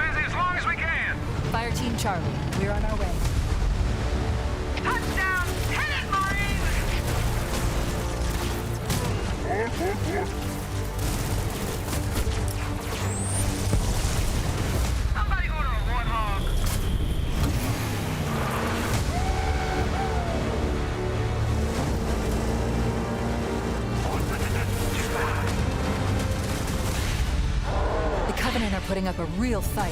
The cartographer must be here.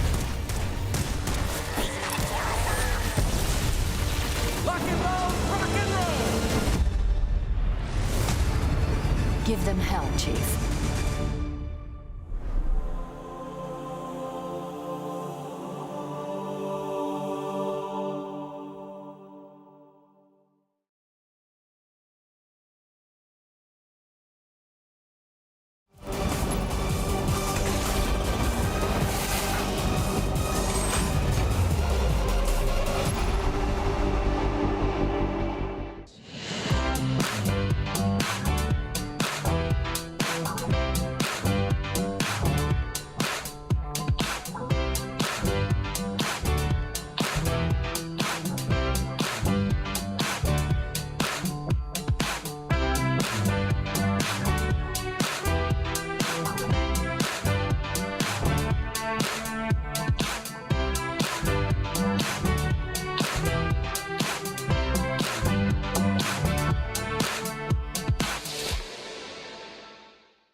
Yo, Umi, you there? Yep, I'm back. Are you ready?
The 2025 Halo World Championship is presented by HyperX, Omen, and Hayworth.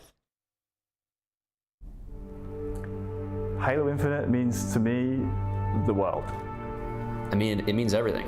This is the whole point of it. It's the whole journey. It's the whole passion. It's just everything. It's up there just for the simple fact that I thought I was done and decided to compete again. So it's always going to be special in that way. I'd say Halo Infinite definitely was up there. It was a little rocky for me at first, but I grew to definitely love this game. It's definitely amazing to compete in this game and play it every single day. It's been a really fun time. A game that for me has seen competitive Halo return to the top. It for me has been the best Halo title since Halo 3, and I can say that fairly comfortably. So for me, Halo Infinite means absolutely everything. Putting all of pretty much my free time as much as I can, and then some, hours and hours and hours and more every week for the last 4 years. yeah, the opportunity's been amazing. I hope to still have more and keep doing the exact same thing, keep giving my all. I mean, I just love Halo, so I'm just gonna play any Halo that comes out, to be honest.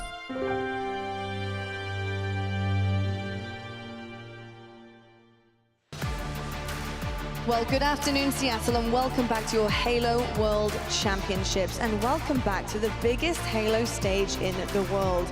It is now or never for our teams, and never more so than in this moment, because elimination finals, they bring a whole different level of pressure to the table.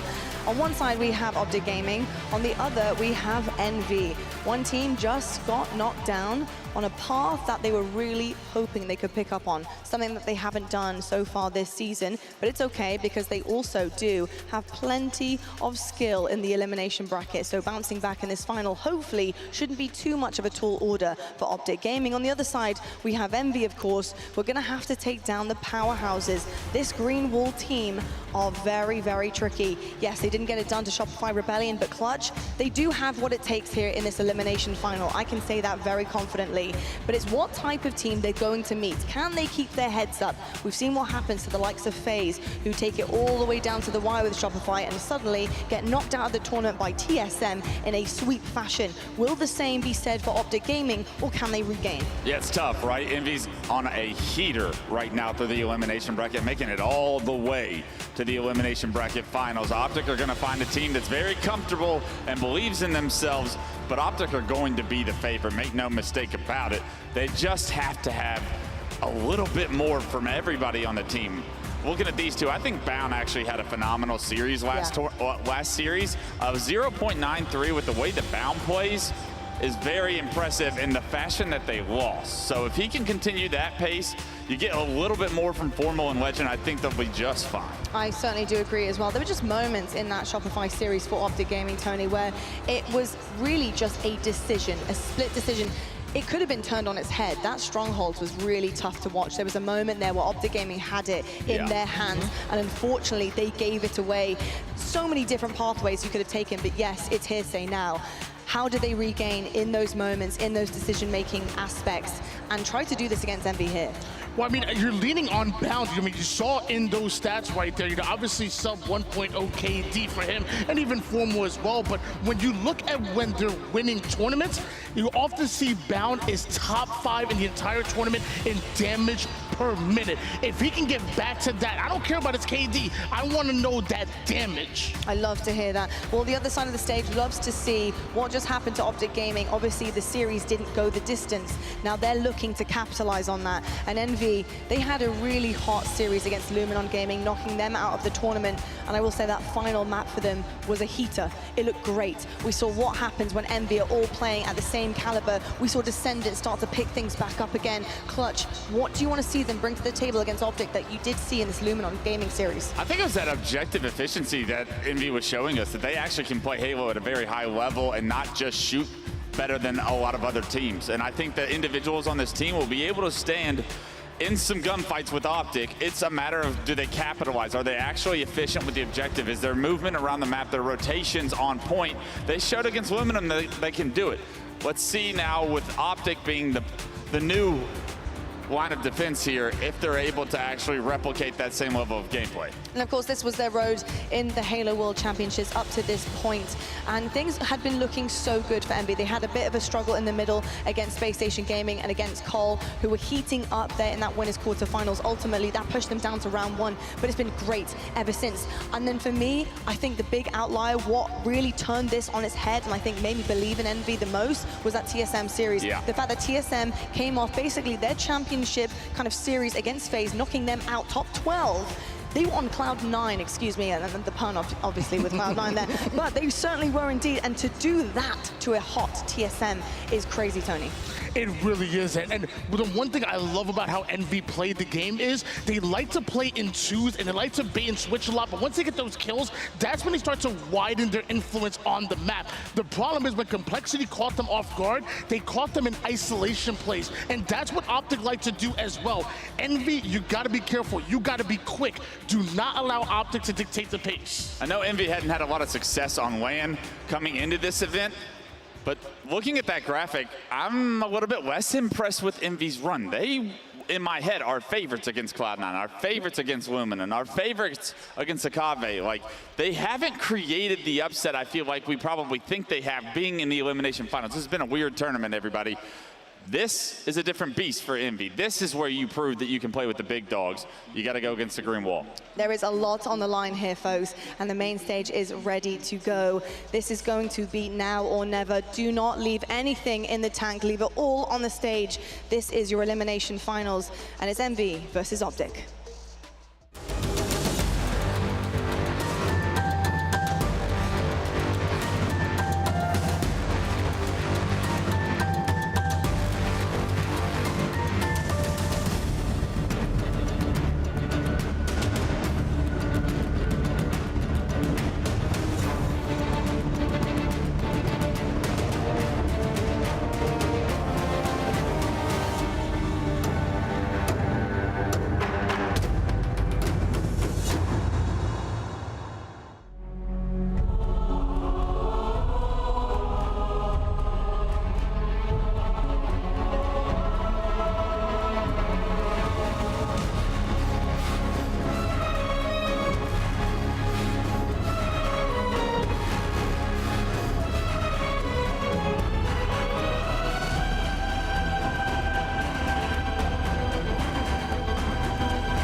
It is our elimination finals. Resurrection or redemption. Envy coming back from the ashes, roaring like the Phoenix, an organization that went away. Their first time in a final since 2017. Snipe Down, Pistola, Mikwin and Hook. But now they've got new superstars. Redemption for the team that was made to win world championships, forged for moments like this. Formal, Legend, Bound and Renegade. Superstars on that stage. Some have been here for a long time, some only getting comfortable. And it all comes down to this.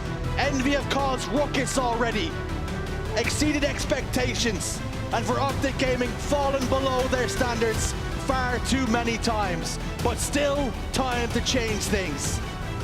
Still life left in the tank. Shields up, weapons hot, we're underway here. And what a way to start it as well, with it being CTF forbidden here for Optic Gaming. This maybe could be the perfect balance in terms of a map and mode, just to give them that confidence once more after being sent down into the elimination bracket here. Or perhaps could we see something that we saw just last event, only merely weeks ago, when they dropped down into that elimination bracket and they were caught out by a very hot FaZe clan. Or Envy, maybe in exactly the same position. They are on a run at the moment, taking down anyone in their way, but Clutch made a very valuable point. They have not necessarily been tested by any of the really big teams now. And if they are going to take down someone like Optic Gaming, they almost have to find another gear here in these elimination finals. The game slows down. All 8 players on the map and not a round flying through the sky. Renegade is clearing his angles. Envy trying to bait Optic Gaming in before they explode out the blocks. Jackson's found Renegade. He's down to no shield. Piggy arrives to try and finish that kill, but has to settle for a trade. Legend with the sniper rifle now. Optic Gaming are taking control of the map. But Precision, with that sniper rifle, finds the face of Legend, and now all of a sudden, the sniper rifle that Optic Gaming controlled, no longer a factor, no longer an issue. It's in the hands of Jackson. Envy have got 2 snipes here. I wonder if once more Optic will fall victim to something that's happened many a time in this tournament already, where for Envy, this is their final, really. This is further than they would have ever expected to get, but for Optic Gaming, this is the expectation that they would go through this and get another stab at Shopify Rebellion. And sometimes when you have that mindset, you just allow the other team to just get a leg up on you. Optic Gaming have to be careful. They have to respect what Envy have been able to do to get to this point. And we can already see Envy confidently holding the map at the moment, but Formal has got the overshield. Remember, one of the key reasons why Envy were able to take down Luminon earlier was their overshield control. And Optic have maybe already sensed that. They've already denied that. And Now they're going to have a lot of map control, and Bound might be able to pull this flag off the back of it. Precision was trying to make it an awkward fight for Formal. Formal gave up on it. Left it for somebody else. The kills have come their way. 3 dead for Envy. Flag was on the move. Bound is taking it. The scenic route, must be said. Precision makes Formal miss the first shot, but the second one will find a home. Bound taking it through the street. And Piggy is the only man on the map that can stop this. Bound shields come back and they're not taking any damage. Optic Gaming, they open us up. That'll settle the nerves for Optic Gaming a little bit, and for the fans in the crowd here.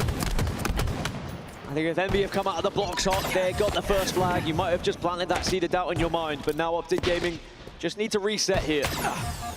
After committing to that flag, Envy gain a little bit of map control, but I think the first spawner has been able to really push out. I think it's going to be Legend, who's just a little bit further up as the first point of defense here.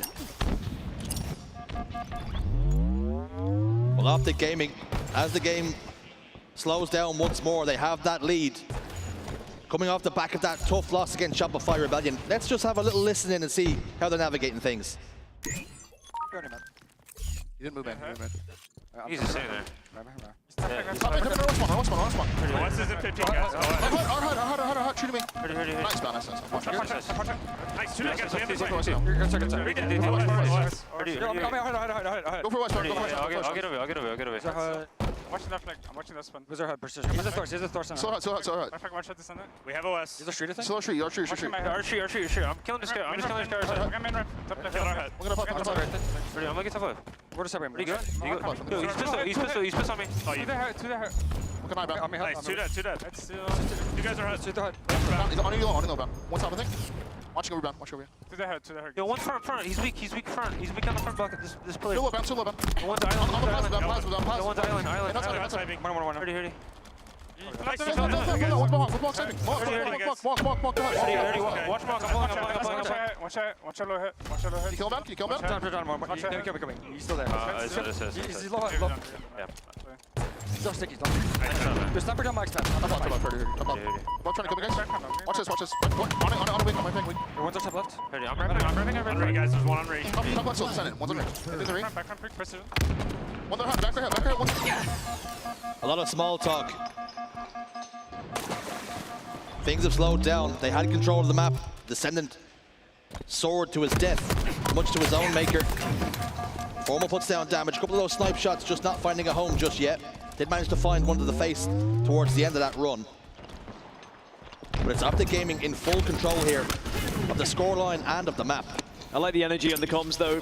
Optic don't sound deflated after the loss to Shopify earlier. They know there is still a job to do here in this elimination final. Envy are going to be no pushovers.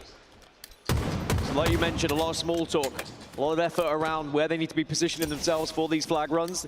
Couldn't quite get that one converted before when Renegade did move it. There was just one player that was out of their sight lines they couldn't get hold of. But they still find themselves a flag up. 6 minutes now remain. Sniper rifles and overshield about to spawn, so this is a big moment. Could be a good turning point for Envy if they're able to get hold of that Ovi as well. You have to ask the question. When we've seen teams like Envy in the past get to this stage, playing against an Optic Gaming, a Rebellion, or a FaZe, how often do you see that team almost as though they're happy with their exploits? They've set out what they plan to achieve. They've actually exceeded those plans. And they always come out flat. That's the challenge that Envy have here. Find a way to respond to this aggression. Because right now, it's all going swimmingly for Optic Gaming. Descendants in the respawn screen. The last 3 members of Envy back towards their own base. Precision slides out to his death. And it's now a 2-0 Optic Gaming lead. Optic have done very well at shutting down Jackson and not allowing him to get into those anchor points.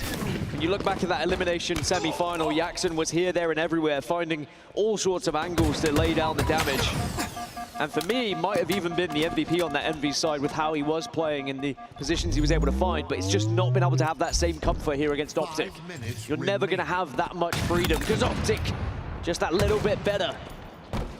They catch you out, they spot those kind of things, and they will hunt you down if they feel like you're a threat on the map. But Descendant does find one with a snipe. Maybe a slight opening and a chance to push towards the base here for Envy, but With 4 minutes and 40 on their clock, they need to start thinking about getting a flag soon. They're thinking about it. They're putting it into action. Found the Legend, make it formal as well now in the respawn screen.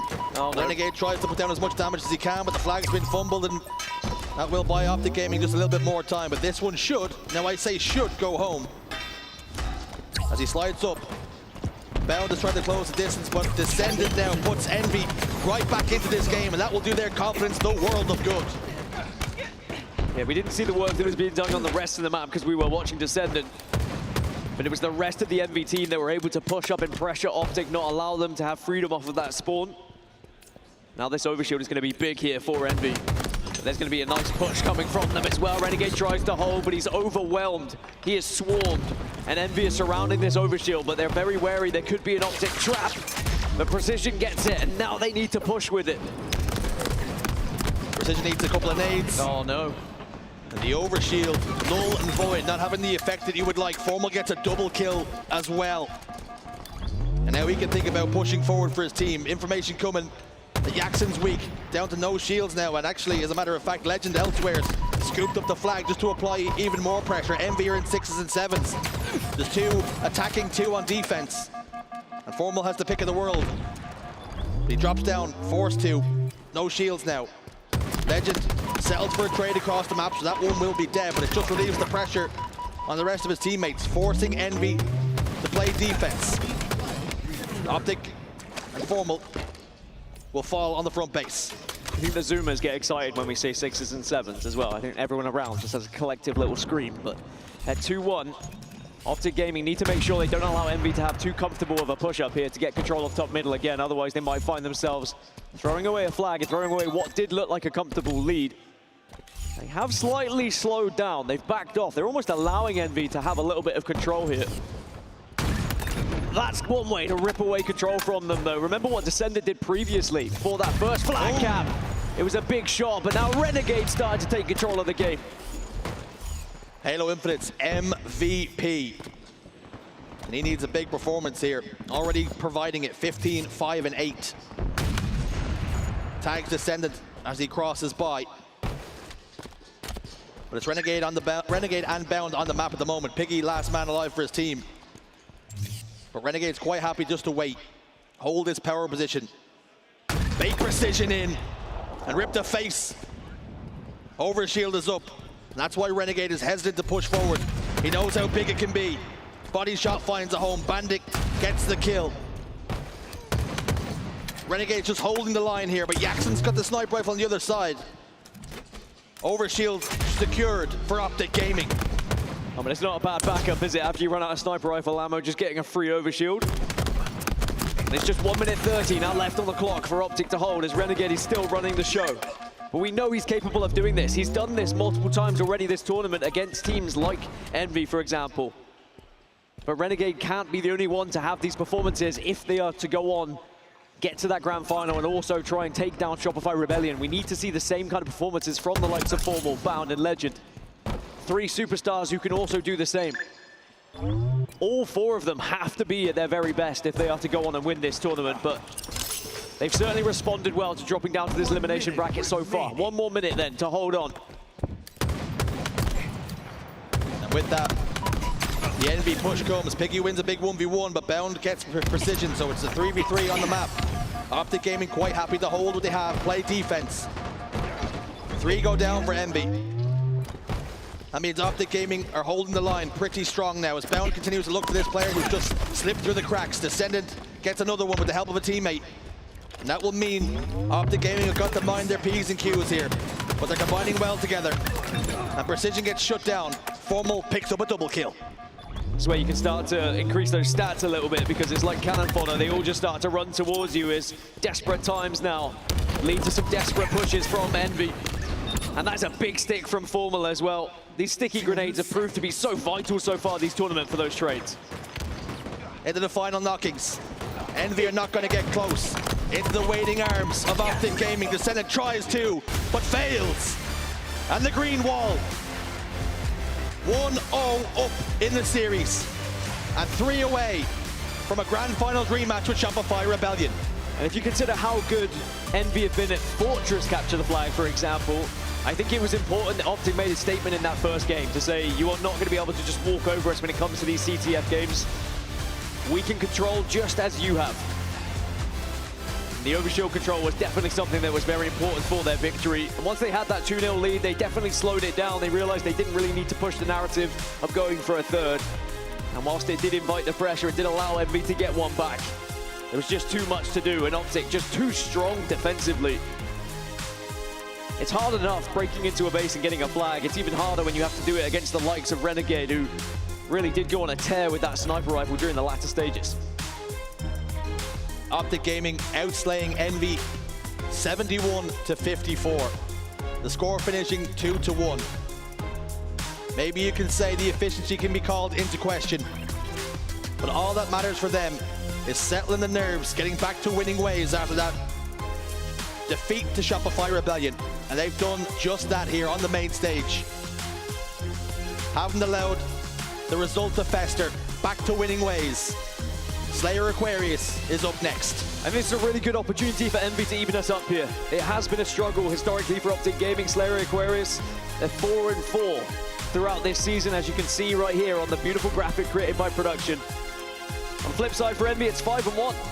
Only losing out once. This is going to be something they'll look at this series layout and saying this is a must win, especially when you start to look further into this series, especially with Recharge Oddball coming up next. We know how amazing Optic Gaming are on Oddball and Recharge specifically. If you drop Slayer here, and then you're going into that third game saying, well, how on earth are we going to take them down on one of their best game types? Very quickly, you could be 3-0 down here in this best of 7. And then you would have to try and go for the reverse sweeps of all reverse sweeps, trying to do it in a best of 7 against this Optic roster, who I'm sure will want to make this quick. They will want to easily breeze through so they can not waste their energy on this elimination final and focus on their main targets of Shopify Rebellion. Do Envy have something here to suggest that they can go all the way and go the distance against an Optic Gaming roster? For Optic Gaming, there's winning, but there's ways of doing it as well. And a clean sweep would be a statement with a punctuation point as well. Head back in against Shopify Rebellion. Lock up once more. Envy, though, still stand in their way. And for Envy, ambitions a little bit differently. You do not want to get 4-0 swept in this elimination final. An incredible World Championships run. But don't let it end with Optic Gaming dominating. Make them work for it. Renegade gets camouflage, but it gets burned. Good work from Piggy. I mean, it wouldn't be the first time we've seen it, and I'm sure it won't be the last. Time and time again, we see teams getting to this position, but then falling to that squad that drops down from the winner's final. And what can be a very one-sided affair, but we know what Envy are capable of once they get going. They need to brush aside that game 1. They gave it a good effort. It was close. But now on a map where they should be the favorites for, they need to prove why. And it's about confidence. It's about getting into these engagements, not fearing the names you're going up against as well. And they have an 8-6 lead to kick us off. Wonderful start from Piggy as well. 5-1-1. Precision with 3 assists. And they start to collapse on the Optic Gaming hold. Legend back base. They trade damage. Formal's going to venture out now. He'll be met by Precision. Bound goes down. Formal settles for a trade elsewhere. The kills favoring Envy, at least they were for now. Renegade top middle. Receives a lot of damage, but that's a beautiful nade from top middle just to clear Piggy out. And it's Optic Gaming who now hold map control. A complete flip of the script. Although Envy collapsed and the kills were starting to favor them, we're all tied up. I would be worried if Envy lose this one. Especially when we know how good Envy are at Aquarius, because their ability to work together just with pure bandit skill has been incredible so far this tournament. And on a map where it is truly down to really just teamwork, you don't have to rely on individual ability as much, and Envy seem to really flourish in these scenarios. You rip away the sniper rifle, you take away the shock rifle ability. And of course, we know the heat wave's not being used either. And it means that these cross angles that Envy find, the anchor positions they like to find themselves in, they can be so powerful. Whereas Optic Gaming, maybe because they know how powerful they are as individuals, they might just get caught out a few times trying to move around the map. As I say that, Formal on his own just punches his way through the map. So important for Envy not to alter the strategy, not to change the recipe. Remember what got you success and got you a ticket to the dance in the first place. This has been such a strong map mode combination for them. We're all tied up at the moment, but Formal's got the camouflage. And he can have a heavy influence in what way these next few seconds are going to pan out. Formal does eventually push in, and he's greeted by Bound as well as they work together in tandem to get the kills. And now it's 21-21. Jackson going to be the next target, and Formal just constantly calling out to the rest of the team about where those players are. And he's not the only one calling out. Of course, Envy, I'm sure, will be calling out where that camouflage is, and maybe it's a good time to jump into a listening with Envy and just see how those comms are. Reset, new fight. Two car one, they might hit our gen, Yeah, one's our brick. Top 10 going. Yeah, 3. Top flag trims. I got spawn done. One's fridge. Yeah, spawn blue flag. I'm trying to help you, Peggy. Trying to get out fridge. I that. Good. Yeah, let's get out. Top B. I'm trying to help Ethan. Keep moving, guys. Yeah, P2 legend. Go there, watch out, renegade. Hurry up. I can help you. You guys P2, I think. You guys P. Nice. There's a guy P2. Fight top P. Yeah, we have numbers. Almost there too. Spawn blue base. Almost here too. On there, P jump. The heavy yellow P. Two bottom P. More top P right now. Playing there fridge now. Play fridge with me. He's at bottom P door. He's holding the P door. Other guys super. Nice. Let's go. Play top car. It's gonna be car probably. Maybe a lifeline then from the double kill from Jackson and the scream across the main stage, but it's still a 5-kill difference. Make it 4 as I say that. Descendant gets 1, it's traded out by Legend. A 5-kill lead is big though here for Optic Gaming. And how many times did I say against Luminon, Envy, they're a team who love structure. They love that slow kind of pace of play, but when you think about slow pace of play, historically, it was always Optic Gaming that really pioneered that style. Now, I know this is a different look, Optic Gaming. But at the same time, they'll be more than happy to take their time and have a little bit of structure about their games because that gives them extra time to plan, and they are one of the best teams in doing so. It was a very interesting comment during that listening from Envy. Somebody said, keep moving, which means they're starting to recognize that we're maybe playing even slower than we intend to, because the weight of the moment is only getting heavier and heavier, and the more space you give up to Optic Gaming, the more they'll make you pay. But Envy now starting to turn the screw. It's a 1-kill game. Descendant has the camouflage. 2 members of Optic Gaming inside of the base. Renegade's down to no shields. Precision's going to try and close the distance and apply the finishing touches to that kill, but Renegade, Bound, they combine. And now Descendant is forced into an uncomfortable position. He has got to push forward to the full shield players. Bound shuts him down. I was going to say, so frustrating as the camo player to see your teammates fall, but then to go down yourself. Find yourself 4 kills behind and you have to build once again. And Optic Gaming can play this slow. They can force Envy to start making those mistakes to get them into those uncomfortable positions that you were just talking about. Still up by 4. Every single time these kills are being traded out as Optic get closer to victory here in what I would consider a must-win for Envy. The rest of the series layout, there are some big maps and modes for Optic Gaming that they love, that they flourish.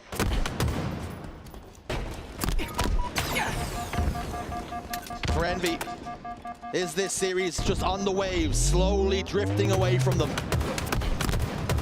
Optic Gaming continue to keep them at arm's length, and as a matter of fact, now starting to grow that lead. Precision slides in, gets 1, but is immediately traded out. And somehow, some way, Legend picks up a double kill.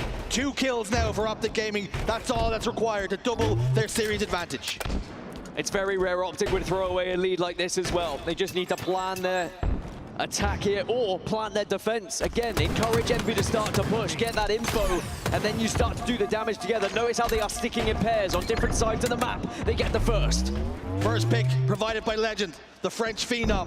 When's the next one going to come? Jackson's inside the fridge, they're not aware of that. But Formal elsewhere gets the kill that he needed onto Descendant. and the green wall do double their lead. Envy in real trouble because this series layout doesn't get much easier for them. That Slayer was huge and it slipped through their fingers. Optic mean business. They want a quick return back and an attempt at Shopify Rebellion. One thing I noted after they lost that series against Shopify, it was Renegade's reaction, it was his body language, it was frustration. They know they can do better, Optic Gaming. They know they lost some games where they feel like they probably should have won. A few mistakes here or there, a few heroics here or there from Shopify. And sadly for Envy, they're going to go up against an Optic Gaming who are just a little bit peed off after that matchup in the winners bracket. But with it being a best of 7, there is still time for Envy. And even though, as you've alluded to, as we've both been mentioning, the series layout doesn't really get better in terms of statistics. Once you get past map 3, maybe there's hope. And if, by some miracle, Envy can steal Oddball Recharge away from Optic Gaming, that would change the entire narrative here of this series layout. But with what we've seen so far, it's very easy to start to think that Optic Gaming might just run away with this one, especially when you look at those numbers. Looking at those numbers, Envy, a mixed bag, 3-2. Make no mistake about it, it's a 6-0 record for Optic Gaming. 92% win rate on rounds as well. And a player I want to highlight, Dan, who in an interview recently said this might be his last tournament, and he is okay with that. Formal. An incredible performance, going 16-8 in that game 2, Slayer. Yeah, a great tournament to call it your last as well, with it being the final HGS Halo Infinite tournament, of course, of this season. Great announcement, of course, with DreamHacks coming, though, and the Halo Fest, so we will still have more Halo Infinite action. But still, it's a wonderful time for us all here, and I think everyone understands how big a moment this is for Halo at this tournament. Yeah, I think how big a moment it is even for Envy. Of course, already exceeded those expectations, getting to this point. But Clutch laid down the gauntlet, he laid down the question. This is the time where you're really going to start playing against some of those upper echelon squads. And Optic Gaming right now proving to be just too much for them. Too much indeed, but it is going to be a quick break for the players as they just have a little reset here, but no one off and toddling to the bathroom. This is usually when players start to disappear, but both teams bums in seats, and they are more than happy to stay focused and start to think about how this next one's going to go. But with Optic Gaming not losing it thus far this entire season, you would be crazy to bet against them at this point.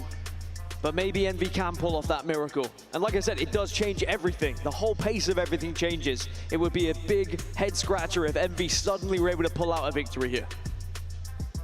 And with Optic Gaming being such heavy favorites in this third map, who was the player you look at, Dan, on the oddball, on recharge? Who was the one that is finding those little pockets of space that's really getting success? Who is the player you're looking at to make the difference? I mean, it's Renegade. He is unbelievable all tournament long. He has been all season long, all game long in Halo Infinite. He is the MVP for a reason, and we've seen him dominate this map single-handedly time and time again. And if he does get going, it will be close to curtain call for this Envy roster. But it's not easy to shut him down. And already he starts us off with one, and he's done damage to secure the second, and it's all for dead for Envy as Optic Gaming lay waste to the entire squad, and now we'll start to set up with this ball. The perfect opening. 4 dead for Envy, and Optic Gaming keep all 4 guns on the map. Complete map control now, shock rifle to play with. And they can set up. Precision will back Renegade down off the bat ledge. And Bound now just closing the space and helping Renegade in case the push comes across the bridge. He's quite happy with what he sees, but Precision overstayed his welcome as far as Renegade is concerned. No longer a problem, no longer a concern. 1, 2, oh. Easy as you like. You're just walking into Renegade and a warpath that he always lays down. It is so simple, or he makes it look simple, should I say, as he finds another. The shock rifle in particular looks disgusting in his hands. And at the moment, he's 6-0. Remember, we saw a killing frenzy, almost a running riot from him yesterday on this map with the shock rifle, and perhaps he's going to try and do something similar for us here. Renegade almost playing with his food there with Precision. Thought about the shot, waited, pops the shields. What a start from the Demon. And Envy just haven't had a response. 46 seconds. already amassed for the green wall. Descendant bottom elevator. Problem is, he's isolated, and the push is coming from gold pipes. Descendant is now aware of that, drops the ball. Bound closes the distance. Descendant down to no shields, no longer a problem. Renegade puts another one in the grave. Putting bodies in the ground. That's what Renegade does best. Enemy halfway to victory. And he knows he's on for a frenzy again, by the way. We saw it yesterday. Once he got that frenzy, he started to play in a different way as he was looking to try and make it that one step further. He's not playing as aggressive. He's putting himself in slightly safer positions, and here's the frenzy waiting for him. Does chase it, does secure it. It's another killing frenzy alongside a triple.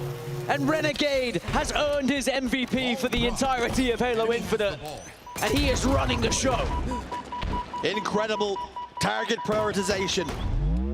And he falls from the heavens and gets a free kill with an elbow to the spine. Can't be stopped, won't be stopped in this form. Precision scoops up the ball. Jackson firing from the back ledge. Renegade, easy pickings. The game looked so easy, looks so easy on Renegade's POV. The ability that he has, absolutely frightening. And he's got the shock rifle again. Picky gets a stick onto the ball carrier. Renegade shows he is human after all and misses a couple of shots. He's just doing it to give him a chance at this point. He's up to 13-0. This is an elimination final, by the way. At the very end, the culmination of this tournament, and Renegade is still able to play with this much freedom. Jackson is next target. Jackson deleted. Piggy's next. It's a running riot. Oh, it was so close. An absolute massacre. Renegade finally shut down after 15 kills. 81 points to 25. Optic Gaming 15 seconds away from claiming the opening round of this oddball. It earned a round of applause from the crowd at the attempt as well, because I think everyone knows that Renegade was putting on a show for us. And that's how comfortable, that's how in the element he is right now. But as I said earlier, are you going to have this much freedom to do it against Shopify Rebellion if you are to get to those grand finals? But certainly Renegade trying to make a statement here that they want to get it done fast. All the meanwhile, though, even with this constant Renegade POV that we've had, and for good reason with how he's been playing, Optic Gaming still need 18 more points, and Envy have kept in it. He's worth the price of admission alone. No. Welcome everybody to the Renegade show. Maybe this episode is over, but he'll be back. Make no mistake about it. Jackson gets put in the dirt by Bound. But in the background, amongst all those kills that Renegade is getting, Envy have got a few points on the board, and they're closing in on that lead. But Formal has the camouflage and a kill to boot. Yeah, it might have been a good thing that Renegade died, to be honest, because it just meant that Optic could probably play around actually getting the objective done as well. But now Formal will just have a little touch, a little tickle of that ball. Doesn't need to use it though, instead will pass it off. 3 dead for Envy, and this might be the final moments of this round. You saw the stats earlier. It was, what, 92% win rate of rounds? It's very rare they even lose one round, as now they put themselves one up on what has been an incredible first round where we got to see Renegade on a running riot. And if you're Envy, you see that in the kill feed, what are you supposed to do? It's so easy to get deflated when you see the other team just being able to run around with such freedom. Formal throwing hands. 4 dead for Envy. The freest camouflage you're likely to see. Picky try as he might off spawn from long haul to stop Formal having the influence he's going to have. Descendant with a nade that seemed to come from nowhere. And there he is again. Renegade with a shock rifle. But this time Jackson ensures he's not going to have the influence, at least for now. Optic Gaming already securing 10 points off that hot start. But Envy are trying to keep this one scrappy. It was Renegade who got the first 10 points. I think he felt bad from the previous round and said, all right, I'll do some objective work. But then, oh, there's another shock rifle that falls into my hands once more. If you look at it, it's almost calculated. He's got 21 seconds of ball time, making sure that he's not the least ball time on his team. I got 21 seconds, Formula at 20, I can drop it now. A Renegade somehow finds the shock rifle again. He's almost drawn to it. Enemy has the ball. Descendant steps out a little bit too far. Precision, watch yourself.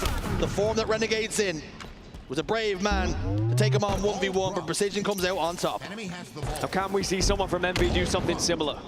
Can they have that moment where they can lead the charge for the team and get them back into this game? Precision has hit so many good shots already this tournament, does connect with the body. Same again onto Legend, but not being a headshot can hurt you. It's not quite the same as a body shot with a sniper rifle. It doesn't do the same damage. Now Optic will get a few down from Envy and get ball control yet again here. They are behind at the moment, but they will probably take the lead in the next few. You know, ambitions is to hold that ball over towards blue. Give them the option to play it if they can. It's long haul, and Legend is making the move now. Precision steps out, and he swings at bound, but his arm's not big enough. Two men in the respawn screen, a piece now. It's 2v2 on the map. Legend will play the ball if the pressure gets too much. He's made that call now. Shroud Trees goes down. Renegade happy to make this an ugly fight. And they combine. 2-for-1 trade. Ball back home. You said it was a 2v2, but with Renegade alive, it feels like a 2 versus 4. He's playing like he's got 3 guns at the moment. Formal has found himself a camouflage to work with, which is something we've said a few times already this series. Clearly is the one who is very much on point in terms of finding those power-ups, listening to the coach's calls.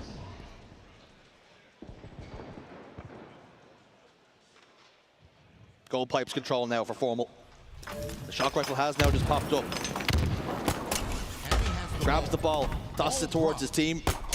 Grabs the shock rifle. But this one he will not be tossing towards his team. This one's for him to play with. He wants to have some fun now. Already seeing the success that Renegade has had. Jackson takes some shots to the body. Like you say, it doesn't quite have the same impact as a sniper rifle does. You've got to hit the face to see real success. Oh, and Formal with a grenade. Gets 2. Might not be done just yet. Piggy forced to put it in reverse. And Formal can just wait. Piggy knows he has to go this way. Waiting and biding his time. And Formal does not hit the shot. And Piggy opens us up with a double kill. Shock rifle now in his hand. But 61 points for Optic Gaming. Envy have got to get something cooking and quick. And when you do see shock rifle shots missed, you realize just how special that running riot was from Renegade in the first round. Piggy can't connect with one either. Renegade says, yes, please, thank you very much. I'll scoop it up. Connects with the body. I think he's only got 1 shot left in that shock rifle, but it is going to be a 35-point lead now for Optic Gaming as they try and close down. Precision holds strong, but somehow Renegade still gets that trade. Can Envy go against the grain and somehow steal a round away from Optic Gaming here? They have got it over towards blue, so even if Optic can break, the likelihood is it's going to be a play ball. So realistically, Optic will probably try and keep one person up towards glass so they can recover it when it does get sent back home. Just to remind people, on this map mode combination, Optic Gaming have a 92% round win rate. I'm no mathematician, but to me that feels like they've only lost 1 round when they played this. And that's the challenge that Envy have to do now, to beat that, win 2 rounds, and they're gonna have to do it without reply. Optic Gaming already securing 1.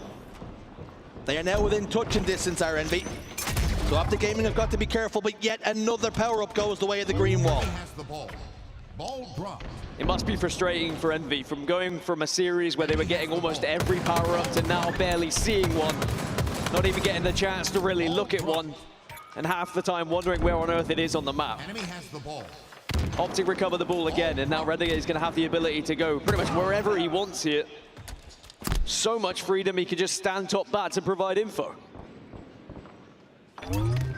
Trickles his way down gold steps, almost strutting down. The world is his oyster.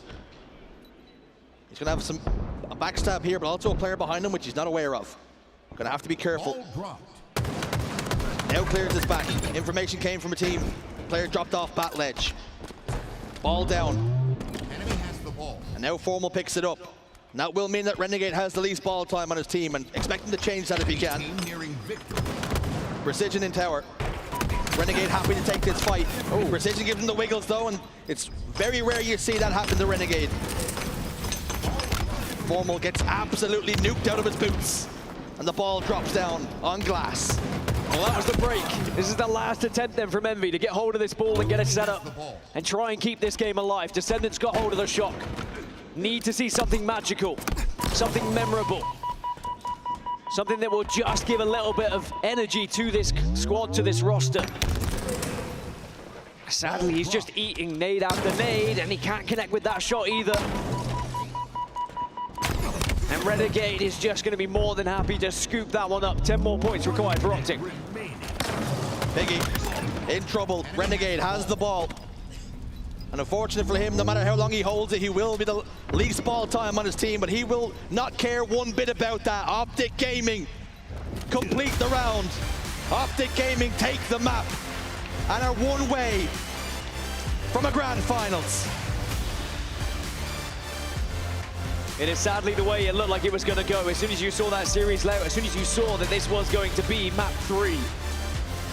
And you have to wonder for Envy, is there anything left in the tank? They've given so much this tournament to get to this point.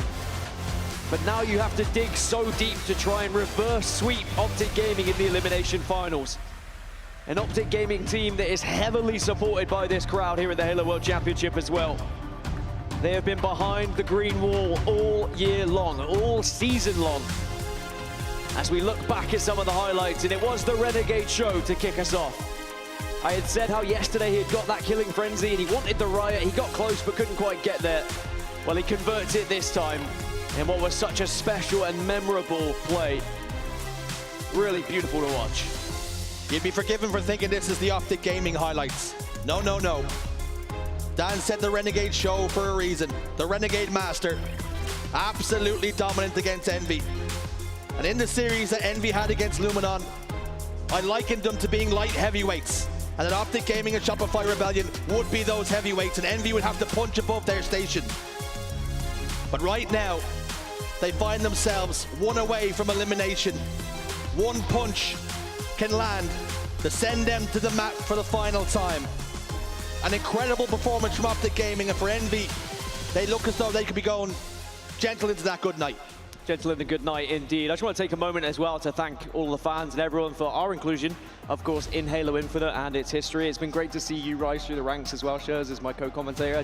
Yeah, it's a really special moment here and quite a tough one, but I love it. Yeah, it's been an honor and a privilege for Dan and I to share the stage. I think I want to say thank you to everybody, whether it be the fans, the people in the back, the sound engineer who I met in the elevator yesterday, who was a wonderful guy. And everybody else, just for making this whole thing possible and for allowing Dan and I to do what we love. It's been a dream. He almost cried, almost got him, very close. But yeah, thank you so much, guys. It has been amazing, but of course, it's still not over. We still have to finish this series, and we still have to finish this entire tournament as well. Is Optic Gaming going to be 4-0ing their way into the grand final? Will Shurzy ever cry on camera? These are the questions I ask myself at night. But all I know is at the moment, the way Optic are playing, they are looking like a dominant force that are very much focused on Shopify Rebellion. Sadly for Envy, they are just flies in the way that are being swatted against the wall at the moment. And perhaps the splatter of their blood will end up on live fire. King of the Hill is where we land.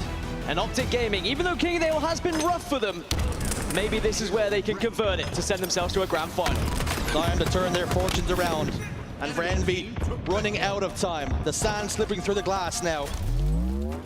Optic Gaming have given them very little. Scraps they've been feeding off and have not been able to find success. And again, Envy find themselves down by 3 members, Descendant scrambling to try and survive. And that's what Envy have been doing all series long. Scrambling, trying to survive. And Optic Gaming are in no mood to let them. Legend does grab that camo. Legend also absolutely dumps on Precision. Now it means he's got that freedom to just roam around the map, position himself. So he does get smelled out here. But still scoring our Optic Gaming. And you have to wonder, you know, what do Envy have left? It's so deflating to be in a situation like this. And as I said, it is not the first time it's happened for a team. It won't be the last. We will see it forever in Halo history as we move forward, even in Halo Infinite and future Halo titles. You go so far, you dig so deep, you get to a point where you didn't even think you could make it, but then you just come up against what feels like a team that cannot be taken down, a team that is so set out on gaining that position back in the grand finals once more. And Optic Gaming just feels like they are bullying Envy at this point. I've likened it to a boxing match, and forgive me, because this just looks like Envy are ready to throw in the towel. So much progress already made on his second hill. Optic Gaming are in cruise control. 2 members of Envy yet to register a kill. Precision, 5 deaths without reply. Descendant, 0 and 3. Optic Gaming double their lead and are already just 2 away from a clean sweep in this best of 7. Still a couple of zeros on that side of Envy, yet to even register a kill, which I think it says everything you need to know about this game. And it does feel more like a victory lap for Optic Gaming right now than an Envy comeback. And as much as I'd like to be optimistic for Envy, as much as I'd like to give them a chance here, it looks like Optic Gaming are far too strong in this moment. Camo has come up though, Piggy's been able to grab it. Perhaps that could be the lifeline. No, never mind, ripped away from them. Legend steps inside the hill, and he clears out Descendant. Precision down to no shields, 7 deaths now, no kills. We don't want to keep harping on it, but you know he's starting to worry, he's starting to be concerned, and he'll start to play differently as a result of this stat. This is incredible to watch from Optic's side. They have been flawless so far in this game. And it was something that had been highlighted before this tournament. King of the Hill, maybe a little bit of a weakness for the Green Wall. But what a chance it is to practice here. Because it feels like that. It feels like a practice game for them, ahead of what will be a much anticipated grand final at this point, between the 2 teams who deserve to be there. Bound has the sniper rifle now. And even though Envy are scoring, Bound is starting to be soaring. Heading towards that hill and happy to take on anyone that ends up in his sight lines. There's another, it's a killing spree for him. So comfortable it would seem, but trying to hit trick shots. Piggy desperately trying to stay alive, but there's 2 members of Optic Gaming coming close to him, and he's also going to fall. Sniper rifle in the hands of the Frenchman, body shot good. Bandit's second shot finds the face, that's a kill. Optic Gaming so comfortable in this, and it's going to do their confidence the world of good. And this is the kind of response that we needed to see if they were going to match up against Shopify Rebellion and make sure the result goes a different way. Oh, absolutely. The confidence builder they would have needed. And it's not wasted energy, right? They're going to probably get it done in 4 at this point as they find that 3rd hill. Envy just cannot keep up with Optic. And whilst we will remember an incredible tournament run for this Envy side, a top 3 finish at the Halo World Championship, if it stays this way, bar a miracle it seems at this point. Sadly, they have come up against an Optic Gaming who are just far superior at this point and very much knew what they had to do coming into this series. 3 dead for Envy. This 4th hill now inside is Optic Gaming. And they are beginning the charge, they are beginning the push onto Envy. It's been clinical. It's been perfection. Flawless, phenomenal, keep using buzzwords. All to describe what Optic Gaming have been putting down, the show they put on. And Envy continued to struggle, because you even feel after they get 3 dead, it's only a matter of time. Optic Gaming spawn back up and retake control. And I'm sure even in the minds of Envy, they probably know the inevitable at this point as well, but they are still giving it a bloody good effort. They have their feet in the hill, they get temporarily removed, but they will take the fight to Renegade. Jackson, though, will be the last to fall, and it's going to be more hill time, you'd imagine, now for Optic Gaming. Bound to be the one to step in alongside Formal. Piggy tries off spawn to push, but he does push alone, but he kind of had to. They're running out of time, are Envy. As Optic Gaming just need a few more seconds in this hill. Just a couple more ticks then for the green wall. And Envy continue to throw numbers at it, continue to try and invest, but they're running out of time and they're running out of control. Formal steps inside, possibly his last tournament ever, and he's guiding Optic Gaming back to the grand finals. Shopify Rebellion versus Optic Gaming. The grand final that was very much deserved at this tournament, expected by some. There was a mere stumble in the last tournament from Optic Gaming where they didn't make that grand final. But now they have made up for it here in Seattle. As for Envy, again, a huge congratulations for Envy, which what has been an unbelievable tournament run, a top 3 finish. But they came up against a green wall that looked unstoppable. Unstoppable in the elimination final. However, let's start to think about how good Shopify Rebellion have looked thus far. Can Optic find an extra gear now? Can we see performances like we just saw from Renegade in a grand final? Can we see the likes of Formal, the likes of Legend and Bound step up to the plate and also show what they're truly made of? Because every single member of Optic is going to have to be at their very best if they want to take down Shopify in this grand final. There are levels to this game, and Optic Gaming have been found wanting at the last 2 majors.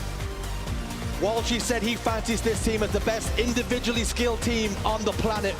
But the problem is we have not seen all 4 players find their final form at the right time. Shopify Rebellion in these last 2 majors have had their number, but still time to change that at the World Championships. And it does feel like a full circle moment for me as well. You mentioned the 2017 World Championship, Envy versus Optic. That was my first World Championship, and now we're here at the last Halo Infinite World Championship, which has been an incredible one. But who's going to take it? That's the real question. I know there is a lot of Optic fans in the building, but Shopify at the moment, with how they look, shows it looks like maybe, just maybe, they are one step ahead of everyone else in this tournament. You speak about Optic Gaming needing to find another gear. They're going to have to answer some questions that they have not been able to answer as of late. But that's all for me and Dan. It's time for Lottie and the crew to break it down. Thanks so much. And Dan, it's been an absolute pleasure to listen to you guys for the last time here in Halo Infinite. But not the last time for Optic Gaming, because we're going to be listening to that name said across that main stage just one more time at least. Oh, goodness me. Envy. They just didn't have enough in the tank there. I think we saw an Optic Gaming that knew they had to hit a whole other level, and really that was the series to swing it into gear for them, Clutch. It was just really difficult to watch, I think, if you're an Envy fan here, because Optic Gaming, they were coming out strong because they know that they need to push it to the limit, and Envy, unfortunately, they were that foe to feel it. Yeah, they need to hold their heads high. 3rd place is nothing to be short of. I couldn't be more proud of the Envy boys for going on the run that they did, but at the end of the day, it was always going to be Optic versus Shopify. At the end of the day, Optic was always going to use that series to get ticked off and to get ready and right back into the grand finals. And that's what we have in store for us here for our grand finals, our last World Championship for the HCS. I think we saw moments from Optic throughout this series that gives me a lot of hope for these guys. They woke up late in the Shopify series earlier, but Renegade going on a running ride, all of a sudden the individual pieces start to make it look easy once again. And yeah, they're playing against lesser competition than Shopify, but these individual plays will give them individual confidence that will hopefully roll to what should be a hell of a grand finals. Yeah, Renegade was absolutely fantastic, but how many times we talk about that we needed somebody else to step up for this Optic Gaming roster? And I do want to give some love to both Legend and Formal. Legend in the assist department, but also Formal in doing that damage. It was absolutely fantastic. We needed them to step up, and I believe they did so. Yeah. They certainly did indeed. You're looking right now at the stats. It's pretty ugly on the side of Envy. I will say commiserations to them. They bow out here.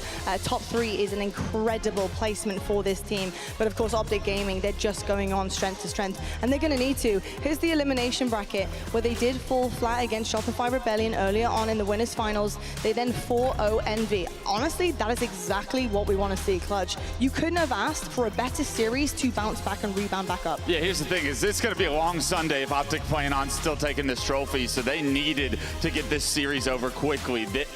They are not going to have enough gas in the tank if that was a long drawn out series where they used too much energy. So I like the idea that they just stopped Envy, and now they have an opportunity to do what they have done in the past. That's 2 best of 7s. Now you can see the winners finals. This is where it's a bit comparative here. You see Envy 4-0, but Shopify Rebellion 4-1 Optic Gaming. Do they need to hit another level, Tony? The level that we're talking about, Envy didn't have, as opposed to the likes of Shopify Rebellion. Do Optic have the level to hit and compete with Shopify at this moment in time?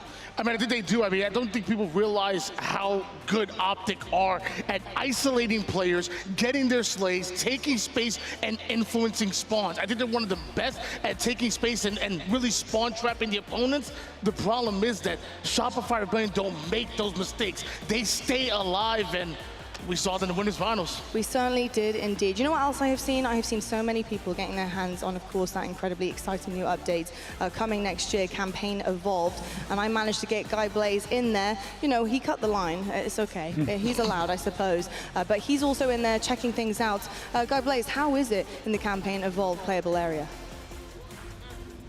What's up, everybody? I'm here in the compound where we have players and fans getting an exclusive experience. It's Halo Campaign Evolved, where you get a chance to be able to relive those amazing Halo campaign moments from CE in Unreal 5. As you can see, everyone's been in here having a great time, sitting comfortably, relaxed, especially in our Hayworth chairs. As you can see right here, they made sure to hook up the compound so that everyone can have a comfortable time as they get themselves a fresh Halo experience. Thank you so much, Blaze. Yeah, the chairs look really good to go. I will say very comfy. And of course, you guys will need to get your hands on the Hayworth chairs because next year, Campaign Evolved will be coming to Xbox, PlayStation, and PC. You can play cross-platform with your friends, so much more to look forward to from Halo Studios, of course. Now, we also do have a special guest joining us very shortly. We're going to head to a break, but when we come back, Tashi is going to be up here. He's going to be talking to you guys about how much all of this means to him, to us, to Halo Studios, and everybody that's been involved all 4 years of Halo Infinite. Don't go anywhere, so much more to be had here in Seattle. We'll see you right after the break.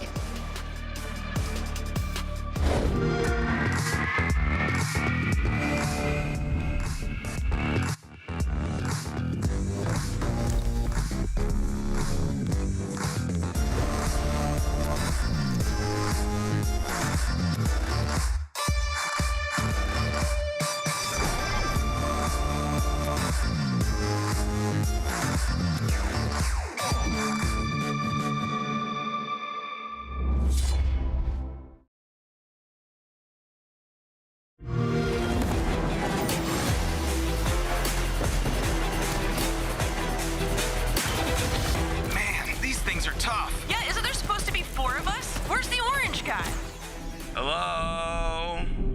Still waiting. Finally, I've been here a year. Wait, you don't look like a friend. I am not. Hey, we tried to revive you, but it wouldn't work for some reason. Guys, run.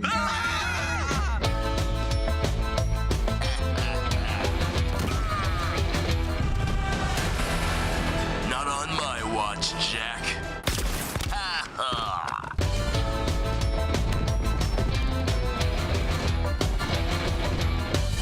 Gotta run.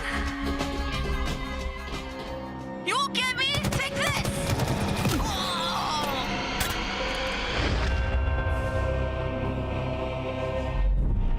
There you are. Gotcha. Now let's see who was behind all this. Orange guy? And I would have gotten away with it too, if it weren't for you and your meddling. Not bad. Yeah, but it's odd to base a whole episode on a post-credit scene from last season, right? Totally. No idea how that got approved.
The 2025 Halo World Championship is presented by HyperX, Omen, and Hayworth. To everyone who watched Halo Infinite or were a fan of me or just Halo Infinite or HES in general, I want to say thank you guys so much. I appreciate every single one of you guys showing out to these events and making it better, and honestly it's making my dream come true. I appreciate you guys and much love. Yeah, I just want to say thank you to everybody that has been supporting Halo and me as well, honestly. It's been a great ride. I know everyone's very passionate and dedicated to Halo, just like me and everybody else. Yeah, hopefully we can stick together and push through for this last season. Every fan interaction, every moment of support has been felt right in our chest, in our hearts. So from myself, from the players, thank you so much for all of the support. Thank you so much to anyone who's been supporting Halo, not even me specifically, but just the game itself. It's such a great, unique, fun game that whenever you talk to someone that has like the same love for the game, it just instantly like brings us together. So Halo's freaking awesome. It's been fun. Likely I'll compete next Halo. We'll see. We'll see what happens. I'm getting pretty old now, but yeah, it's been awesome. I just appreciate the support, guys. I was kind of unsure if the Halo community would accept me back after being gone for so long, and they accepted me with open arms, so I'll always be grateful for that, so thank you. It wouldn't be like a thing without the fans, so thank you everyone who like really stuck around with Halo and with Halo Infinite specifically. You know, it's been a long process. Like, I know a lot of people stopped playing, but I know a ton of people who kept watching, so just thank you to all of those people in particular, and appreciate all you guys. Like, we have such a core like fan base that's just consistently watch and is there, and I think that's something really good and we should be proud of as the Halo community. It would not happen without you. You guys are the most important thing we have on the scene, and thank you guys so much for supporting. Thank you. I just want to say thank you. Truly feel just like it's an honor and a blessing to be able to compete at such a high level for a long time now. So if you're a fan of Halo, and whether it's watching online or watching scrims or matchmaking, whatever the case is, just know that your support is always appreciated. The support that you guys have given, and I know will continue to give to us and the colleagues and everybody surrounding this ecosystem is greatly appreciated. And we love and appreciate all of you guys so very much. So thank you for being there throughout it all. Yeah, thank you so much. I've made a lot of great friends and relationships, and met a lot of amazing people throughout Halo. So thank you so much, and I love you guys.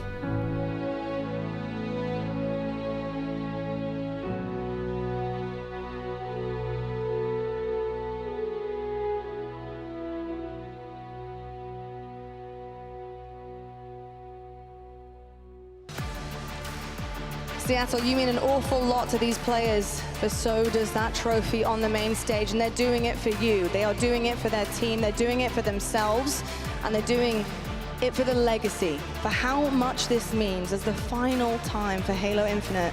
The grand finals match is getting set up on that main stage, but it means so much to all of us here as well on the desk. This moment is so huge. It's history making. It really is. It is defining for all of these players, all of these fans, all of these teams, and of course for you as well, Tashi. Welcome back to the desk. Lovely to have you joining us.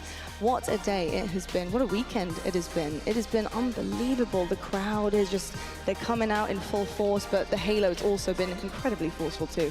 Yeah, we've been very blessed. It's been such an amazing weekend.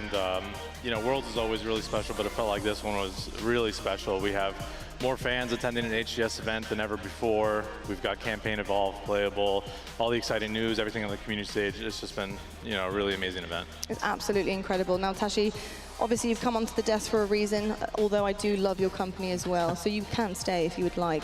But what kind of message have you got for us here today, just before this grand finals? Yeah, I just wanted to take a minute to, you know, with the community, kind of recognize the moment that we're in, as well as what this kind of era of esports, Halo Esports, has really meant for everybody involved.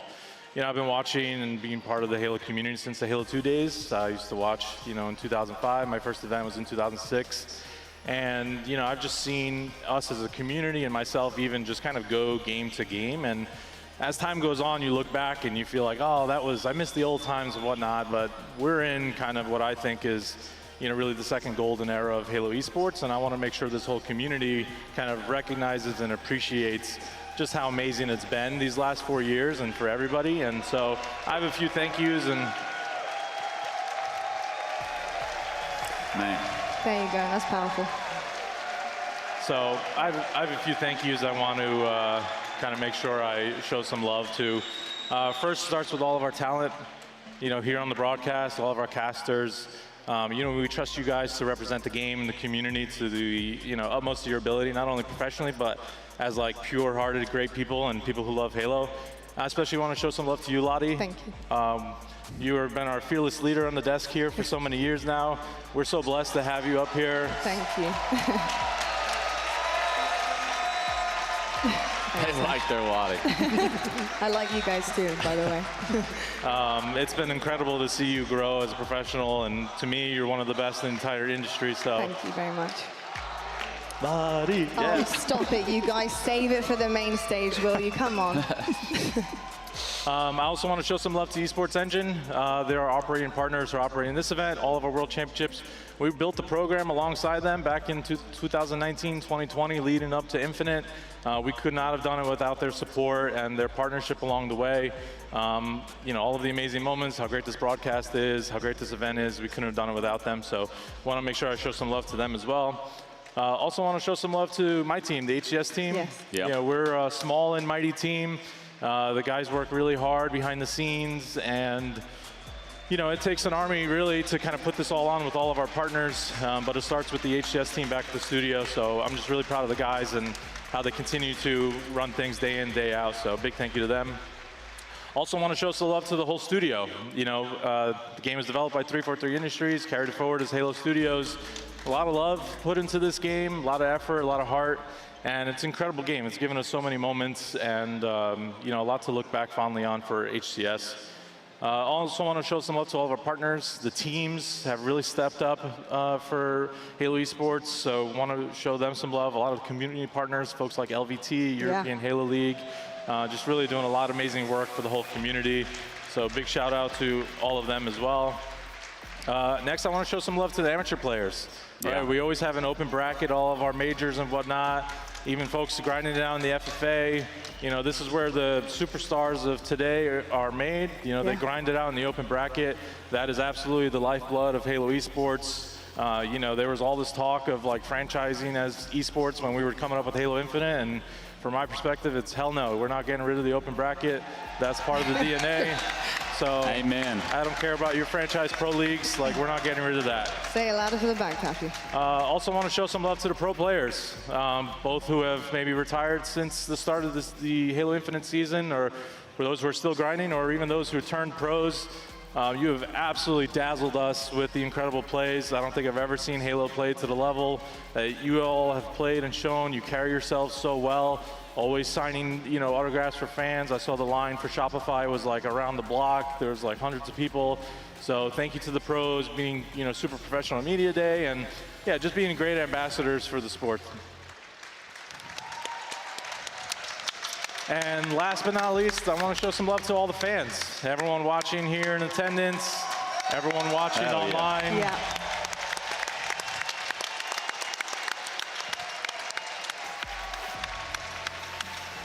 Yeah, nothing but love to all of you. I'll say leading into Halo Infinite, everyone doubted this community. People didn't think that, we could show up this big, that we can get the viewership that we got. All the players, all the fans here, everyone kind of doubted everybody in here, and you guys showed up, and you showed your love, you showed your support online and in person, so we appreciate you very much. And HCS will be back soon enough, don't you worry.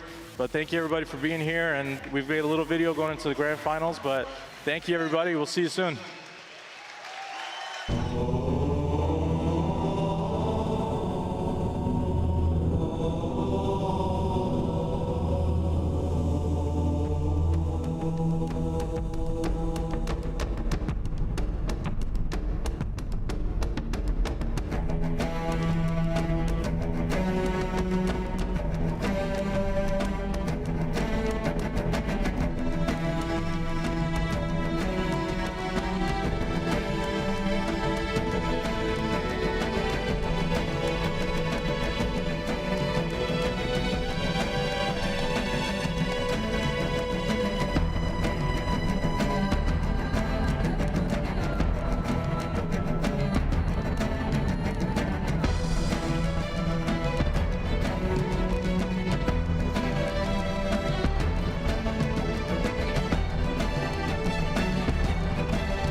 Seattle, it is just about that time.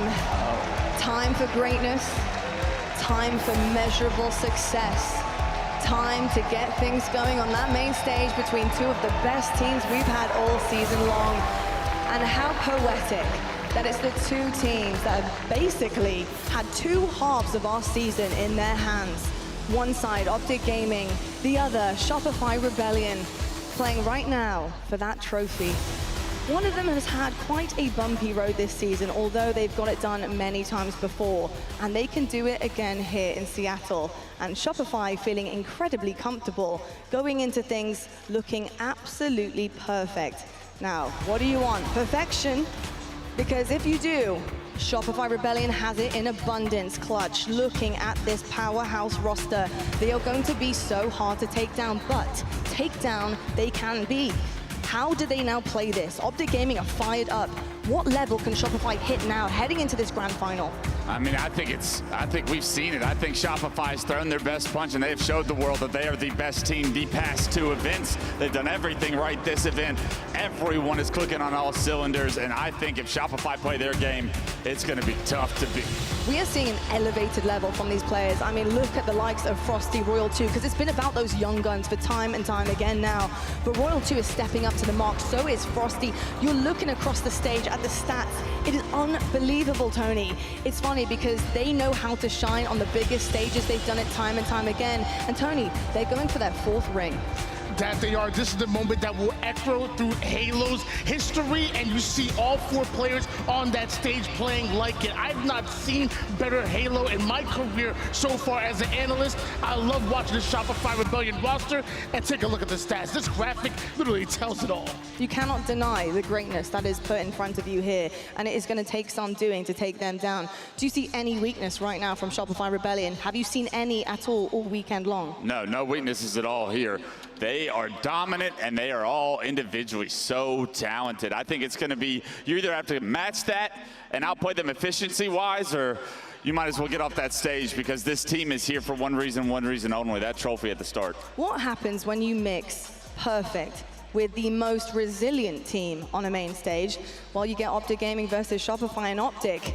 They know how to get this done when their back is against the wall. They have had so many opportunities over this season to do it the right way, but they wanted the hard-fought path. Tony, looking at the way they heat up against Envy, that is everything we could have hoped for. If you're an Optic fan, you need to get loud, you need to get behind these teams, because it's going to be tough out there, but we know they're capable of it, especially in terms of their individual skill.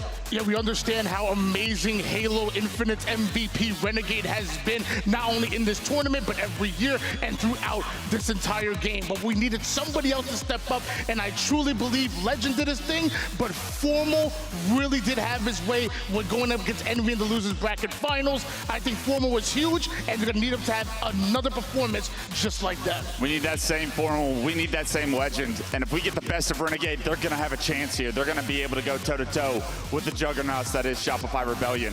The thing for Optic Gaming coming into this, I mean, this venue is rocking right now.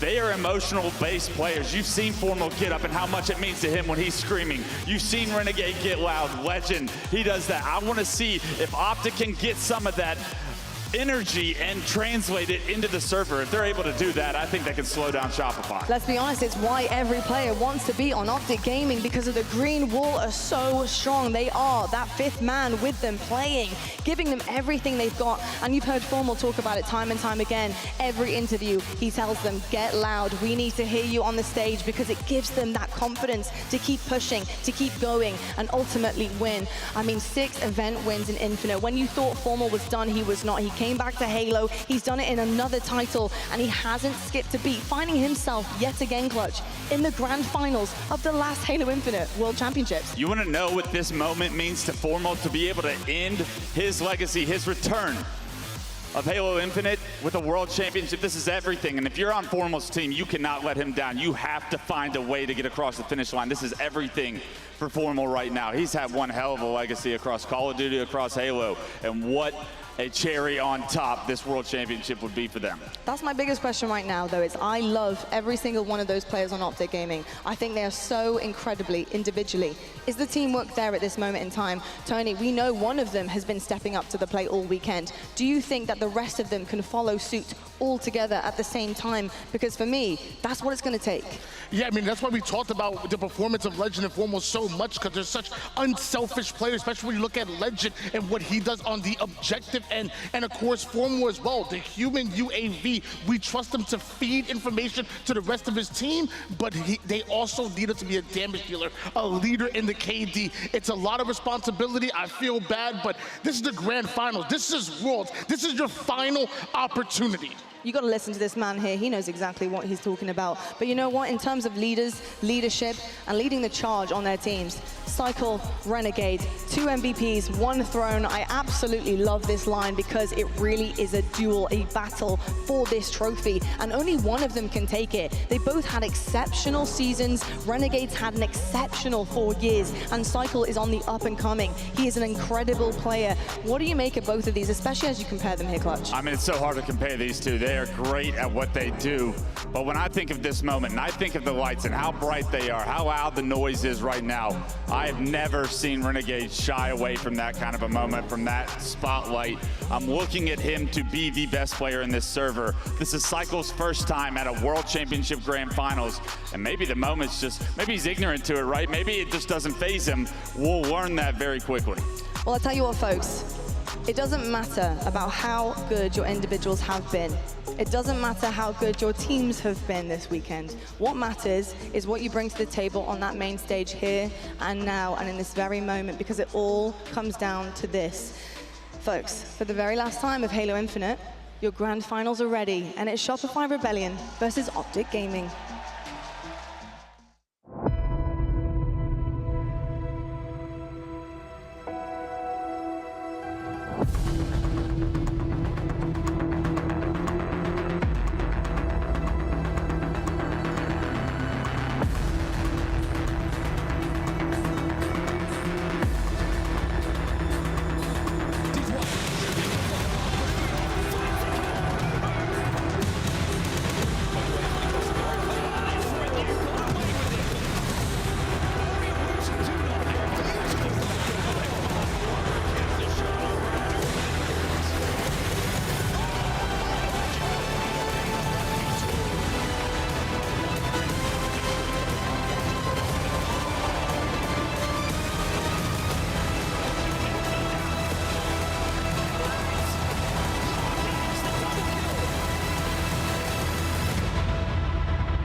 Well, well, well, after 20 events, it's all come down to this. Our last event here for Halo Infinite in the Seattle Convention Center, and it's about to be a banger. Throughout the season, we saw 2 teams meet on this stage to hoist this trophy, but now it's time to settle the beef. Only one can come out on top, and only one can win and define themselves as the best of Halo Infinite. Seattle, are you guys ready to bring them out? Get ready, everybody. The first squad coming to the stage is going to be the Green Wall. Get loud for Optic Gaming. Bound, Renegade, Formal, Legend, and Lunchbox. In the front of the stage in their championship whites, Green Wall unite for Optic Gaming.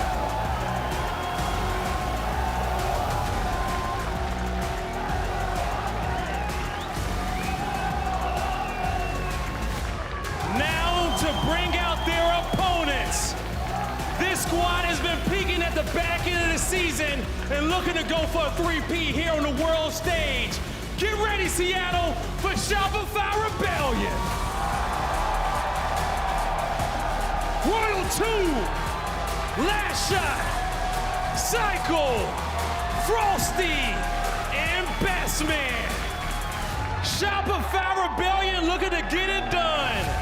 Rebels, raise your voices and arm your weapons for Shopify Rebellion.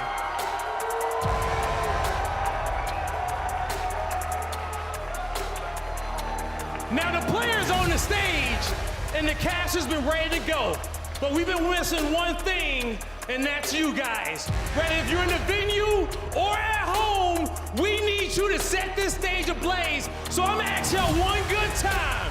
Y'all ready to get this grand finals going? This is your Halo World Championship Grand Finals, and it starts now. Seattle! Here we go! 4 years of Halo Infinite brought us to this very moment, the grand finals of Halo Infinite. The World Championship is on the line, and you've got to say, Andy, this is the matchup that we were waiting for. Without a doubt, this is the match we came for. We knew all year long it would always come down to Optic Gaming and Shopify Rebellion. They've had two very different roads here, but now they will meet one another one last time in Halo Infinite. It just was written in the stars, wasn't it? Right before the season, everyone was saying, is this going to be a two-horse race? Is it two teams that are going to be battling it out all season long? Well, there's been some interesting twists and turns, but ultimately, when you look at the teams who have been lifting the trophies all season long, it has been these two. Shopify Rebellion, back-to-back, looking for the three-peat. Players looking for a first Halo World Championship. And on the other side of the stage, you have their old foes, Optic Gaming, 2 trophies to their name and legacy on the line. That's right, Shopify Rebellion taking them down earlier today. However, still everything to play for. We'll take a quick look at the map records before we jump in, and a slight edge in this first game. 6-1 already for Optic Gaming and Aquarius TTF, and as you'll see in the next few, Shopify does have the overall edge throughout the next few, but when we get deep into the series, let's not forget that Street Slayer, a great game type for Optic Gaming. Everything to play for here in your first potentially best of 7. And just remember that the 2 times that Optic Gaming have lifted trophies this year, they have done it the hard way. From the elimination bracket, the exact point that they find themselves at here in Seattle. So Greenwall fans, do not despair. They have proven that even coming into this final, knowing they have to beat Shopify Rebellion twice, they've already done it twice this year. And that's right, this is not only your grand final, but the tiebreaker for the year. So fitting that both teams coming in with 2 wins across the season, and there will only be one tournament to decide who will not only win that tiebreak, but also be the most remembered Halo Infinite team, really for all of time from this era. It feels like everything rides on this single grand final. It certainly does indeed, and it really is just set up perfectly. 2-2 across the season, the World Championship, the final World Championship to decide who will be remembered as that team that defines an era of competitive Halo. It really just could not be better, Andy. You've got world champions on the stage. You've got players who have picked up MVP trophies, regular season, infinite MVP seasons. I mean, it is set up to be the most perfect, explosive situation when it comes to a grand final you could possibly ask for. It really is, and you heard everything Clutch said on the desk, and you've seen it on his face this weekend. How much does this mean to Formal? How much does this mean to the Green Wall? You heard him say just a few days ago to Hex, this is probably my last event, and if it is, I am giving it my all. He looked at his teammates and said, I am giving you everything I've got, the entire Green Wall. This roster, this fan base will be behind this team, but let's not forget Shopify Rebellion.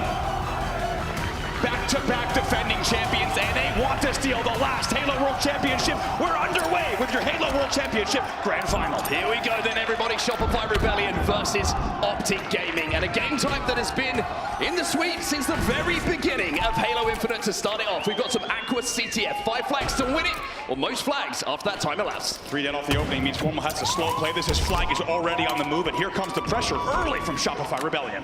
Royal 2 is going to get that first camo of the game. Always good to get that first power up in a grand final, just to make the coach feel confident, make you feel confident, and certainly make a player like Royal 2, who is never short of confidence, just have that extra little boost to start with. Just playing slowly around top middle at the moment, but gonna have to do a little bit of defensive work here as Optic are gonna get that flag off the stand. Well, a quick 2 dead here, so Royal 2 knows that he can just clean out the util, should be able to pick up the first one, maybe even 2, gets the help, and that will be a clean 4 dead for Shopify. And they're running that one. Well, the looks of things, they're actually going to get that one in. Shopify strike within the first minute here in the grand final, and Optic Gaming are still finding themselves 2 dead. I mean, talk about the composure there from Shopify, as you say, to fly into the util to get those last 2 kills so easily, and Royal 2's not done. He's gone coast to coast, and he's right back in the opponent's face. He certainly is indeed. He's going to wait these nades out, as we often see from players. knowing that the respawners from Optic Gaming are going to be coming into the map fresh with 2 grenades in their hands. Great shots coming in from Royal 2. How many times has that been said throughout the years? That's a killing spree to kick things off. Imagine starting your grand final with a killing spree. 5-0 here. They'll take down 2 yet again, and so far it's been all Shopify Rebellion control off the opening. Certainly has indeed, and they're looking for another flag to get moving as well. Renegade is a long way away from where that flag has already made its way forward. Royal 2's going to cut him down, and he was the closest player on the map to Last Shot, who's already running this one home. Shots are coming in, he's getting peppered. He gets stopped at the line. But are Shopify in a position to get this flag converted? Frosty off the respawn, back into the flag. It's 2-0 to Shopify. Really well done. Under 2 minutes of play, they get that second flag in as well. Flag is on the move, however. Optic looking for a counter cap. Royal 2 has a big job to stay alive, but Legend's trying to hunt him down. But I thought for a second Legend had lost him, but he finds that kill. And Formal has that one back to the util. One cap goes one way, and we swing back the other. Optic get their first flag on the board. It's 2-1. Very strong counter cap, and you feel like it comes at a very important part of the game. Instead, if this goes 3-0, it's blown wide open. However, Optic Gaming doing very well to counter immediately, and they keep the game within 1 flag. Both teams now fighting for mid-map control. That camo has just popped. The power back on the map. Remember, the first one went the way of Shopify Rebellion. Formal just playing a little bit of defensive work at the moment. Does a great job, not just to pick up the kills, but also keeps Bound alive. Last Shot versus Formal. 2 of the best shots to play in the game. And Grand Finals Formal hits the big shot. That was 3 dead yet again. By the way, got to talk about the slays here. Flag is still on the move, and now a camo for Bound. 3 dead yet again for Shopify Cycle, last player alive. Cycle's in the back of his base. Legends on the edge of his. From 2-0 down, it's 2-2. Optic Gaming have tied the game. Oh boy, and if you wanted to know if Optic Gaming came to play, if they could bounce back from whatever might come their way in your grand final, let that be an indicator. Down 2 flags, as we said, within 2 minutes of play, but they are right back in the game as they tie it up. Really good start in this game as well from Bound. Renegade's going to keep him alive, and if you keep Bound alive, good things happen for Optic Gaming. 2 dead again for Shopify Rebellion. Cycle might be next, but he wins an important piv inside of the util here to stay alive and jump back out and turn 1 kill into 2. 3 dead, by the way. 4 dead for Optic Gaming on a staggered kill. By the way, Optic was being outslayed 13-5 off the opening. The 2 teams are now tied essentially at 20 kills apiece. What a bounce back from Optic Gaming. Really, really impressive stuff from them. Especially after what was a little bit of a shockwave at the start of the game with 2 flags going in extremely quickly. The first one in under 60 seconds for Shopify Rebellion. But I think the key for both teams in this series, and especially for Optic Gaming, you have to match kill for kill Shopify. You have to make sure that when we look at those stats at the end of the game, that you're within 1 or 2 kills on them. And it's so hard to do. Let's not forget, one of the best things that Shopify has done, not just this weekend, but in the later half of the season, has been the teamwork. The way that they can turn corners in pairs and make sure that you are always fighting 1v2s. That will be one of their biggest challenges. Double kill from Frosty, though. Opens things up. Optic Gaming a 3 dead. Renegade last alive. He's down as well. Frosty picks up 3 kills in this play, and the flag is already out into the courtyard. But Optic, they're going to have to be taking down a couple more players because Shopify need these kills before they force this flag. Look at the timing from Royal 2. He thought he had the timing with 1 player going fridge door and 1 player staying fridge. He thought he had the angle. 2 dead for Optic here. Frosty does a good job, though, to just get that kill.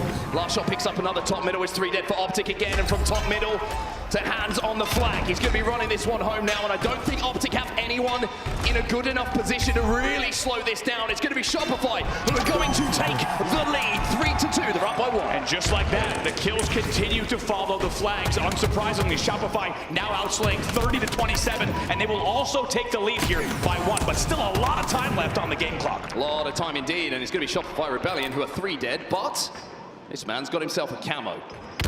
Frosty shots into the back of Legend, but makes nothing of it. Optics, their timing and their teamwork, they're perfect. How about a former teammate there? Takes down the camo in a very important kill. By the way, Renegade here, 10-10 off the opening, but we need to take a second. Not only is he your infinite MVP, but also how much has this man stepped up for Optic Gaming over these past few events, even though the placings have not been exactly where they wanted them to be. Time and time again, it has been Renegade going double positive. Can he pull off the same performance in the grand final?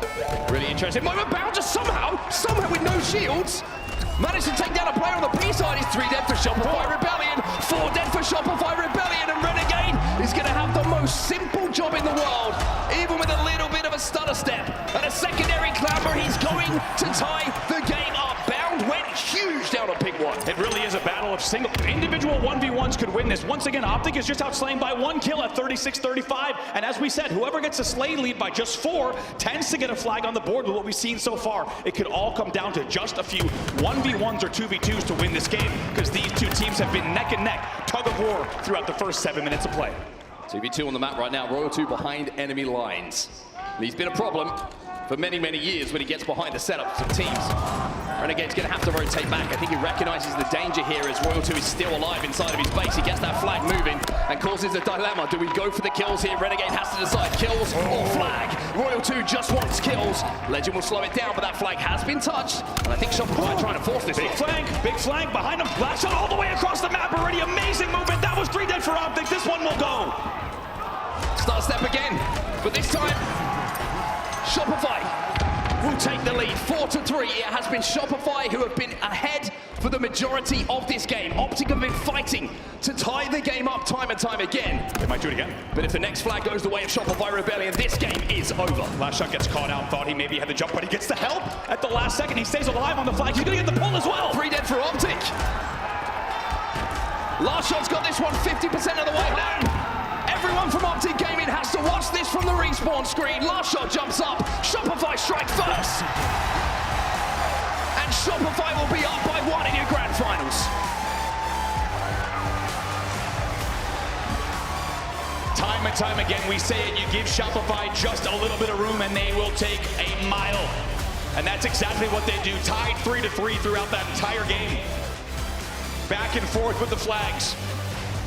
However, all it takes, by the way, we got to talk about Royal 2's pull. Very midship-esque classic pull. Toss the flag and then fight in the back of the base. And not only does he pick up 1 kill after the toss, he gets a little bit of damage on the second player. And guess what? Last shot's already gone.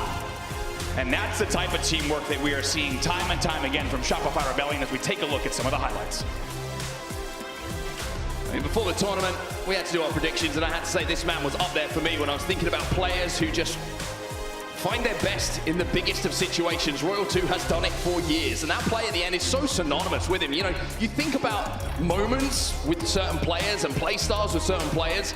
Royal 2, historically, you imagine with the sniper rifle in his hand, picking up kills from a distance, but when he gets behind you, one of the most difficult kills in the history of Halo just seems to have this internal timer that knows exactly when he can fight, exactly when he should survive, and exactly when the help is coming. That final moment from Royal 2 was peak Royal 2. I mean, he's hard enough to kill when you're looking at him, when you can see him. And guess what? If he's behind you in your base, it is going to spell disaster, and that's exactly what it did on the scoreboard.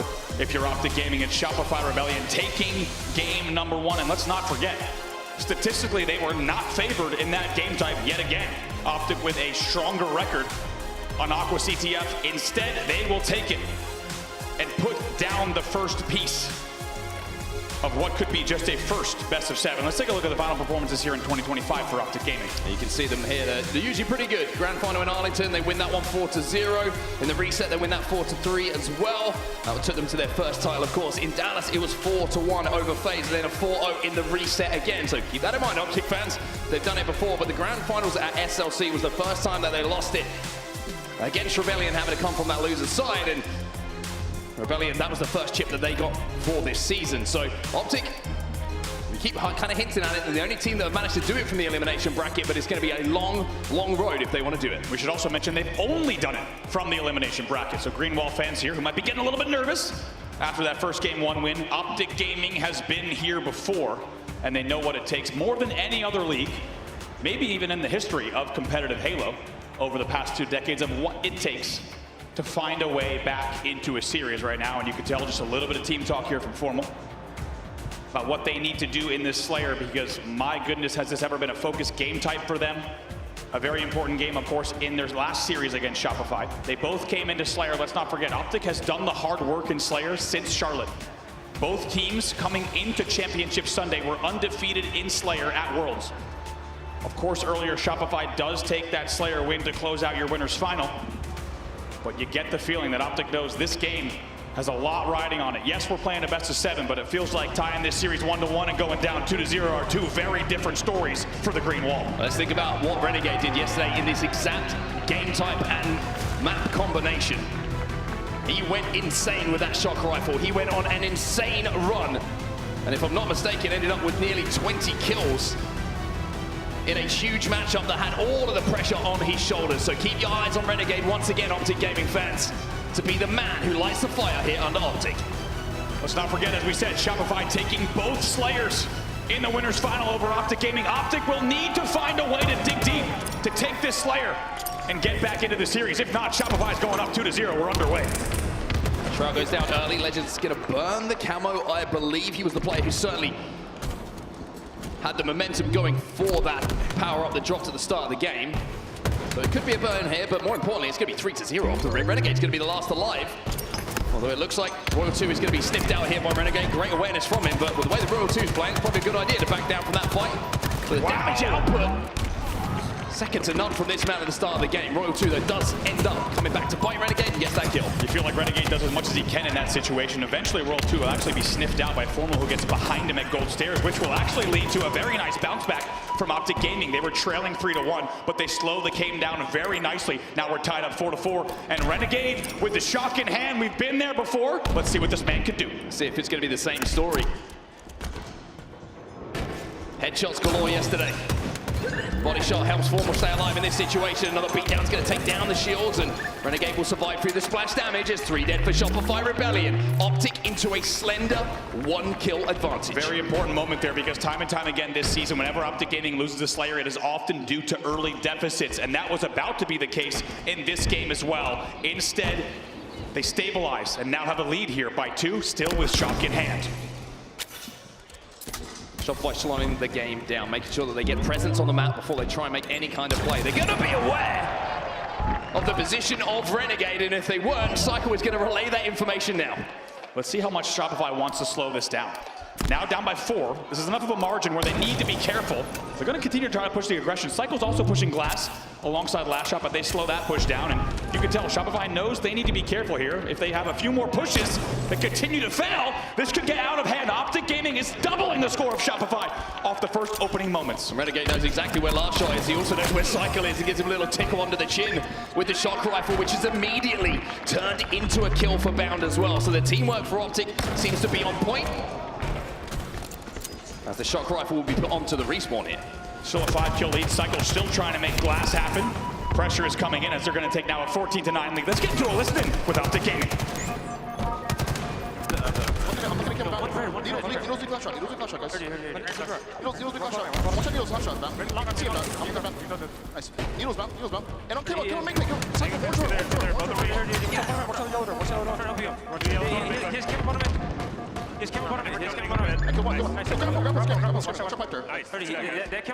Cycle's camo guy. One's a golden E. One is a golden E. He's playing for you right now. He's playing for you. I'm trying to help you, man. No, I'm topping this guy. Try and ping this guy. Ready, beat down or aim. Yo, one tail. Watch out. In red. I believe you, Ben. I believe you. Red 6 on you, red 6. Shock. Watch out, trip the corner with shock. Take it out. Yo, camo shock in the corner. Next one. Kill the camo. There's trippy. Needles jump. He's tripping box hill. Top tower.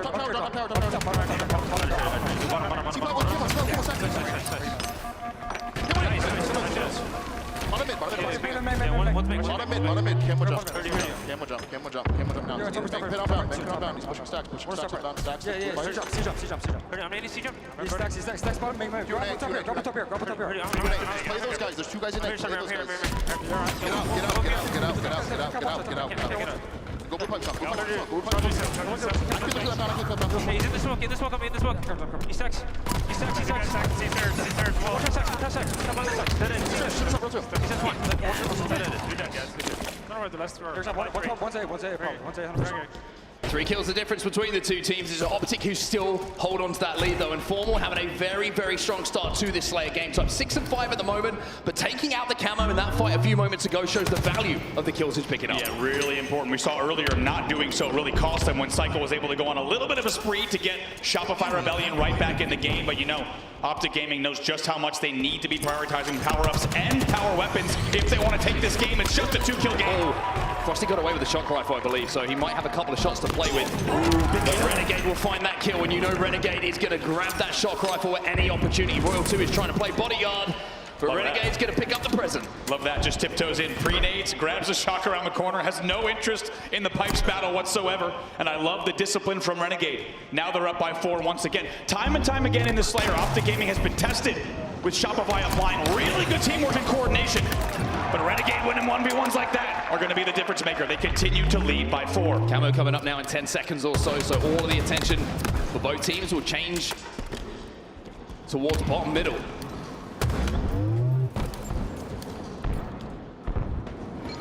Bound's going to find 1 kill. Royal 2 taking down to no shields. 2v2 on the map right now. Legend and Renegade versus Cycle and Royal 2. They find a 2v1 scenario, and Legend will escape with the camo for Optic Gaming. How about that from Renegade? He drops down there on stacks. At the same time, Legend hits a perfect G-slide to grab the camo. Cycle cannot win that 1v2. That's going to be impossible. Amazing movement, timing, and coordination from Optic Gaming. Now with the camo in hand, poised to extend this lead even further. Yeah, this is a real opportunity. You think about the potential swing of the score, where it is right now in this game. If it goes the way of Optic, you're pretty much closing in on 40 kills with a pretty solid lead, trying to close the game out. You get into the position where you're just thinking trade our kills. Don't give anything away for free. And Legend has that responsibility now. A man who last season was lifting a Halo World Championship trophy would love to do nothing more than do it again this year.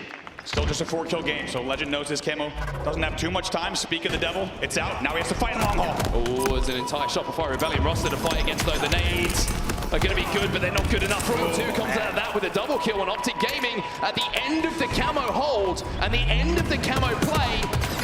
And now just up by 1. Shopify Rebellion are back into this game. You get the feeling they needed to time that camo a little bit better on the actual camo timing. To lose camo on glass when 3 players are coming long and you're kind of poking long, that's just unlucky timing, or really mistimed, if you will. Still a 3-kill game, though, a 3-kill lead. And Renegade with the shock yet again. Has to be headshots at this point in the game.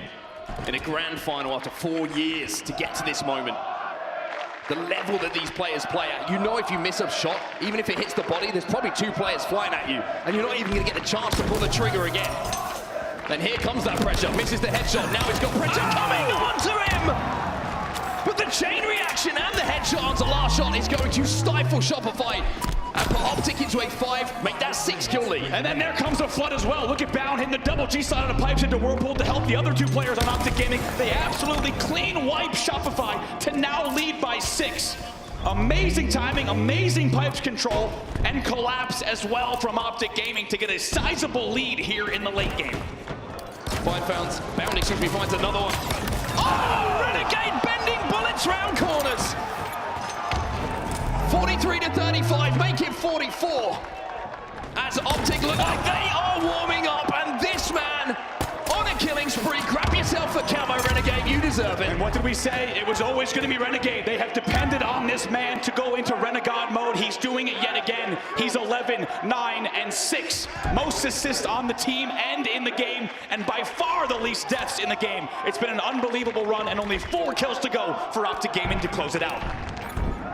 Last shot finds a kill, though, and I've got to say, Shopify in the last few seconds just actually won the majority of the team fight outside of the brilliance that was on display from Renegade. And Royal 2 finds a double kill out of nowhere. Frosty finds another. Bound is last alive, and Optic fans do not celebrate yet. You still have to find 4 kills. What was just a 46-41 all of a sudden becomes a 3-kill game. 47, that was a very big, important kill. Maybe even Legend gets a double. Renegade with a double. To calm the nerves of the green wall. 4 more find a stick as well. It's 1 to go here for Optic. 1v1 here on the sneaky, that might be it. That's it! Legend will find the final kill, and even though it's a scary, scary ending to that game, Optic show the ice required. We are at 1-1 and tied up in our grand finals. How about Renegade ending that game 13-7 with 9 assists? 50-44 is your final score, and once again, Optic Gaming takes a game type that they were the heavy underdog statistically in terms of 2025 records, and they turn it around. They take the game, and my God, is it ever an important win for Optic Gaming. As we said, instead of trailing by 2 games, we will be all knotted up at 1-1 in your first grand final. And the value of the Slayer. It's been the story all season for Optic Gaming, and the Slayers, they look like they've just tweaked something. Whether that is saying to Renegade, we need you, or whether it is something different, They are finding a way to win these Slayers. And that's been the difference maker for them in the tournaments where they have struggled, where they haven't had the success. Jeez. But these shots, this run from Renegade, I said he needed to hit heads. Yeah, he did it. And I think I was in the comps. He did it. And then, I mean, perfect play. And then he's swinging around, getting the clean stack scrapple on Camo, continuing the rotation, staying alive throughout this entire sequence. And you got to think, if we're being honest, that was quite dependent on Renegade. How much did he have to do in the late game? The double kill that was off screen, the pipes hold that was a double kill, winning a 1v1 on glass with the shock. I'm not gonna lie, that was heavily dependent on Renegade doing every single set of those plays for them to win. But when they get the puzzle right, they get it right. Optic Gaming ties the series up here 1-1. Well, now we move into Strongholds on Livefire, and we need to talk about the record of Shopify Rebellion here, because it is nothing short of superb. This is at the Halo World Championships 2025, 6-1, just the one loss. Optic currently sat at 8-3. Still a winning record here, of course, for Optic, but as you see on your screen, Shopify Rebellion, 2 strong. Let's look at their last 6 strongholds, specifically against Optic. It's a bit of a one-sided story, Mark. It certainly is indeed. Very close games, 250 to 246. We saw that one a little bit earlier. That was quite the game, but it went the way of Shopify Rebellion. Charlotte 250 to 44. That one not so close. Salt Lake winning that one. Dallas winning that one. Arlington, you get the picture. They have won their last 6 Strongholds matchups against Optic Gaming. But if we've learned anything in the last few games, the record books don't seem to mean that much. It's all about how you perform here in the Grand Finals. It really is. We've seen both of these teams, by the way, Shopify and Optic included.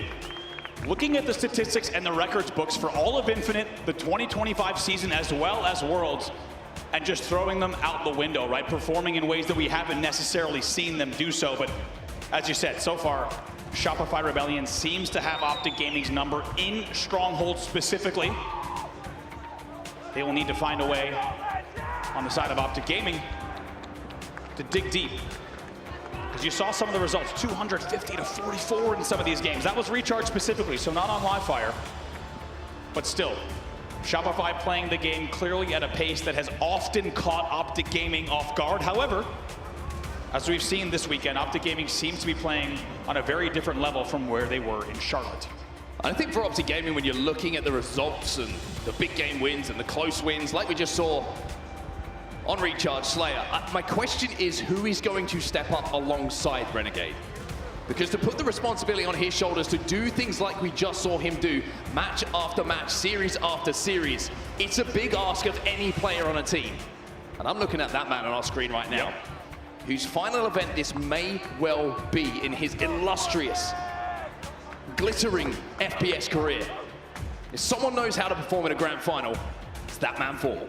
It really is, and we should mention, of course, Formal with one of the lower KDs on the team in the winner's bracket final against Shopify specifically. The story is set up perfectly. To hear him say it just days ago, and you can tell when a guy like this with a career like he's had says, I'm giving you my all. This one might be my last one.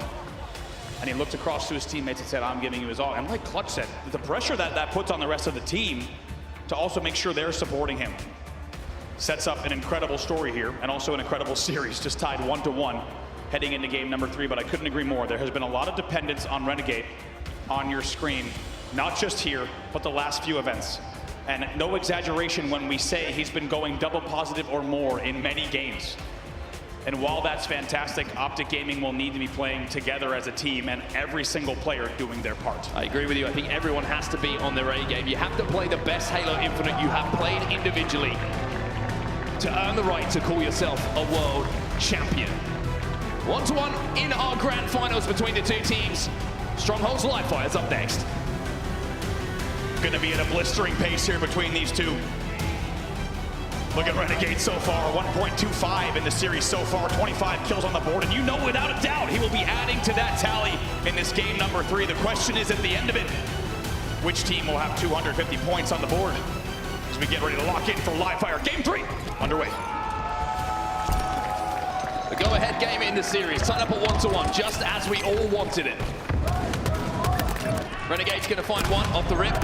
He's gonna find 2 off the rip. 4 down. 4 dead for Shopify Rebellion, and the momentum is strongly in the favor of this man and Optic Gaming. I mean, how about it? You can't write it. Talking about what he needs to do and what the team needs to do, and off the opening, it's Optic Gaming carrying momentum from game number 2 straight into game number 3. They're scoring with an initial 4 dead off the opening of the match. 2 dead for Shopify as well. Eyes on the camo, as Optic Gaming will be scoring with the BC hold. Looks like Formal's making a play towards that camo, and maybe they're just trying to bait it out at the moment. Keep Shopify away from B. Use it as a way to stop them scoring, essentially, in this situation. Renegade can't find any targets, and Shopify have found 2. Renegade found a target, everyone. Talk about just having a few frames, if that, to do it, to hit that shot on the quickscope above the railing. 2 dead for Optic, though, means Renegade needs to be very careful with the C pressure as well as the camo pressure. Yeah, I mean, the camo's still off. Both teams are playing around it at the moment. No one getting baited into it. And Renegade, he turns the tides. Getting the assist for Formal here. Frosty's going to be peeking. Not sure if Frosty did grab that camo or not, but Royal 2 falls victim once again to Formal here. Does Frosty win this? That would be wild if he does.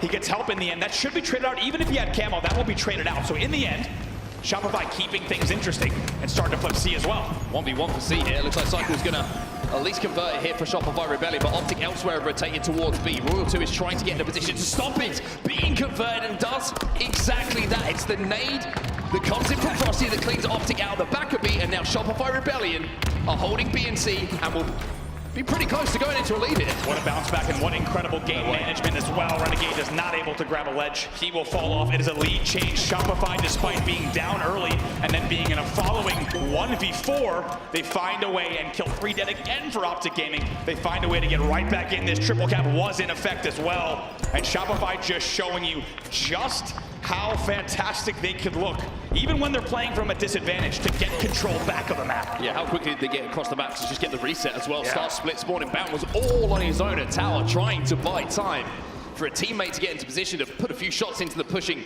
Shopify Rebellion players. Wasn't able to do so. Cycle cleans him out. A very simple kill when you've got those numbers on the map. Renegade going to try and grab that camo, but Cycle will cut him down. A killing spree for him, and Formal has just popped the camo. Cycle can smell him. Cycle can't find him, though. Very nicely done by Formal. It took him a second to get there. Let's see if he stays alive with his camo. Should be traded. It's a big trade from Royal 2. However, 3 dead now for Shopify. Frosty is going to be your last player alive, so an opportunity for Optic to begin scoring once again. Sniper rifle coming up as well. Frosty's going to be getting his hands on that one. By the looks of things for Shopify Rebellion. But AB is the hold here for Optic, but with shots like that coming out of Frosty and Legend picking up another, both teams are going to have to scrap a little bit before they can get anywhere near converting one of these strongholds. See what Frosty can do top mid. A lot of pressure coming in. He knows how important it is that he stays alive. And let's see how they play this. The aggression. Frosty not afraid to peek with his sniper rifle. He wants to take the fight to Optic Gaming. AB still the hold here, by the way, for Optic Gaming. Frosty's going to find an easy clean up, though, and move his attention towards converting A. Optic are 3 dead. And Frosty still has 4 bullets to play with. They know Bounds around. They're going ahead and get the reset as well. They're about to trip cap. Let's get into a listen now with Shopify Rebellion. Getting up bottom.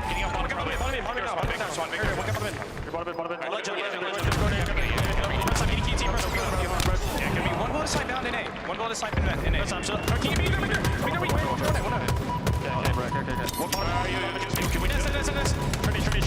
Can we this? Pillars goes post and Smith. Post and Smith is 3 on Wyatt. 3 on Wyatt. 3 on Wyatt. 2 on Wyatt. 2 on Wyatt. 2 on Wyatt.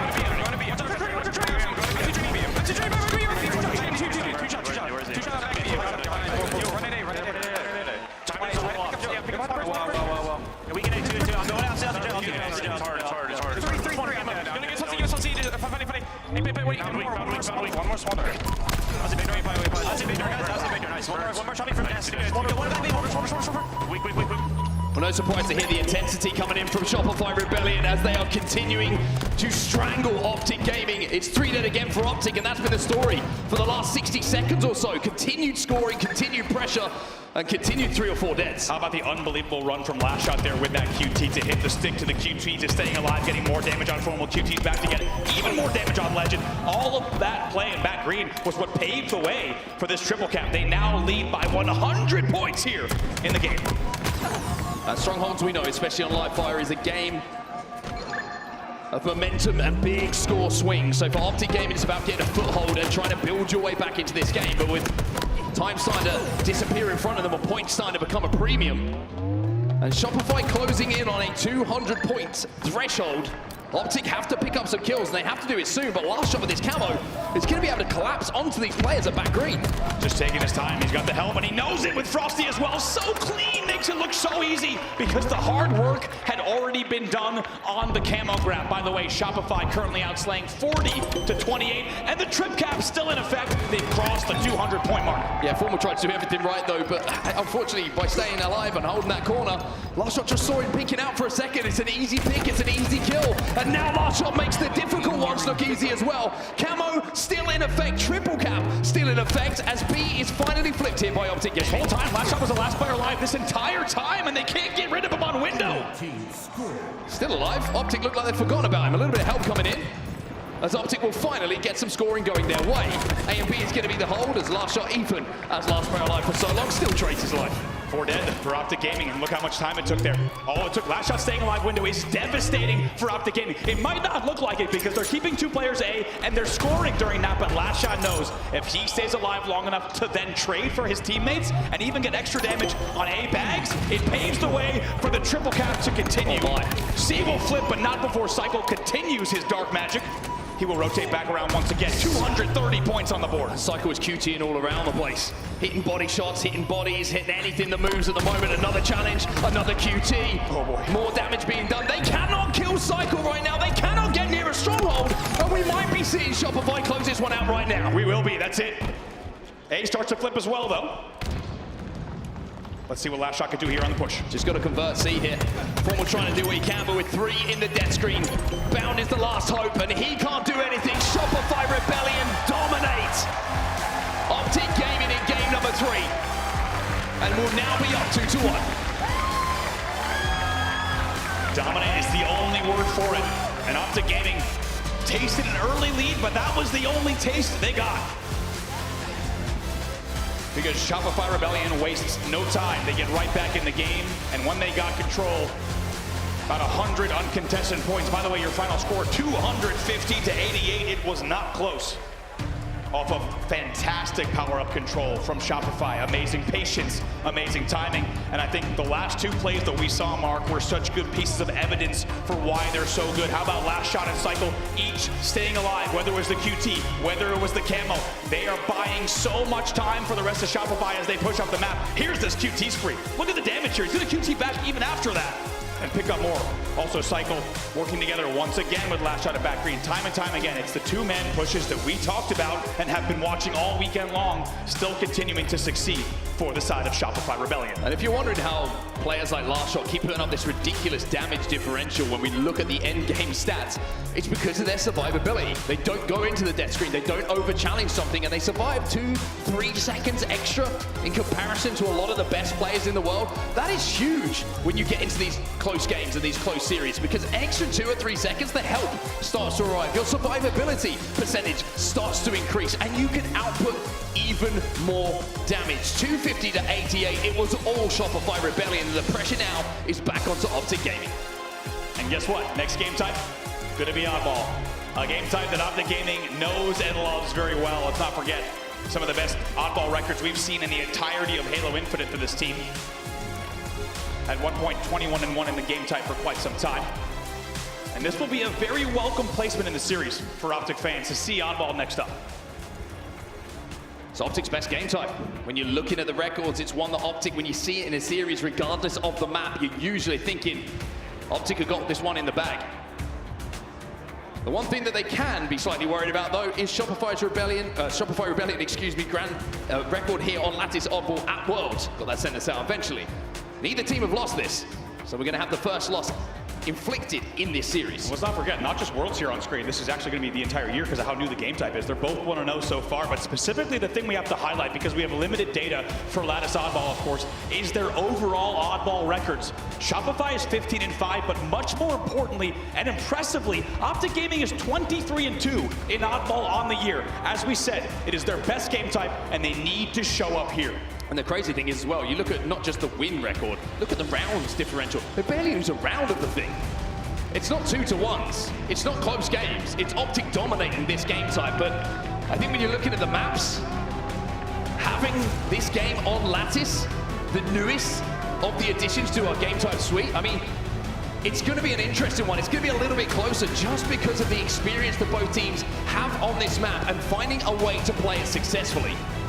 Surprise, surprise. A man we have to look at as well. It's going to be Renegade. Just crazy stats once again here on Optic. 1.4 KD for this man in this game type, and you can bet that he's a huge reason why this team has been so successful in the game type. 3 dead off the opening, however. Frosty gets the early snipe, and we'll see what Shopify can do with your first hold of the game. Formal going to peek. Frosty going to let him know that he's there with that sniper rifle. Legend also going to take a bullet. Bound.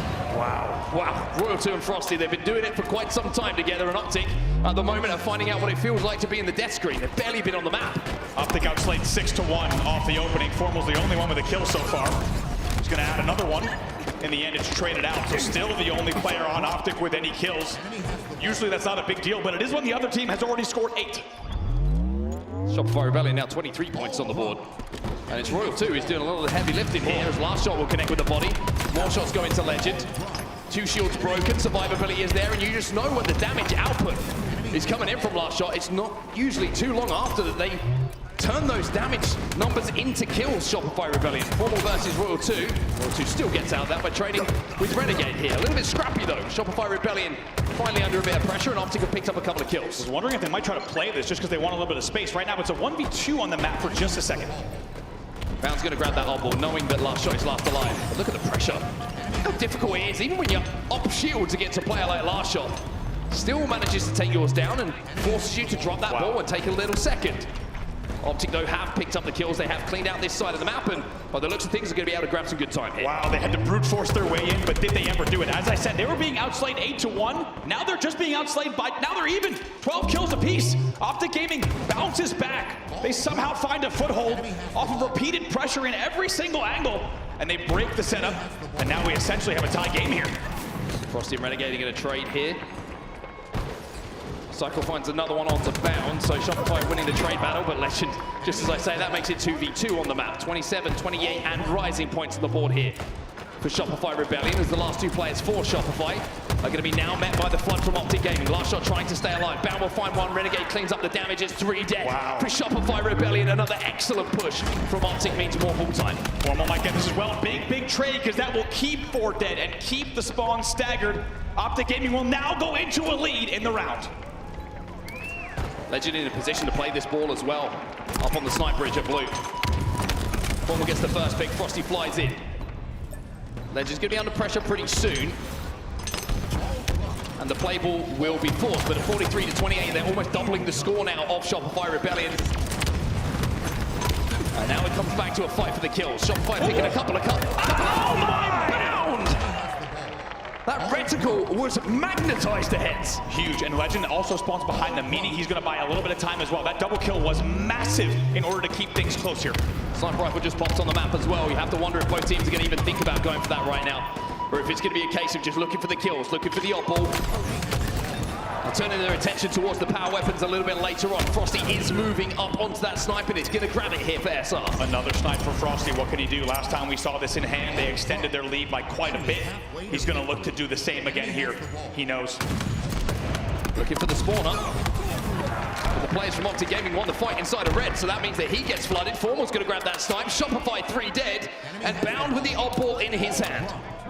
Early on, by the way, Last Shot was about 7-1. No one else was near 7 kills. If you've seen Last Shot's gameplay when this game type released, when they were scrimming it, he was one of the best players in the game, but they have kept him at bay for the last several minutes of play, and it's a huge piece of Optic Gaming now leads by double the score at 57-31. I'm going to give you everything I had, said Formal, and Shopify Rebellion are just being reminded of that. A beautiful body shot and an even more impressive headshot from Matthew Piper keeps the scoring going here for Optic Gaming. 66 points and rising.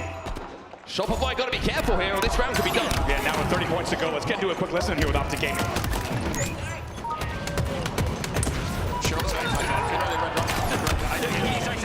He's going. Cyber. He's going. Watch out,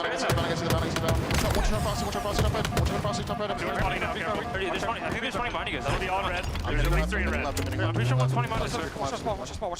I'm here. Ready, ball. He's weak. One's behind the save, man. Up red. Up red, cat weak. He's on you, Sevi. On you for Sevi.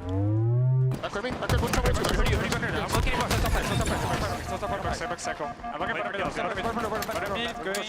red box, watch out. Red box, watch out. Two dead. Watch out, back red, Frosty, absolute. Back ball, watch out. 2 on ball, last 2. One shot, absolute, back red.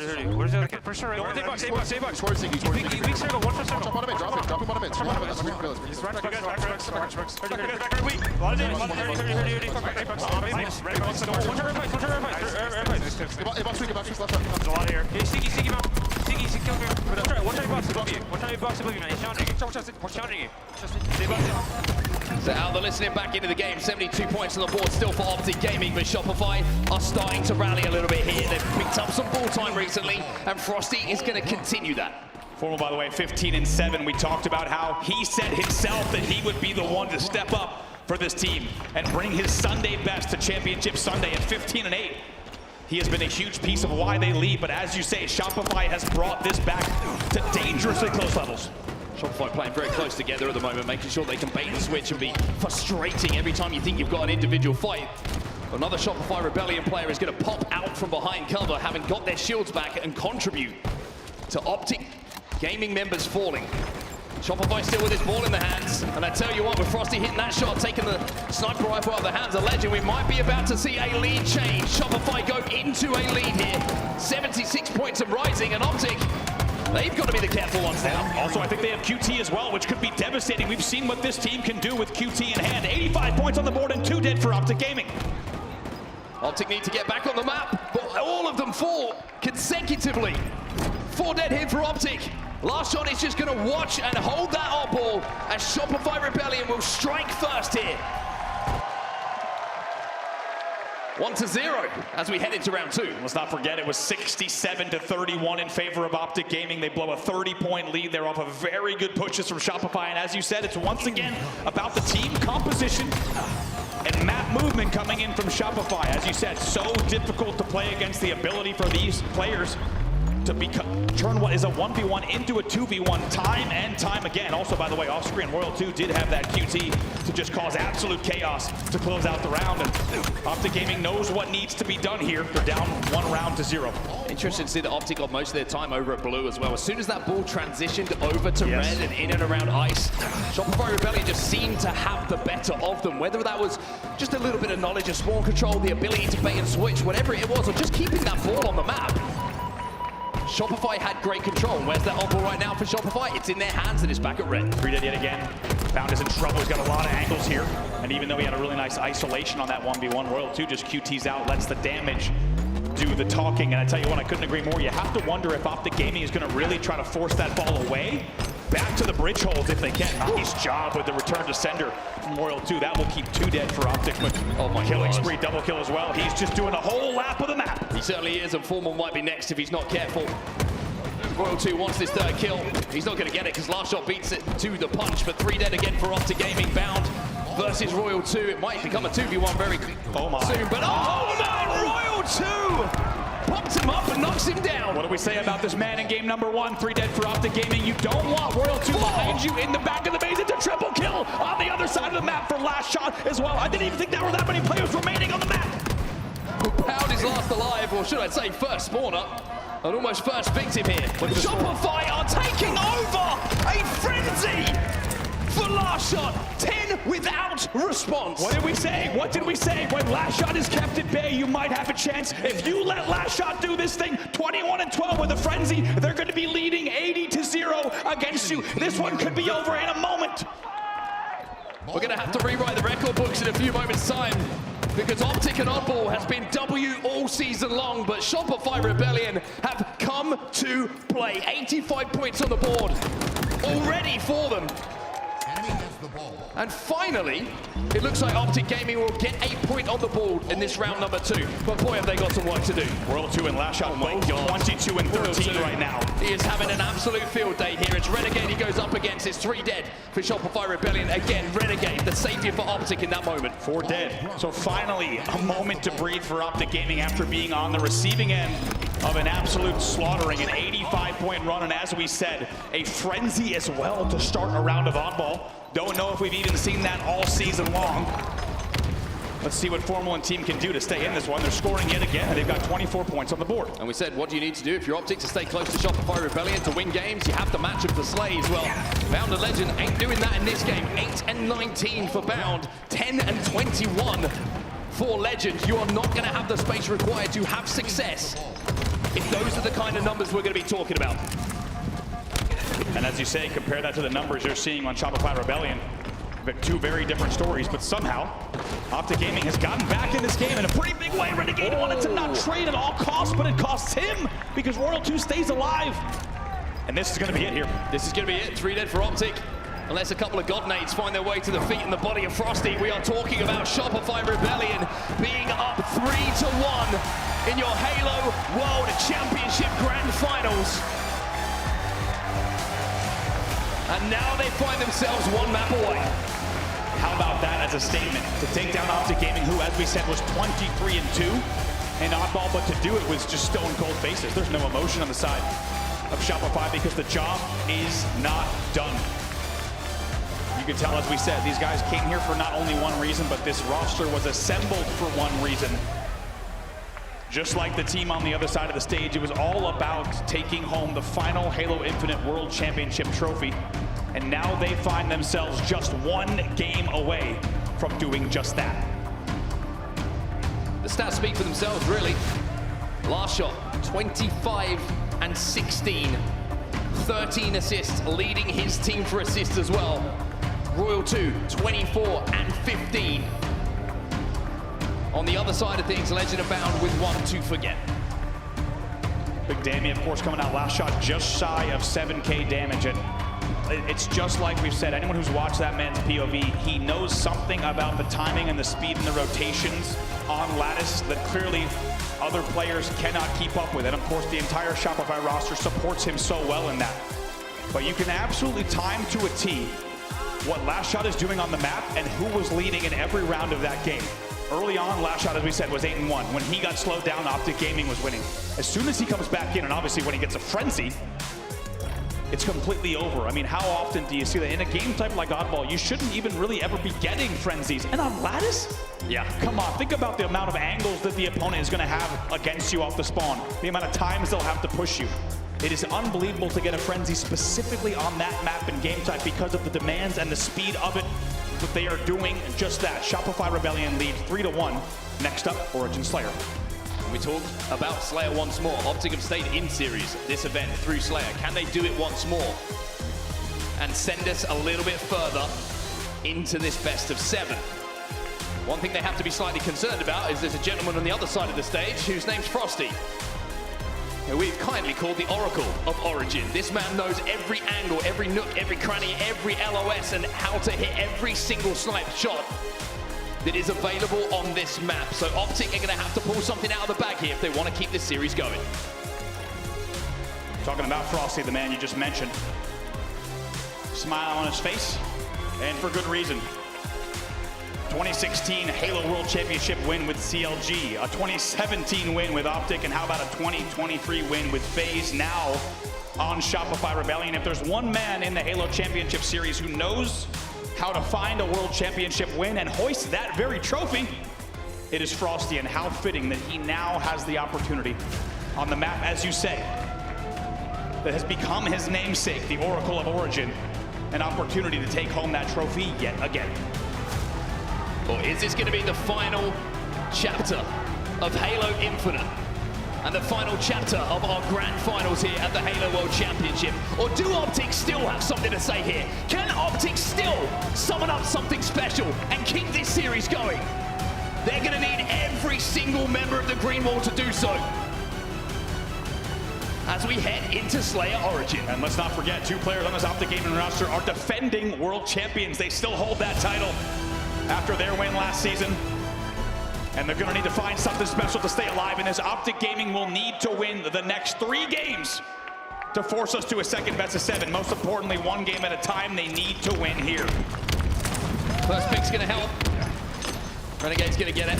Almost immediately traded out though. Cycle flies in with these rockets, doesn't really connect with too much. Formal actually gets a trade in that situation. Legend versus Royal 2. Bound's gonna get the kill, and Royal 2 with no shields has to scarper away, but 3-3. The game is essentially has nothing between the two teams. Bound with the pick though is going to give Optic a slender advantage and maybe access to this snipe side where that all-important sniper rifle finds itself. That is what we need to see for Bound, by the way. You just saw Bound G-side across grass. He walks in and gets a single-handed double kill, especially after a flatter game in that game number 4. Oh! Well, Bound had a flat game, so did Legend, but it's those two players who have stepped up here at the start of this. For Optic Gaming, headshots coming in from Legend. Big double kills coming in from Bound. This is what Optic need. You wonder, what did that game do to these two players as they're now starting to take the game in their hands? They lead 8-4, but Shopify scoring a few important kills with Legend. Not missing, finally taken down here. In the end, the sniper will run out, but not before Optic stays in the lead here at 9-7. 9-7, but they did have that sniper rifle, and the fact that Shopify have kept it close has to be a little bit of a concern. Usually, it's a big swing factor in this game type that we have in front of us. So by keeping it close, Shopify, now that the power weapons are out of the hands of Optic, are starting to bring this one back. 10-10 now as Frosty wins his fight against Legend. Really nicely done as well, and doesn't trade in the end, even though Formal had an angle. He makes sure to angle himself away. It's 3 dead for Optic, and just like that, it is Shopify into the lead as it's 4 dead. And Frosty knows where the spawns are coming in as well, and what was just an 8-4 lead for Optic Gaming has been reduced to a 3-kill deficit. A Formal literally and figuratively in that situation with his back against the wall. Survived long enough though for Bound to come on the flank and try and pick up some of these kills, but now he's got to survive. Cycle's already spied him out.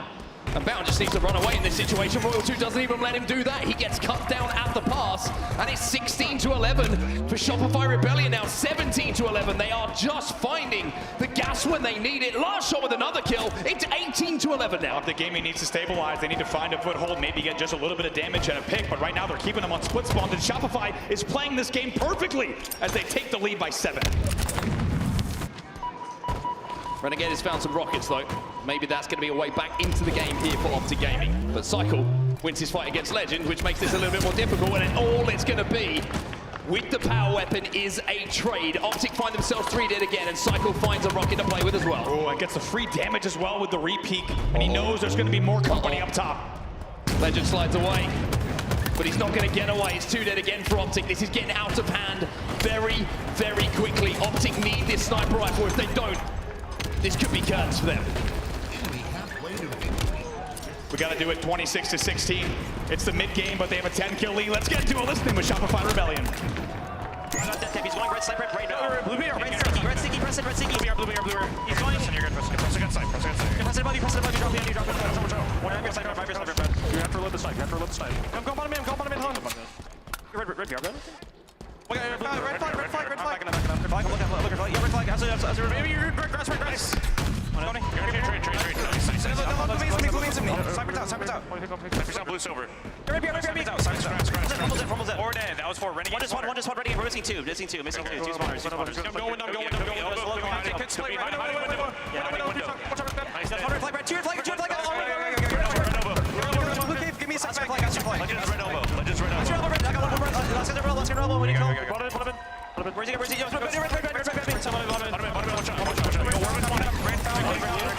think there's one in blue now. Dead. Nice. Yeah, one in blue. Cycle and Shopify are taking Optic Gaming apart. And interesting to see, they were like, we're winning the game without a sniper rifle. Even though we've got it, let's just burn the ammo. Let's keep this momentum going. Absolutely, it's been amazing. Cycle! Killing spree, double kill for Cycle as well on the home stretch. That's another one, it's a triple. Make it an overkill, buddy. Can't quite do it. Renegade gets the kill, but the damage surely has been done. Cycle. Questions about if he can perform on the biggest stage. He's won that major, he's won another major, and now he wants to add a Halo World Championship alongside this man. What a story these two gents have had. Look at last shot as well. Like you said, picks up a double kill, and this could be a home stretch victory lap for Shopify Rebellion, leading 44-24. All they have to do at this point is finish this fight. 6 kills required.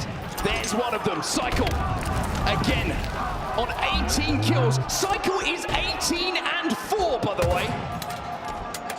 As Shopify only need 4. Unreal stats from this young man. And you saw him years ago with one of the most historic and meteoric rises for a young gun in the Halo Championship Series, and he's now 4 kills away. Alongside Last Shot from hoisting the trophy, 46-27 here.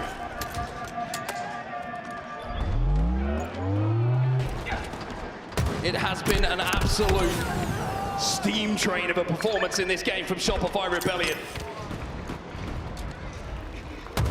They have run over Optic Gaming in this game type, and with 1 kill to go, the only question is who wants it? Last Shot is the man. And your 2025 Halo World Champions will be Shopify Rebellion. And look at what it means to him. You saw Royal 2 getting loud. This entire team, this entire organization, year after year in Halo Infinite, they get their first Halo World Championship. And as we said, to do it the way that they did, to have to fight all year long, to lose the first event, lose the second event, and slowly build this roster into a World Championship caliber team. It's Shopify Rebellion. Ladies and gentlemen, here in Seattle, it's been an emotional weekend. It's been a phenomenal season, but give it up for your world champion, Shopify Rebellion.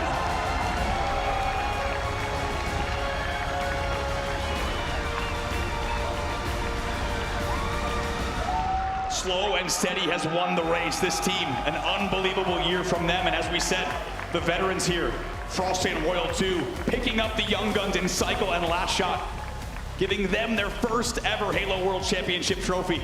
And to do it the way they did it, series in, series out, looking better and better as the year went on, and to become a formidable, unstoppable force for your very last Halo World Championship for Halo Infinite. What a performance from them. Yeah, unbelievable. I think anyone who's watched the last couple of events would, it's difficult to argue, right? The performance that they have put on has been nothing short of exceptional. Shopify Rebellion are your world champions and deserved world champions. Andy, got to say, it's been an emotional weekend. It's been an incredible 4 years of action. Anything you want to say very quickly before we hear from our champs? I think, no, just, I mean, thank you to everyone. As you say, it's been historic and fantastic, and I think we got to hear from the champs indeed. We certainly do indeed. So let's send it down to our main stage plays. Let's hear from our Halo World Champions. Ladies and gentlemen, I give to you your 2025 World Champions, Shopify Rebellion. And what a win it was. I saw you backstage, Frosty, and I said, what number would this be when it comes down to World Championships? And you said, Blaze, I'm here to just get a job done. I'm here to work. It ain't over yet. But this is his 4th World Championship, everybody. How does that feel for you, Brad? I mean, it feels great. This is everything that we set out to do this year, and I'm glad we were able to do it. You guys got it done for real, man. It was a flawless performance, a 3-peat to end the season. How proud are you of this squad for you guys to go through so much adversity and to be able to end the season in the way that you did? Yeah, I mean, I love these guys. I'm super proud of them. I feel like we just grinded the whole year, and that's why we were able to close out these last 3 events. So I'm just super happy for these guys. There you go, man. Make some noise for Frosty, everybody. Now, hand the mic on over to Last Shot. Can we get loud for Last Shot? And just, I want to say, your 10th event, you become a Halo World Champion. How does that feel, Wyatt? I'm just speechless right now, man. We all set out to win the World Championship this year. That was one of our goals, and we achieved it. You guys definitely did achieve it, man. You know, throughout the whole weekend, you have just been locked in, laser focused. But I know this one means a lot to you, man. Any shout-outs you want to give out there? I want to shout out my family. They're somewhere out there in the crowd. My girlfriend, my mom, my sister, everybody watching back home. I couldn't do it without them. Love y'all. Now, I need to head on over here between these two super slayers, all right? Can we get some love for Royal 4 rings out there? You know, you just rebranded to Royal 3 rings, okay, not too long ago, but now you got your 4th. How does this one feel? It just feels like every other one, honestly. It feels amazing. Shout out to my teammates. I just want to keep going for the next one. Want to keep going for the next one, man. and you've held a lot of these, okay? Any love you want to give to the fans that's been supporting you out throughout all these journeys, all these grand finals, and these big moments? Yeah, I just want to shout out to everyone in the crowd. I know we can hear you guys while we're playing. You guys are amazing. I see so many heads in here. This is the biggest tournament I've ever been to. And yeah, I'm just filled with so much joy, and I appreciate everyone being in here supporting, seriously. Give yourself a round of applause, everybody, because you look good out there. Can we show some love to the MVP of the season?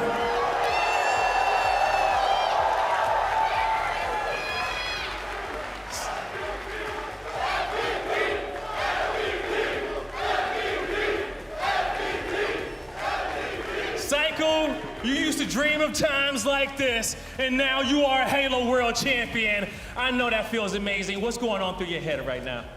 It's just, the emotions, like I can't describe them, honestly. There's no place I'd rather be than right now, and it's just a dream come true. So it really is a dream come true. Any shout outs you want to give to the people that's been supporting you out there to get into this moment? Definitely want to shout out the Shopify Rebellion fans and the org. I appreciate you guys. You know, wouldn't be possible without you guys. Pass the mic on over to your coach, Best Man, and slide on down here for a little bit. Okay? Best Man, yo, can we get some love for the best coach out there? You know, we have been a fan for you since Halo 2, Halo 1, all the years in which you've been playing, and now you are a world champion up here with this squad. Talk to me about how does this moment feel for you and what this team has been through. Yeah, it feels great. You know, in the offseason, we set out to get our, 2 young guns in Cycle and Last Shot, and to, round it out with the veterans of Frosty and Royal 2. I just want to shout out Royal 2. I think he's arguably the greatest Halo player of all time. When you look at his longevity, look at his stats, look at how many wins he has, you got to put him up there. So I know he was humble, but, I got to give him his props. Definitely got to give him his props and his flowers, everybody, okay? He's been sniping everybody on this main stage for many years. Now, what do you want to say to this awesome fan base at home, in the venue, everybody that's on their feet who was here cheering for you guys as you got this victory? Yeah, it was great. We definitely saw the fans increase over the years since I've been on the org. And, to cap off this season with all these people here, this is the biggest crowd I've ever seen in Halo. So, yeah, it's awesome. I appreciate Shopify, the greatest org of all time, all our great fans, all our spouses, everyone that helped support us. To everyone that has helped support this team, Royal 2, what you got to say, man? I just want to also give a special shout out to Shopify. I know me and Frosty, we didn't have a home at the last last season. And they took us in, these guys, so I just want to give a special shout out to Shopify, seriously. They've been an amazing org, I think. They've done so much for Halo, and to bring us into this team and be able to perform like this, I just give it all to them, seriously. Gotta show some love to Shopify Rebellion. Now you guys stand in front of the stage one more time and hoist that trophy as the 2025 Halo World Champions, Shopify Rebellion.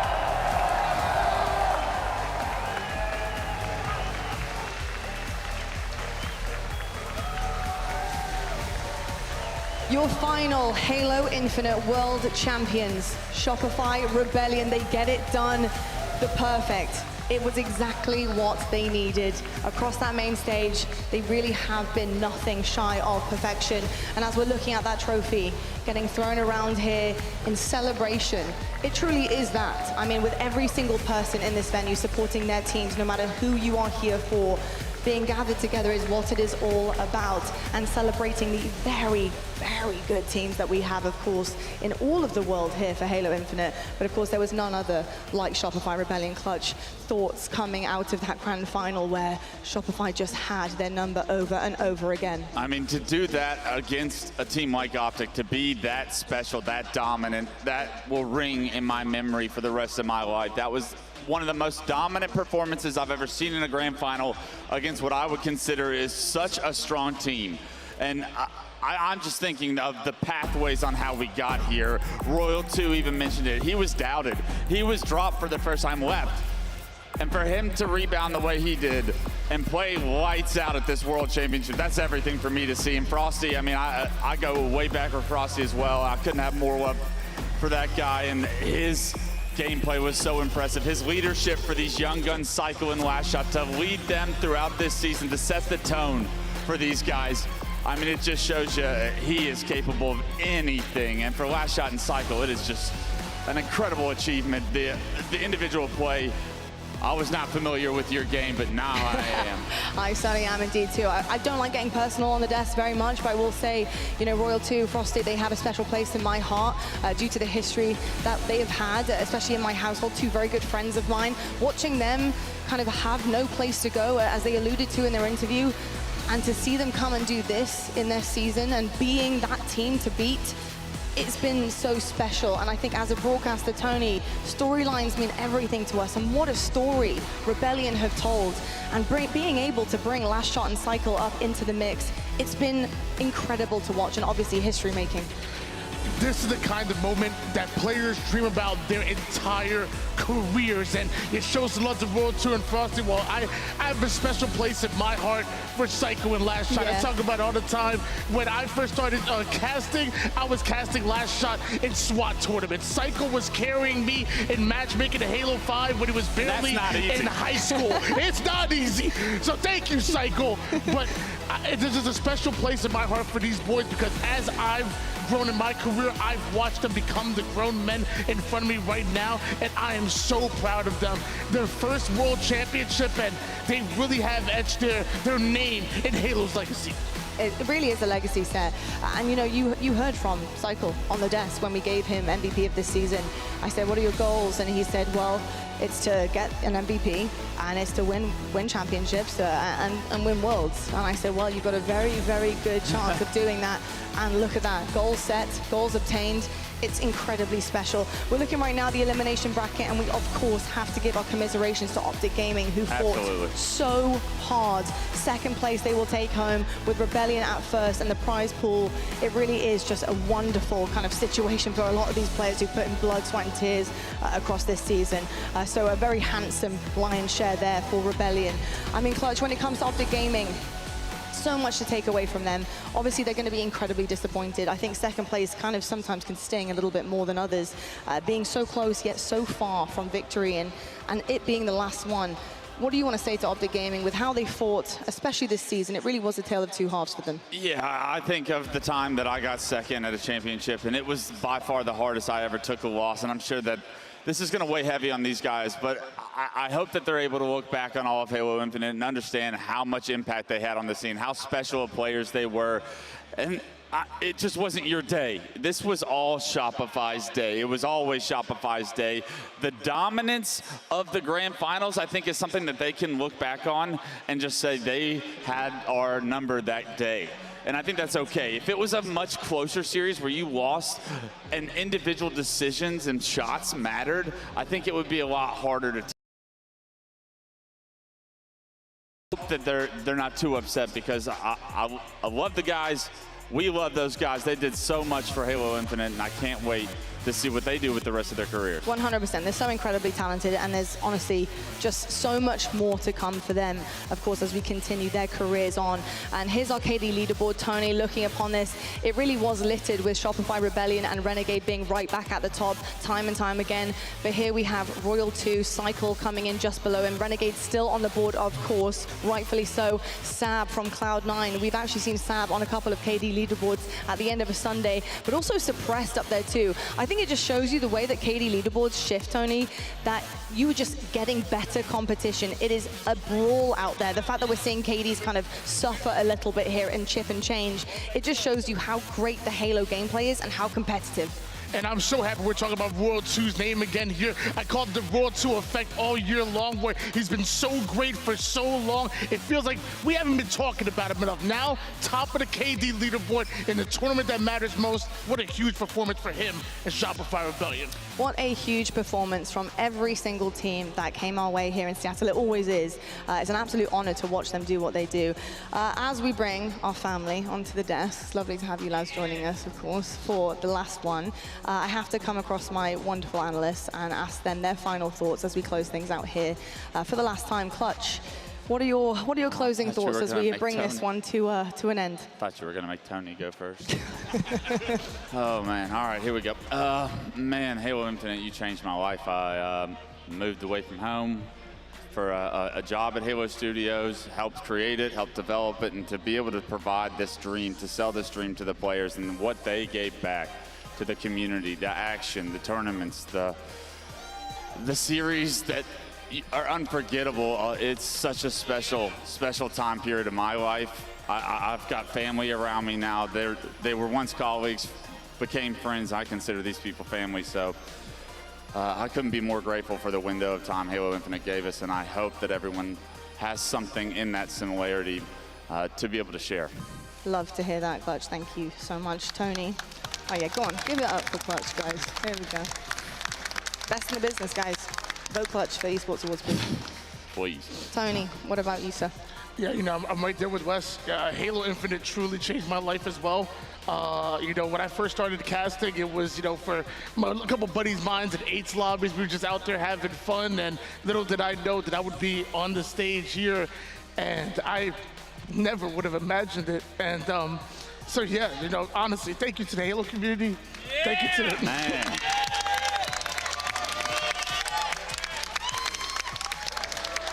And thank you to the friends we all made along the way, the competitors, the fans. You guys are absolutely amazing. And thank you, Halo. Let's go, Halo! Thank you.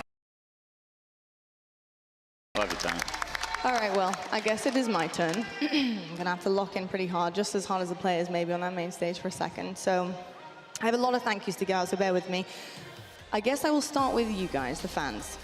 Thank you so much for your ongoing support across 4 years of Halo Infinite. It has been unbelievable. You truly are that 5th man on the stage with those guys, because the cheering, the tears, the screams, it means everything to them. You keep them going when they need strength. You allow them to push through situations that is so unbelievably hard. We see reverse sweeps, and I truly believe it's often because they're digging deep to make sure they don't let you guys down.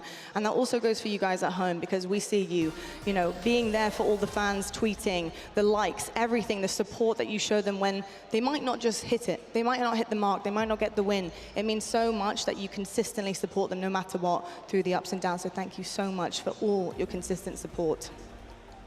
Next, I would like to thank the players. These players have put on one hell of a show across all 4 years. It's only got better, and they have been the superstars of this show. We wouldn't be doing this without them. No chance. They surprise me in every single series. Just when I think it can't get any better, they put on the most unbelievable performances that truly just blow my mind, where it makes me want to throw my laptop behind me and just erase all my notes that I've made this season. Because they are capable of such greatness. And players, thank you so much, because it makes our job incredibly entertaining, I'll tell you that much, and you make us a better version of ourselves. I would like to also thank the production crew, the very quiet, humble, hard-working crew that you don't see. You have no idea how much work and dedication and time and effort and honestly physical labor they put into putting on these shows all year long. And for 4 years doing it consistently and trying to basically outshine each and every one along the way. You guys are that incredible comfort for us up here to do what we do when we couldn't do it without you. So thank you so much. And a big shout out to my amazing, badass female producer, Christelle, because you are one of the very best. And you mean a lot to me, so thank you. HCS and Halo, this is a very easy thank you, because this game exists because of you. This esport exists because of you. So thank you so much for not only putting on events like this time and time again, but trusting us with your game and your esport in our hands to deliver what you want and what want to get across the screen, and to also trust us with the players on the main stage too. It means an awful lot that we get to be here time and time again. So thank you so much for creating the game that we love and the esport that we're so passionate about. We really appreciate it. Now this one's going to be hard, because now it's your turn. My talent team. Oh, boy. We're going to need to take a beat. Hold on. Come on, lock in. You're married to one that literally is a robot. You boys are so special. You're the narrators of every single piece of gameplay. You are the experts. You are storytellers. Your tones, the way that you manage to get things across the table to our viewers, it is so incredibly special. it would not be the same without you. You are such an integral part to the competition. Yes, the players are amazing, they put on a show, but that show is elevated because of your voices and because of what you bring to the table. Un memento, please. These Seattle halls will forever ring with your voices. Forever. It is a legacy, it is history. You will always, in my eyes, be the absolute greatest. Gotta breathe. And I could not do what I do without you, so thank you. Thank you. Right back at you.